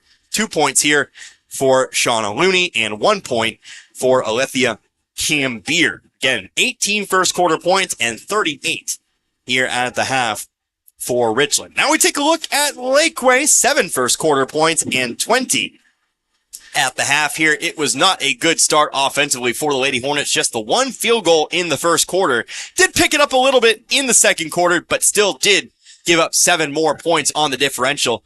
Again, Richland has really just kind of molded their game around what they've needed to do. But Lakeway, they are being led at the moment by Adrienne Miller. She has got 6 points here in this one. That's 4 for 4 from the line and one of those field goals as well. 5 points for Olivia Bovinglow, including Lakeway's only 3-pointer in this one. 5 points as well from Alexis Shelton. You got 2 points here for Kaylin Jones, and then 1 point apiece for both Addison West and Emma Tolbert. Again, 7 first quarter points and 20 in the first half here for Lakeway. Gary, how about some numbers? All right. Well, as far as team rebounding, the Lakeway Lady Hornets have hit 6 out of 22 attempts for 27.3% accuracy in the first half, and that is not very good, obviously, for Lakeway. And then for Richland, they've hit 11 out of 24 for 45.9% clip. And again, there were a lot of 3-point shots that were made. I believe Lakeway only has 1 3-point shot that did go in. So merely from that standpoint, of course, Richland with the lead on the 3-point shooting, but they have done 45.9% from the field in the first half. Free throw shooting, it is Lakeway 6 for 12 for 50%, and for Richland, they're 5 for 8 for 55.6%. 8 for Richland in the first half, 9 turnovers for Lakeway in the first half, so at least those statistics are pretty evenly matched. Individually, Lexi Burns leads all rebounding for Richland with 5 rebounds. Mallory Moss with 3 rebounds. Cameron Cardos has a rebound. And then for Lakeway, Kaylin Jones, 2 rebounds. Emma Tolbert, 1 rebound. And then Adrienne Miller with a total of 3 rebounds in the game. I might have missed some there, but that is the stats right now at halftime. So again, a problem here for the Lakeway coach, Brittany Matlock. I mean, how do you reverse the trend of this ball game, Connor? One of the first things you look at is, well, you say to yourself, well, darn, you don't really expect teams to start 6 for 6 from beyond the arc on you there, but there are things you can do to prevent teams going 6 for 6 from the start. You can really look to close out on shooters better. One of the things I've noticed there, Lakeway was getting a hand up, but it was coming much too late. You're allowing these Richland shooters, and they've got plenty of them. This is not a tall team. This is not a team that's going to beat you down inside. They're fast, they're quick, they're an athletic team. They're going to zip it around. You've got to be ready to move on defense, especially when you play that man-to-man, when you play that 2-3 zone. Got to get hands out in the face of shooters. They weren't really doing that all too much. And of course, once you did start, and once the shots started missing, Richland doing a very, very good job of kind of switching up their game there. We saw pretty much Mallory Moss was the poster child from this. Went from shooting 3 after 3 after 3, noticed, hey, this shot might not fall anymore. Switched it up. Started on the dribble drive. Started flowing up those runners. Had success there. So this is a constantly changing Richland offense.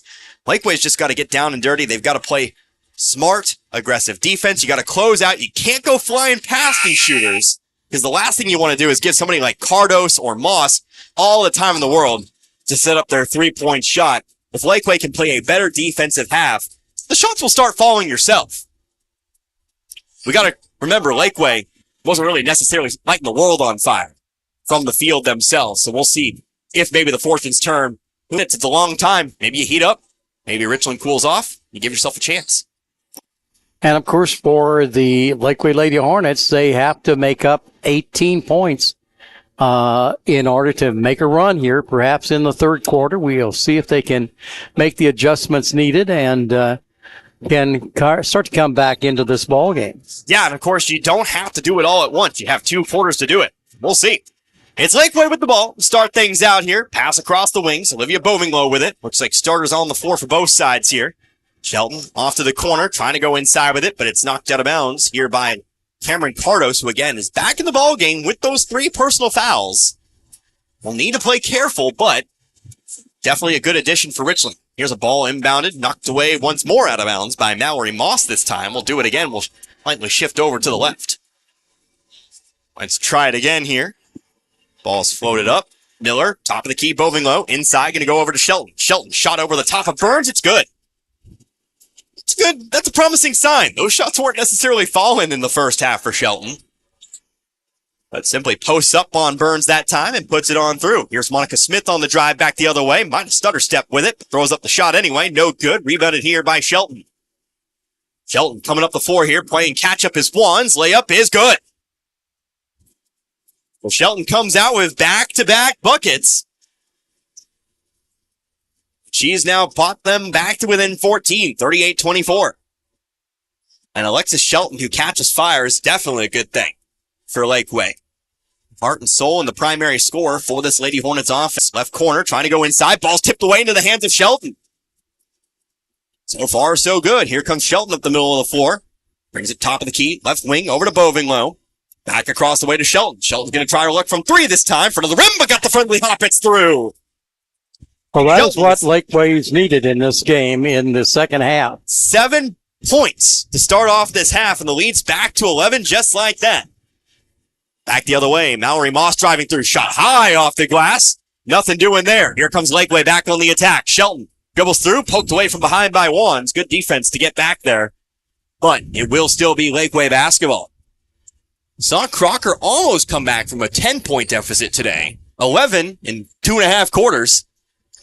Should I say, maybe 1.5 quarters. Certainly doable. Shot off the inbounds pass is no good, but Bovinglow is going to pick it back up. Possession continues. Alexis Shelton for three once more. No good. Long rebound. Who's got it? Monica Smith's there to run it down. Richland possession.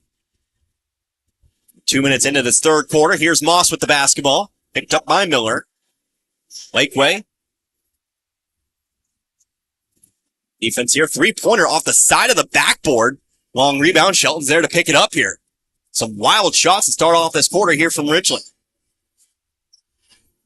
Here's Shelton. Kicks up the dribble. Right wing over to Tolbert. Inside Miller. Nice pass. West actually has nobody in front of her. Should have just taken the shot. Here's Bovinglow on the three. It's not very good court awareness there. Nobody around West. But the shot's missed here. Here comes Richland. Nobody around West. You are absolutely right in that. It's not a bad thing to be unselfish, but that time, be selfish, kid. Shoot that shot. Long three-pointer, Mallory Moss. Back of the rim, no good. Long rebound. It's brought in by Smith. We have a whistle and a travel violation. Ball's back with Lakeway.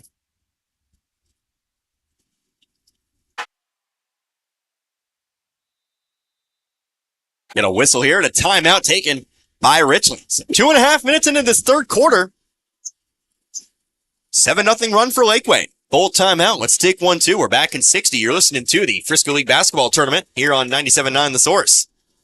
Buying a pre-owned vehicle is a great way to save money. Fortunately for you, Lowe Chevrolet in Waynesville has a process each vehicle goes through that most dealers don't do. It goes through a thorough 127-point inspection, then a beautification process where they're buffed, waxed, and professionally detailed. The goal is years of low-cost, trouble-free service from a pre-owned vehicle that meets your budget, needs, and lifestyle. Find yours today at Lowe Chevrolet off I-44, exit 156 in Waynesville. So hungry. I wonder what my housing options are. So here you are out in the middle of the beautiful Ozarks and you think maybe it's time to relocate. Fort Leonard Wood Homes. They offer move-in ready 2, 3, and 4-bedroom homes located at Fort Leonard Wood. Fort Leonard Wood Homes offer a secure, safe, and comfortable hometown environment. They have 24-hour maintenance, lawn care services, as well as average utilities included. Call one day and you could be in your new home the next day. It's just that easy. Call 573-329-0122. That's Fort Leonard Wood Homes. Got up by Shelton, no good, but a rebound by Tolbert. Lakeway retains control here, 38-27. How about a three-pointer from Shelton? No, too far to the right. Offensive rebound by West, throws up the shot. That's no good, and it's rebounded here by Moss. 38-27, Richland leads by 11. Moss on the attack, right block, layup, no good. Fight for the rebound, last touch by Miller. Heads out of bounds, it's going to be Richland basketball. Connor Harvick, Gary Canance with you today. Exciting ball game for you. Not as exciting as an 11-point lead can be. Here's an inbounds pass. Nicely done to Burns, but she can't finish the shot. Lakeway can't haul in the rebound. It's back out of bounds, and it stays Richland ball. About as exciting as an 11-point game can be. We've had lots of three-pointers. We've had potential comeback here. 7-0 run for Lakeway at the moment. Of course, our final game of the day, traveling violation going to be Charles here to Burns. So that's another Richland turnover who's still looking for points here in this quarter. Lakeway with an opportunity to pull to within 9 or perhaps 8 points here early on in the third quarter. West with the basketball in the left wing, now into the corner. Top of the key, here's Shelton. Shelton thought about the three, pulls it down. Moss closing out quickly enough. Right wing, here's Tolbert. Tolbert inside, right elbow to Miller. Miller trying to go underneath the West, but there to get a hand on it. It'll be Brooklyn Moore who checks back in the ball game. She pushes it out of bounds. Monica Smith about to be sent back in. Won't happen this time, though. Ball's mishandled. Shelton trying to roll it away. She does. Ovinglow coming up with it here on the left wing. Now going to give it back to Shelton. Shelton setting up for three. Shot blocked away. Cameron Cardos again. Cardos stands about 5'10 or so. She got a hand on that one. Excellent closeout there. Moss across half court. She'll slow things down. Let Richland set up. Again, Richland still with a double-digit lead. No time for panic just yet. Here's Wands for three. Rolls out. No good. Loose rebound there to pick it up. It's Shelton. Shelton up the right side of the floor here. She'll be picked up by Wands. Left wing, Bovinglow. Pump fake. Now on over to Shelton. Shelton. We're off the dribble. A 1-2 step. Travel call. And it's Richland ball. Substitution in. Shauna Looney.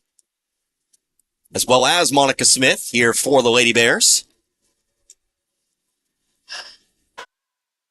Cardos toss it into Moss. Moss dribbles through the double team. Pass on over to Looney. Looney, right wing, drives in here into the land of the Giants. Whistle, blocking foul will be called. They're going to say it's on the shot here. Shauna Looney to the line, shooting two.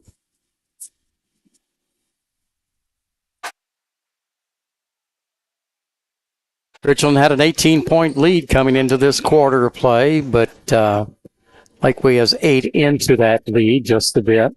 Just a bit here, but Looney does add a point.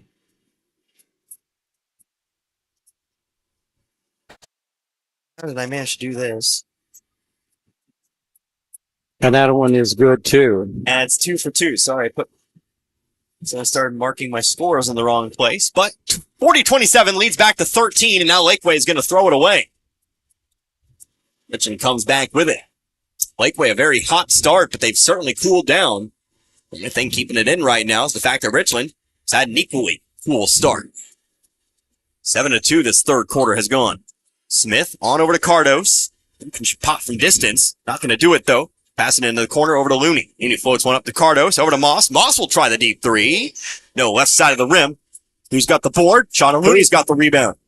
Looney back on over to Cardos. Cardos going to try her luck. No, off the backboard, no good. Long rebound there to pick it up. Kaylin Jones. Jones has it stripped away from behind by Moss. Richland back on the attack now. Moss going to be picked up by Jones. Moss bringing it to the right wing. A few more dribbles. Looney over to the left side. Cardos zips a pass inside. Burns fucking in the foul. Burns hits the floor, but she keeps self-balanced enough to put the shot up and put it in for 2. Get the foul to boot. Burns now with 4 in this one. She'll set up for 1, but first substitution. Olivia Bovinglow in for Emma Tolbert. Foul on Addison West, her 3rd. So Burns shooting. Junior. Free throw up. Free throw good. Burns now with 5 tonight. Back to 16, 43-27. Lost the dribble, ball on the floor. Who's there to pick it up? Richland is. Cameron Cardos comes up with a steal. Pass down the floor here to Burns. Burns turns around, shot no good. Loose rebound. There to pick it up, though, is Looney. Looney dribbles around Shelton here. She'll hand it off to Moss. Wing to wing, over to Cardos. Now Smith. Smith looking for 3, on target. And we've got a new largest lead of the game at 19. So Lakeway came out with aggression, but we tacked the other way, and it's actually a 19-point lead here. They added the 3 to the wrong side once more, but Monica Smith, her second 3 of the game here in this one. Don't know how it happens, but keep adding the points to the wrong team. It ain't 13, I'll tell you that much. There we go. Now we got to take it away from them. 46-27. So we're back to the 18-point lead. Well, we're down to 19, actually. It's a new largest lead of the game. We'll take it off eventually. Okay. But 2:04 left to go here in the third. All the momentum that Lakeway picked up in the first minute and a half or so. They haven't removed it yet. Now, this is more insidious. We're in Lakeway. Now, official coming over to the score keeper there. Yes, it is 46-27. Now they're adding more points. No, they don't have 32. We're going the wrong way. There we go. And you're right. It's a 19-point lead. I keep pride. Yes, I keep pride in at least knowing what the score is at all time. I can't keep track of rebounds and missed shots and all the things that you do.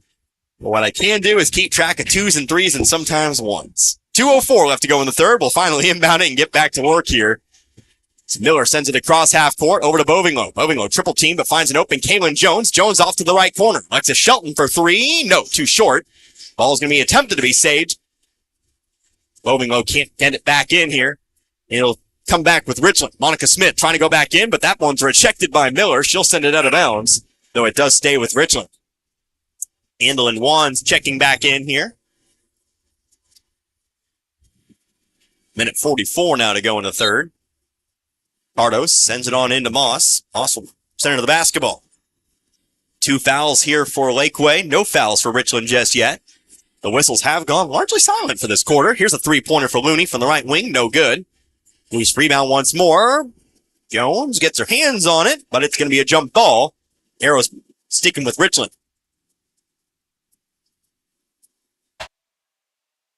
Winner of this one moves on to face Iberia, who won earlier tonight. Had to think about it for a second. 3-pointer, Andolyn Wands. Left wing, no good. Long rebound, though. It's picked up by Moss. Moss's shot from 12's no good. Cardos on the rebound, but we'll get another jump ball, I believe. We're going to get together and talk about it. We'll have a jump ball, and that's arrow back toward Lakeway. Winner of this one faces Iberia. Loser of this one awaits the winner of Dixon and Crocker. Dixon and Crocker will play that elimination game on Wednesday. Shelton off to Thier. Thier, nicely done. Nice little pass, block to block. Thier gets on the board with her first 2 points. And that'll bring the lead to 17, 46-29. Minute to go in the third. Pass down the floor here, Looney, right wing. Looney had it stripped away from behind. Into the hands of Thier it goes. Thier trying to keep control of it. She'll send it down the floor. She finds Jones. 2-on-2 back the other way. Jones cutting back to her right. Going through Cardos. Layup's good. Jones now with 4 in this one. Back to 15. 46-31. 40 seconds to go now. Moss, right sideline, tries to send it into the corner to Looney. It's out of bounds. Last touch here by Richland. These little runs Richland's been making tonight has really kept Lakeway out of this one. Lakeway on another mini little run of their own. Back-to-back buckets here. Shelton gets around. Now double-teamed. Tries to throw one into the left block, but that one didn't stand much of a chance. Burns is there to take it away. 20 seconds here. Richland is going to go ahead and hold on for the final shot here. Mallory Moss to the right, to the wing, backs it on out. Now 10 seconds left to play in the quarter. Moss driving through, runner, middle of the lane, got it. Lakeway can get a final shot off if they hurry. Coming down, Shelton, long 3, backboard, oh. So close, but it'll be a 17-point lead here at the break. So Mallory Moss, 17 points. Richland, 48 points. So they'll take a 17-point lead on into the break. You got 8 more minutes left in this one. We'll come back in just a moment. We'll wrap this one up. You're listening to the Frisco League Basketball Tournament here on 97.9 The Source. Imagine yourself in a time where quality and durability weren't just words when value was placed on workmanship. Pennaroyal Antiques and Collectibles at 122 Commercial Street in Crocker has Victorian and primitive furniture from the 18 and 1900s. You'll find rare documents and many unusual items like antique and collectible toys, military items, and vintage clothing. Thousands of items available, and if you don't see it in the store, ask for it at Pennaroyal Antiques. There's also something from the past called customer service. Pennaroyal Antiques and Collectibles. Open the third Thursday, Friday, and Saturday of every month from 10 to 4 or by appointment at 855-3259. How do you want your life to sound? Like this? Or like this? Life is better with a canoe. Find the perfect canoe to get you away from the noise. Because really, life is better with a canoe. Boiling Springs Campground and Canoe Rental now taking reservations for the 2024 season. Boiling Springs Campground Ground and Canoe Rental is family owned and operated and offers kayak, canoe, and raft rentals. They also have full hookup sites too. When you float with Boiling Springs Campground and Canoe Rental, they'll take you upriver and you will float right back to your site. Whether it's the Big Piney or the Gasconade River, you will always enjoy a relaxing float with us. Call today at 573-759-7294. Family fun is our number one. Let's go ahead and get going here. 8 minutes. We'll have to decide a winner in this one. Right now, it's Richland with a 17-point lead over Lakeway, 48-31. Connor Harvick, Gary Canance with you today, 97.9 The Source. Richland with the basketball. Lexi Burns, nice seal. Got behind the defender. A lovely pass to get it to her there. Lexi Burns good for 2. She's now got 7 in this one. Leads now 19. Tying our largest lead of the game here, 50-31. Emma Tolbert driving left side. Shot blocked away by Cardos, but a foul after the fact. It was not with the arm. It was not with the block. It was with the body. That's what they'll call here. It'll be 2 shots here for Emma Tolbert. That was a clean block with the arm. Our official down there is going to say too much body on that one. As Tolbert puts up the first free throw. It's no good. Tolbert, 1 point tonight. He's 1 for 3 from the line. Cardos checks out the ball game here. Her 4th personal. We'll keep her for later. Tolbert puts up the second free throw. Also no good. Rebounded by Looney. Came in to replace Cardos. Looney will cut back toward her left here. Now out to the right wing, Smith. Smith, 1 dribble, now to Moss. Moss going to slow it down. He's going to back out beyond the volleyball line here before being picked up by Tolbert. Now we'll go on over to Smith. Smith to Burns. Burns guarded here by Tolbert. It's a man-to-man right now for Lakeway. Burns sends it up top to Moss. Moss shot over West. Back to the rim. Rebound to the left. Rebounded by Wands. Possession continues. Every second this possession takes is a benefit to Richland, especially with a commanding 19-point lead. Got to make an aggressive play. That's exactly what Shelton tries to do. He'll commit a foul in the process. So unless there's a big reversal of fortune here in the fourth quarter, it looks like we're going to have a major upset here in the tournament on the girls' side. The number 7 seeded team beating the number 2 seeded team. This will actually be the 6 over the 3. We almost got the 7 over the 2 earlier tonight. Crocker almost got over Iberia. Yes. Did not happen. But for the second straight year here in this Frisco League tournament, if this record holds, the 6 will defeat the 3. Last year, you might remember, it was actually Richland who was the 3. So we get a timeout on the floor taken here by Lakeway. It was actually Richland as the 3 and Stoutland as the 6. Of course, we know Stoutland came in, young team, much like Richland is this year. And just caused a little chaos, as we know. The box and one trap that they've kind of become known for over the last couple of years. Richland this time came in out hot, shot lots of threes. Mallory Moss, obviously a great addition to the Lady Bears program. And it's just been a nice, won't say leisurely cruise, but it's been a nice little game for Richland. And would you believe that for many years, the way this tournament was seeded was exactly the way the teams turned out, according to seeding? I mean, there were a lot of tournaments in the past where exactly that happened. Yeah, and if this one goes through, this will be the second seeded upset of the tournament. Of course, the 5 did go over the 4. Right. Not much of an upset. But it still would count as an upset. You count it. But, of course, we'll see how things go on the boys' side tomorrow. Mm-hmm. We've got 3 more boys' games for you. We got the 1, the 8, the 2, the 7, and the 3, the 6, much like we do here tonight. So, should be a whole lot of fun coming up tomorrow for you. We'll see the rest of the schools. And these tournaments always so much fun because, we do random Frisco League games across the season. We do district play, but this is a chance to see everybody. Yep. Everyone's in the same spot. And I think that's why it's so popular with the fans. And, of course, the Frisco League Conference, one of the more enduring conferences in the Missouri high school sports scene. Meanwhile, up in Class 5 and 6, lots of screaming, lots of fire, lots of teams moving around here. But the Frisco League, pretty stable. Always a lot of fun. There was a foul. It was charged here to Shelton, who picks up number 4.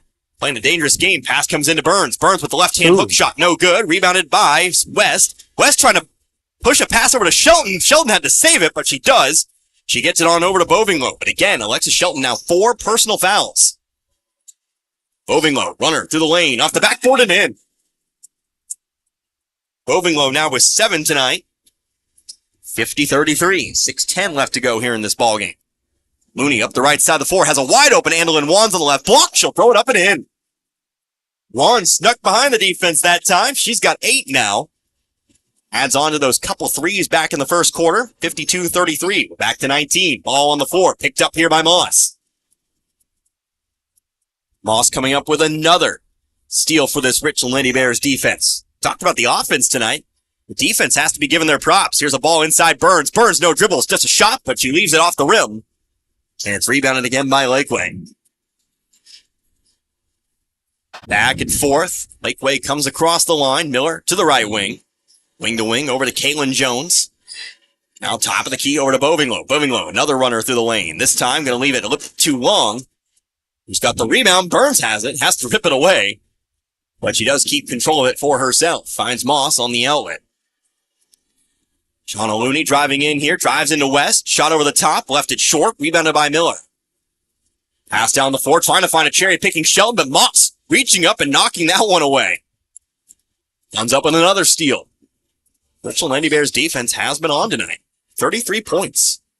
A team everybody thought would be a very, very good offensive team. Driving through the lane, Lexi Burns once more for 2. The largest lead of the game at 21, 54-33, and a timeout taken here by who took timeout? It's going to be taken by Lakeway. Well, now he's pointing to it was Richland. Lakeway, yeah. Well, they took the timeout away from Richland. We will see. Somebody's got 1 timeout remaining. Both teams had 2 timeouts before that one in particular, but it is a full timeout. 4:46. At this point, Lakeway's got to hope that they get hot. Well, for all practical purposes, I think this ball game is out of the hands of the Lakeway Lady Hornets. They're down by, 21 points? Never say never until you get to about 2 minutes from now. Okay. I'm a big believer. I've seen enough college basketball to know, I've seen enough NBA basketball to know, that if you can make up 12 points in a minute, which has happened several times, you can certainly make up 21 in 5. You don't believe it can happen until it does. Until it happens to you. We'll see if that can happen in high school basketball then. It's probably happened in high school basketball. Plenty of games, and high school basketball, it's a very volatile game. 54-33, but I will say Richland is very much in the driver's seat. It's looking very likely. As we say, it's not impossible, but it is improbable. That's to Shelton to the left wing now. On over into the corner to Tolbert. Back to Shelton. Shelton looking to penetrate. Now pass it off to Bovinglow. Bovinglow's pass is denied by Burns, but into the hands of Tolbert it goes. Tolbert going to create some space. Now back to Bovinglow. She'll still look to drive baseline. Now up to the top of the key. Miller. Miller, right elbow. Pushes on through, but she traveled first. And it's ball back over to Richland. Just watching the Richland defense, they are very quick. They're very quick and very good at cutting off potential routes. You see Lakeway They desperately want to drive to the basket tonight, but those lanes have not been there tonight. Lithia Cambier back in the game for the Lady Bears. She passed it back to Moss for three, but left it too far to the left. Rebounded here by Miller, but she's immediately guarded by Wands. Baseball pass down the floor. Bovinglow tried to save it, but she stepped on the line. Runs hard into the padding. Yeah, she's she all right. took a She's heavy immediately hit back up. into the padding, but is okay. But couldn't save the pass. We'll now get three subs in for Richland. Cameron Cardo, Shauna Looney, Monica Smith all back in. Cambier, Moore, and Wandswall check out. Richland will inbound. Lakeway with the pressure. Looking for the trap here. Dangerous pass across the floor, and yeah, they'll get the steal. Here's Shelton on the right block. Shot blocked low by Cardos. And it's into the hands of Moss. Step one worked out. Step two, not so easy. Here's Looney, right wing, driving right baseline now. To the block she goes. Shot up from 5. Tricky shot. Kind of a circus-looking shot there, but Looney got it. He's now got 6 here. That takes us to another timeout here. This one's going to be taken here by Richland. I think they were credited with the last timeout, so I believe that is their No, I was reading the team fouls. They have 1 timeout remaining. And it's another full timeout. We'll keep it right here. Might as well. And confusion got us through most of this timeout already, so perfectly okay. Make sure you tune in again. We talked about it. Boys games tomorrow, 4:45. Same start time, same start on your dial. 97.9 The Source. We'll start with Licking and Lakeway. Lakeway, boys might be looking to avenge a loss here tonight. Of course, handled Richland in the play-in game. That was back on Saturday. Lakeway, if I remember correctly, quite the dominating win, about a 30-point win in that play-in game, but we'll see how they handle a Licking team who, like the girls, it's pretty much the consensus pick to win the tournament here. Although, we'll say, we might be leaving here with a few more questions than answers on who might win this tournament. Licking only a 14-point win over the 8-seed Plato. Richland looking real good here tonight. Even Iberia running into a little bit of problems here, so this tournament's wide open. Another great thing about the Frisco tournament. Frisco League should say. Here's a ball overthrown. Lakeway going to turn it over once more. Coming out of the timeout, and again, it's Richland ball. Boy side might even be more open when you think about it. We'll have to see. We'll have to get those 3 games in tomorrow. Things become clear the deeper you get in the And tournament. they do become a lot the deeper you get into the tournament. Well, yeah, because teams get eliminated, I guess. But either way, here's Mallory Moss with the ball. Of course it becomes clear. Here's now Cardos, ball on hip. Now going to move toward her right. Shouting out orders. Now Smith on the left wing. Richland, no reason to do really anything with it. Hate to promote stall ball like that, but they can afford to pass it around a little if need be. Cardos, right side, over to Burns. Forces Richland team looking for the shot. They're going to find one. Shauna Looney, 3-pointer from the left wing, no good, but a long rebound. Picked up by Cardos. Don't think Richland's going to keep ball on hip, but I think they're going to look for the absolute best shot. It has to be a must-take. Well, I mean, they don't really need to score any more in the ball. Our point totals are always more fun. But, Here's Mallory yeah. Moss. She wants more for her own personal total. True. Missed it, though. Foul on the rebound. We're going back the other way with it. That's a foul here on Richland. Of course, Moss, 15 points in a freshman season game. The trip to 1,000 starts early. Can't take any time off. Foul, by the way, was on Lexi Burns, her 4th. 2nd team foul.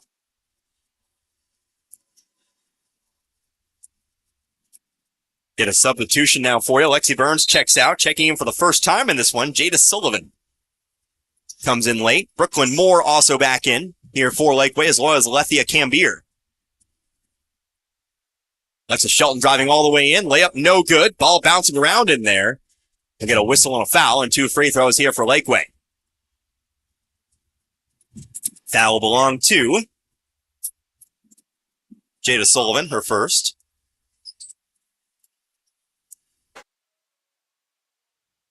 Shelton to inbound from the baseline here. Lobs one up. Bovinglow picks it up here.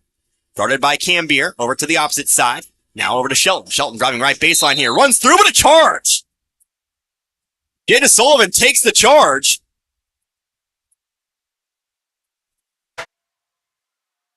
Now we'll get a whole new lineup in here, looks like, or at least 4 new ones. As Alexis Shelton will foul out of this ballgame. That's her 5th personal. Well, Shelton will foul out here. Fouls out tonight with 12 points in this one. Does lead all Lakeway scores, and she'll be replaced by Laya Thier. 2:07, still 56-33. We've been there for a while. Pass down the floor here. Smith with it. Again, we had 4 new names coming to the ball game here. Smith, though, in a lot of trouble. Bovinglow will the ball. Just a bit too long and taking it away there. That'll be a turnover. And we'll get 3 more subs here. Andolyn Wands, Bethia Cambier, Brooklyn Moore all back in, as well as Jada Sullivan. We're going offense-defense. And I believe Richland's emptying the bench. No, they've already emptied the bench. This is an offense-defense kind of deal. Okay. Where they're letting this squad of younger players, plus Andolyn Wands, kind of handle the defense side, and then everybody comes back in for offense. Don't normally see it up 23, but that's the way it be. Here's a 3-pointer. Adrian Miller from the right wing that falls. He cuts the lead here to 20. Said you don't really see it when you're up by 20, but hey, playtime's playtime. Here's Andolyn Wands. Foot on the line, long 2, no good. Rebounded though by Moore. She'll put one off the backboard. That one rims out. And Bovinglow has the rebound. Gonna send one down the floor. Here's Miller. Wide open layup is good. She'll also get the foul. Well, might be too little too late. Another basket here. Brings Lakeway to 18. Foul is going to be called on Brooklyn Moore, her 3rd. And again, it's Miller at the line, shooting 1. Miller now can tie Lakeway's top total tonight with the made free throws. We do get the 4 substitutions. Moss stays out. Cardos, Burns, Looney, Smith all back in the offensive unit. Free throws up, free throws good. Miller's got 12. 17 points now, 56-39. Moss takes the inbound. Over now to Cardos. Cardos up the right side, now to Smith. Smith going to hold it up here, picks up the dribble. Over to the right side where she's got 2 players waiting, but Moss takes the ball. This will bring it out to around half court. Moss going to float one for Cardos. In the corner to Looney. Looney floats one, Cardos. Now under a minute left to go here in this 4th. And for all practical purposes, the ball game's over with. Just keeping the ball out of the reach of Lakeway. They'll pass it around here. It's ever truly impossible, but this one's about as improbable as it gets. So now we'll get a foul here with 37.6. I don't know why you potentially foul after about 40 seconds or so, but do get a foul here. It's going to be called here on Olivia Bovinglow. Are still looking to foul. Not really the ideal time for that one. 30 seconds left to go here. Moss dribbling to her left. He'll dribble to the wing. Floats one up. Miller got a hand on it. Picardo still picks it up. So it will be the Richland Lady Bears for the 2nd straight year. The number 6 seed will upset the number 3 seed, and they'll be moving on. Trip to the championship potentially on the line. But first they'll have to get to the number 2 seed, the Iberia Lady Rangers. Last year's 6 seed did it. Why not this one? As the clock expires, we got ourselves our final. The Richland Lady Bears march into Lakeway and walk away with a 17-point win, 56-39. We will take ourselves a few minutes. We will go ahead and, get our numbers together. We'll come back and we'll wrap it up here for tonight, for setting you up for tomorrow's boys games. But again, your final score in this one, it's the Richland Lady Bears 56, Lakeway Lady Hornets 39. You're listening to the Frisco League Basketball Tournament here on 97.9 The Source. What fosters the feeling that life is good? A sense of accomplishment, a feeling you're doing something that really matters, a nice bit of money in your pocket. All of those things contribute, but most important of all is the support of the people behind you. I drew you a picture, Mr. Givens. This is me and this is you. The Licking School District is looking for substitute bus drivers, maintenance workers, substitute teachers, and custodians. These positions offer great hours, great pay, great friendships, and a gratifying career. Apply online at licking.k-12.mo.us today.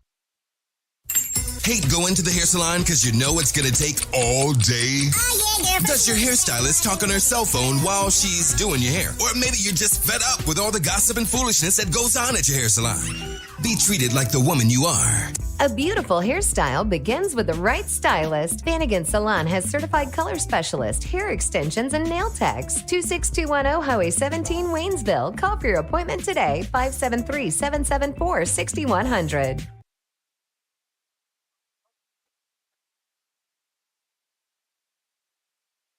Rice's Body Shop in Roby is ready to help when life deals us those unexpected dents and dings to our vehicles. Whether it's by wildlife, wild children, other animals, weather, or collision, Rice's Body Shop provides the very best in auto body collision repair and paint. Plus, gives free estimates. Insurance claims are always welcome, and you can guarantee they'll do it right. They've been the auto body pros since 1973 in North Texas County. Rice's Auto Body, just a stone's throw from the junction on Highway 17. Open Mondays through Fridays from 9 till 5. Call 417-458-4847. That's Rice's Body Shop in Roby.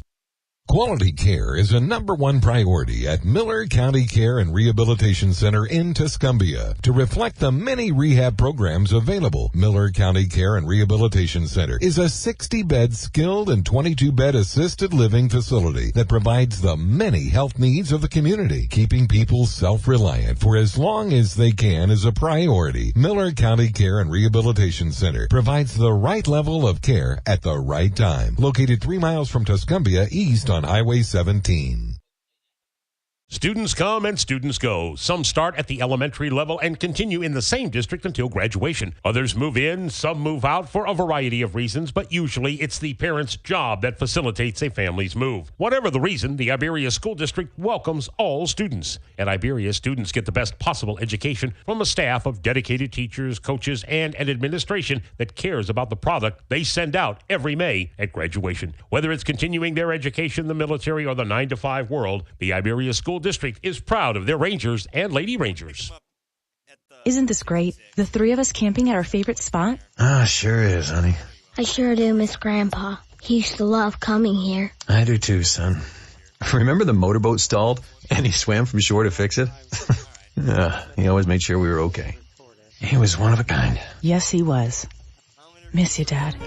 Fox Funeral Home remains its original location and continues to be family-owned and operated, providing hometown values and personalized service since 1931. Would you like a job with a 4-day work week? How about great benefits? I've got some great news for you because the Stoutland R2 School District is hiring bus drivers now. Starting pay at $22.43 per hour for a 4-hour workday, along with paid life, health, dental, and long-term disability insurance benefits. Applicants must possess a valid Missouri CDL with passenger and school bus endorsements or the ability to obtain them, as well as pass a drug test and a physical. For more information or to apply, visit stoutlandschools.com. Children's education is important, and you can help get them there. Role models are more important than ever in today's society. You can serve as a role model for others the next time you display good sportsmanship at a high school athletic event. Good sports are winners and are also vital to preserving our fine sports traditions. So the next time you attend a sporting event, remember to be a good sport and help rekindle the spirit of citizenship. This message has been brought to you by your friends at the Missouri State High School Activities Association and this local radio station. And once again, welcome back here to the Lakeway Physical Education Facility, where we are wrapping things up here tonight with an upset. The number 6 seeded Richland Lady Bears, they defeat the 3rd seeded Lakeway Lady Hornets by a final score of 56-39. Connor Harbin here with you. Gary Canance stepped away for a moment as we're joined now by Richland Lady Bears head coach Brandon Robertson. Coach, first of all, congratulations on the victory. Has to feel good. Your first Frisco League tournament game, you come away with a win, and a rather dominant one at that. There was talk about you guys being maybe a little bit underseeded. Do you feel like you really proved that might be the case here tonight? You know, we just want to come out and just play good and compete. And early season tournaments, you don't know. I mean, you're going off what they did last year. And there's so many new coaches and new faces, and you just want to come out here and no matter what happens, you want to come out and compete. And I definitely think that we put ourselves on the map a little bit tonight. So we just got to keep doing what we're doing, and I'm just super proud of the girls and how they competed tonight. Absolutely. And so you guys come out there, you hit 8 threes in a row, I think, to start things out there. You get quickly up to 24 points there. Was that always in the cards? Do you guys consider yourself to be an outside kind of shooting team, or was that just something that you just catch fire tonight? I think we're streaky shooters. I think, especially early on, I don't think really anybody's going to be a knockdown shooter 5 weeks into the season. I've been doing this for a while, playing, coaching, and it sometimes you just got to have luck. And I'm not saying, we bank one in. Yeah. You just got to get in the flow, and I definitely think that start making some shots definitely translated well throughout the game. For sure. And so, of course, here, when you take a look at the scorebook here tonight, it's always promising. I got to assume one of the best things as a coach is getting a freshman who comes in and can immediately play at the varsity level. You have one in that. Mallory Moss tonight, she leads the way with 17 points. But, of course, you have the usual suspects for this Richland team as well. Wands picks up 8. Burns picks up 9. Cardos picks up 9 as well. You got a lot of scoring threats on this year's team. And we're so young, too. And If this group keeps progressing the way they are and keeps battling the way they are and keeps getting better the way they are, I really believe that this could be a really special group. And Moss girl, I think people kind of knew who she was, but she's putting herself on the map pretty quick. And Cameron, Cardos, and Lexi, those two girls are really good supporting cast for her. And Andy and she comes, and Monica, they hit some big shots for us. So, and then the bench came in, put 2 freshmen out there, and then the Looney girl came in and played really good minutes. So even and the girl I put on the bench, she takes that charge. So this was a total team win. This was a total team effort and a total team win. There was nobody that won it for us. It was all every girl that played and the girls on the bench cheering and all that. All right. And so for, of course, the second straight year, the 6th seed, you move on to the semifinals here. You got a chance at Iberia. They've got size. They've also got some shooters, as we learned here tonight as well. How do you think you match up with the Lady It's going to be a hard Rangers? game. I mean, this is a hard tournament, and I've been in some big tournaments, from other schools I've been at. This is probably the most 1 through 8 can get you any night. And Iberia, it'll be a hard game. They're big, they're good athletes, but we're just going to enjoy this one tonight, and we'll worry about Iberia tomorrow. Yeah, absolutely. So, of course, we'll see you on Wednesday. But, again, congratulations tonight on the big win. I appreciate it, guys. Thank you. Once again, that was Lady Bears head coach Brandon Robertson. His Lady Bears victorious tonight. Again, pulling off the seeded upset, 6-3. Final score in this one, 56-39. So we'll go ahead and keep it right here. We'll go ahead and wrap this one up. No need for a break here tonight. Actually, I now look at our logs. We have 1 more minute in the realm of fairness. We'll let everyone play tonight. We'll come back in 1 minute. We'll wrap things up. You're listening to the Frisco League basketball tournament here on 97.9 The Source. Rennie Pharmacy on Deer Lake Road is the only independently family-owned pharmacy in Licking. They carry a large assortment of vitamins, home health, and over-the-counter products. Rennie Pharmacy offers great services such as drive-through, adherence program, free delivery, medication management, and immunization services. Rennie Pharmacy is open from 8 to 5:30 Mondays through Fridays, 9 till noon. On Saturdays, call 674-2955 or check their webpage. Just Google Rennie Pharmacy and see all they offer. Your car is still the one. You love everything about her, except for that. From when Ben dropped his milkshake, and that. From when you tried to transport that sharp thing. And that. That's always in the air thanks to your shotgun rider, Earl. Luckily, we can fix that. Reeves Auto Upholstery, serving both Lebanon and Richland with decades of experience. There's no job too big or too small, because they've seen it all. And once again, back here at the Lakeway Physical Education Facility. Again, our final game of the books here tonight. Lakeway falls to Richland here tonight. Richland, the Lady Bears, they move on. They'll take on Iberia in the winners semifinal. Final score tonight, 56-39. Connor Harbin here with you. Gary Canance joining me once again here as we wrap this one up rather quickly. We got our final points totals for you here tonight. First of all, we take a look at Richland here tonight. Richland comes through for 56 total points. I lost my pen somewhere, but either way, I got my individual scoring for you. Leading the way tonight, the freshman, Mallory Moss. 17 points in this one, comes out, hits a couple threes. No threes after the second quarter, but she did add quite a few two-pointers along the way. She finishes with 17 here in this one tonight. Other score, she was the only one in double digits, but she was assisted tonight by Cameron Cardos, who hits 3 threes for 9. Lexi Burns hits 9 points on 3 twos and 3 free throws for you. And then Andolyn Wands hits a couple of first quarter threes en route to an 8-point performance today. 6 points for Shauna Looney, 3 points for Monica Smith, and then 1 point for Alethea Cambier for, again, a total of 56 here in this one. 38 at the half. Slowed it down a little bit, but again, we're mostly kind of playing keep the ball away from Lakeway across those final few minutes. So 56 total points here tonight for the Lady Bears. Meanwhile, for Lakeway, send it on over to you in just a moment. Lakeway tonight, 20 points at the half, 39 here at the end of this one. 2 scores in double digits. Alexis Shelton fouls out of tonight's game, but she comes through with 12. Adrian Miller also comes through with 12 points here tonight. Got 7 points from Olivia Bovinglow, 4 points for Kaylin Jones, 2 points for Laya Thier, and then 1 point apiece for both Addison West and Emma Tolbert. Again, 20 points at the half. Actually do win the second half, by the way, 19-18 here tonight. But again, way too fast a start for Richland here tonight for Lakeway to really have any chance at a comeback tonight. Again, 39 here total. But again, Gary, some final numbers. All right, let's take a look at individual rebounding. First of all, for Richland, Mallory Moss pulled down 6 rebounds, and Lexi Burns also pulled down 6. They led the rebounding for Richland, and Adrian Miller had the most rebounds for Lakeway in 6. Take a look at shooting from the field.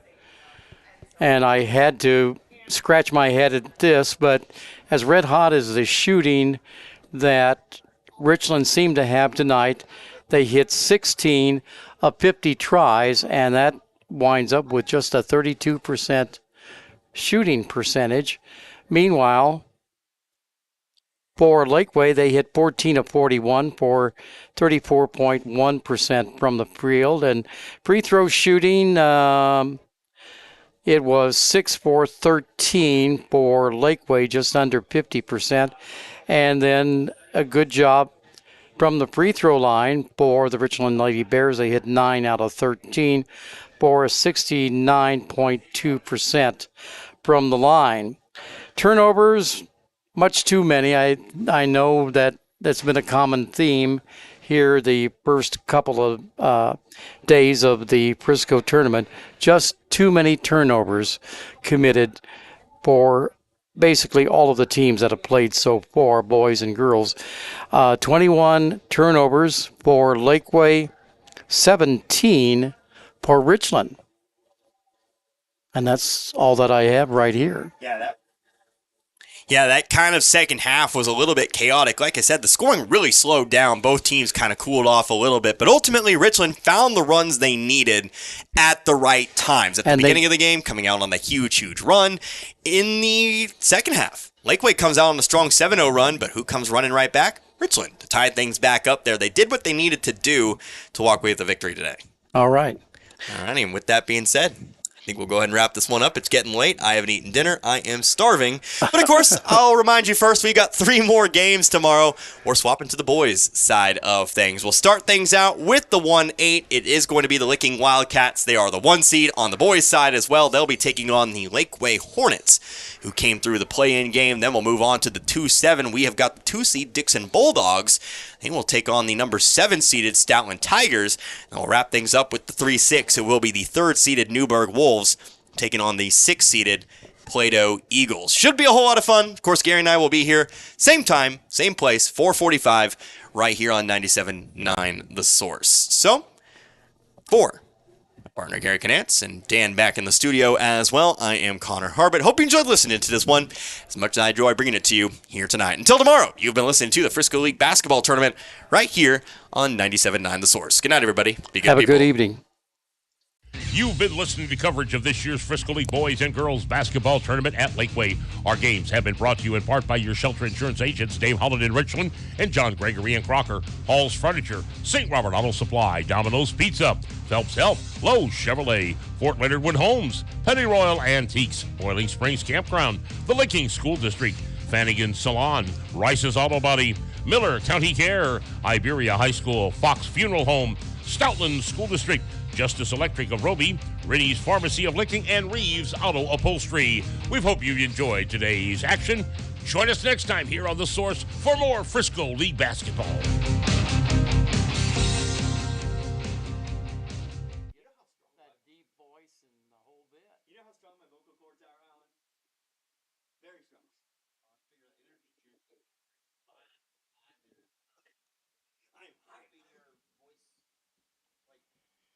your pen real quick. Yeah. I somehow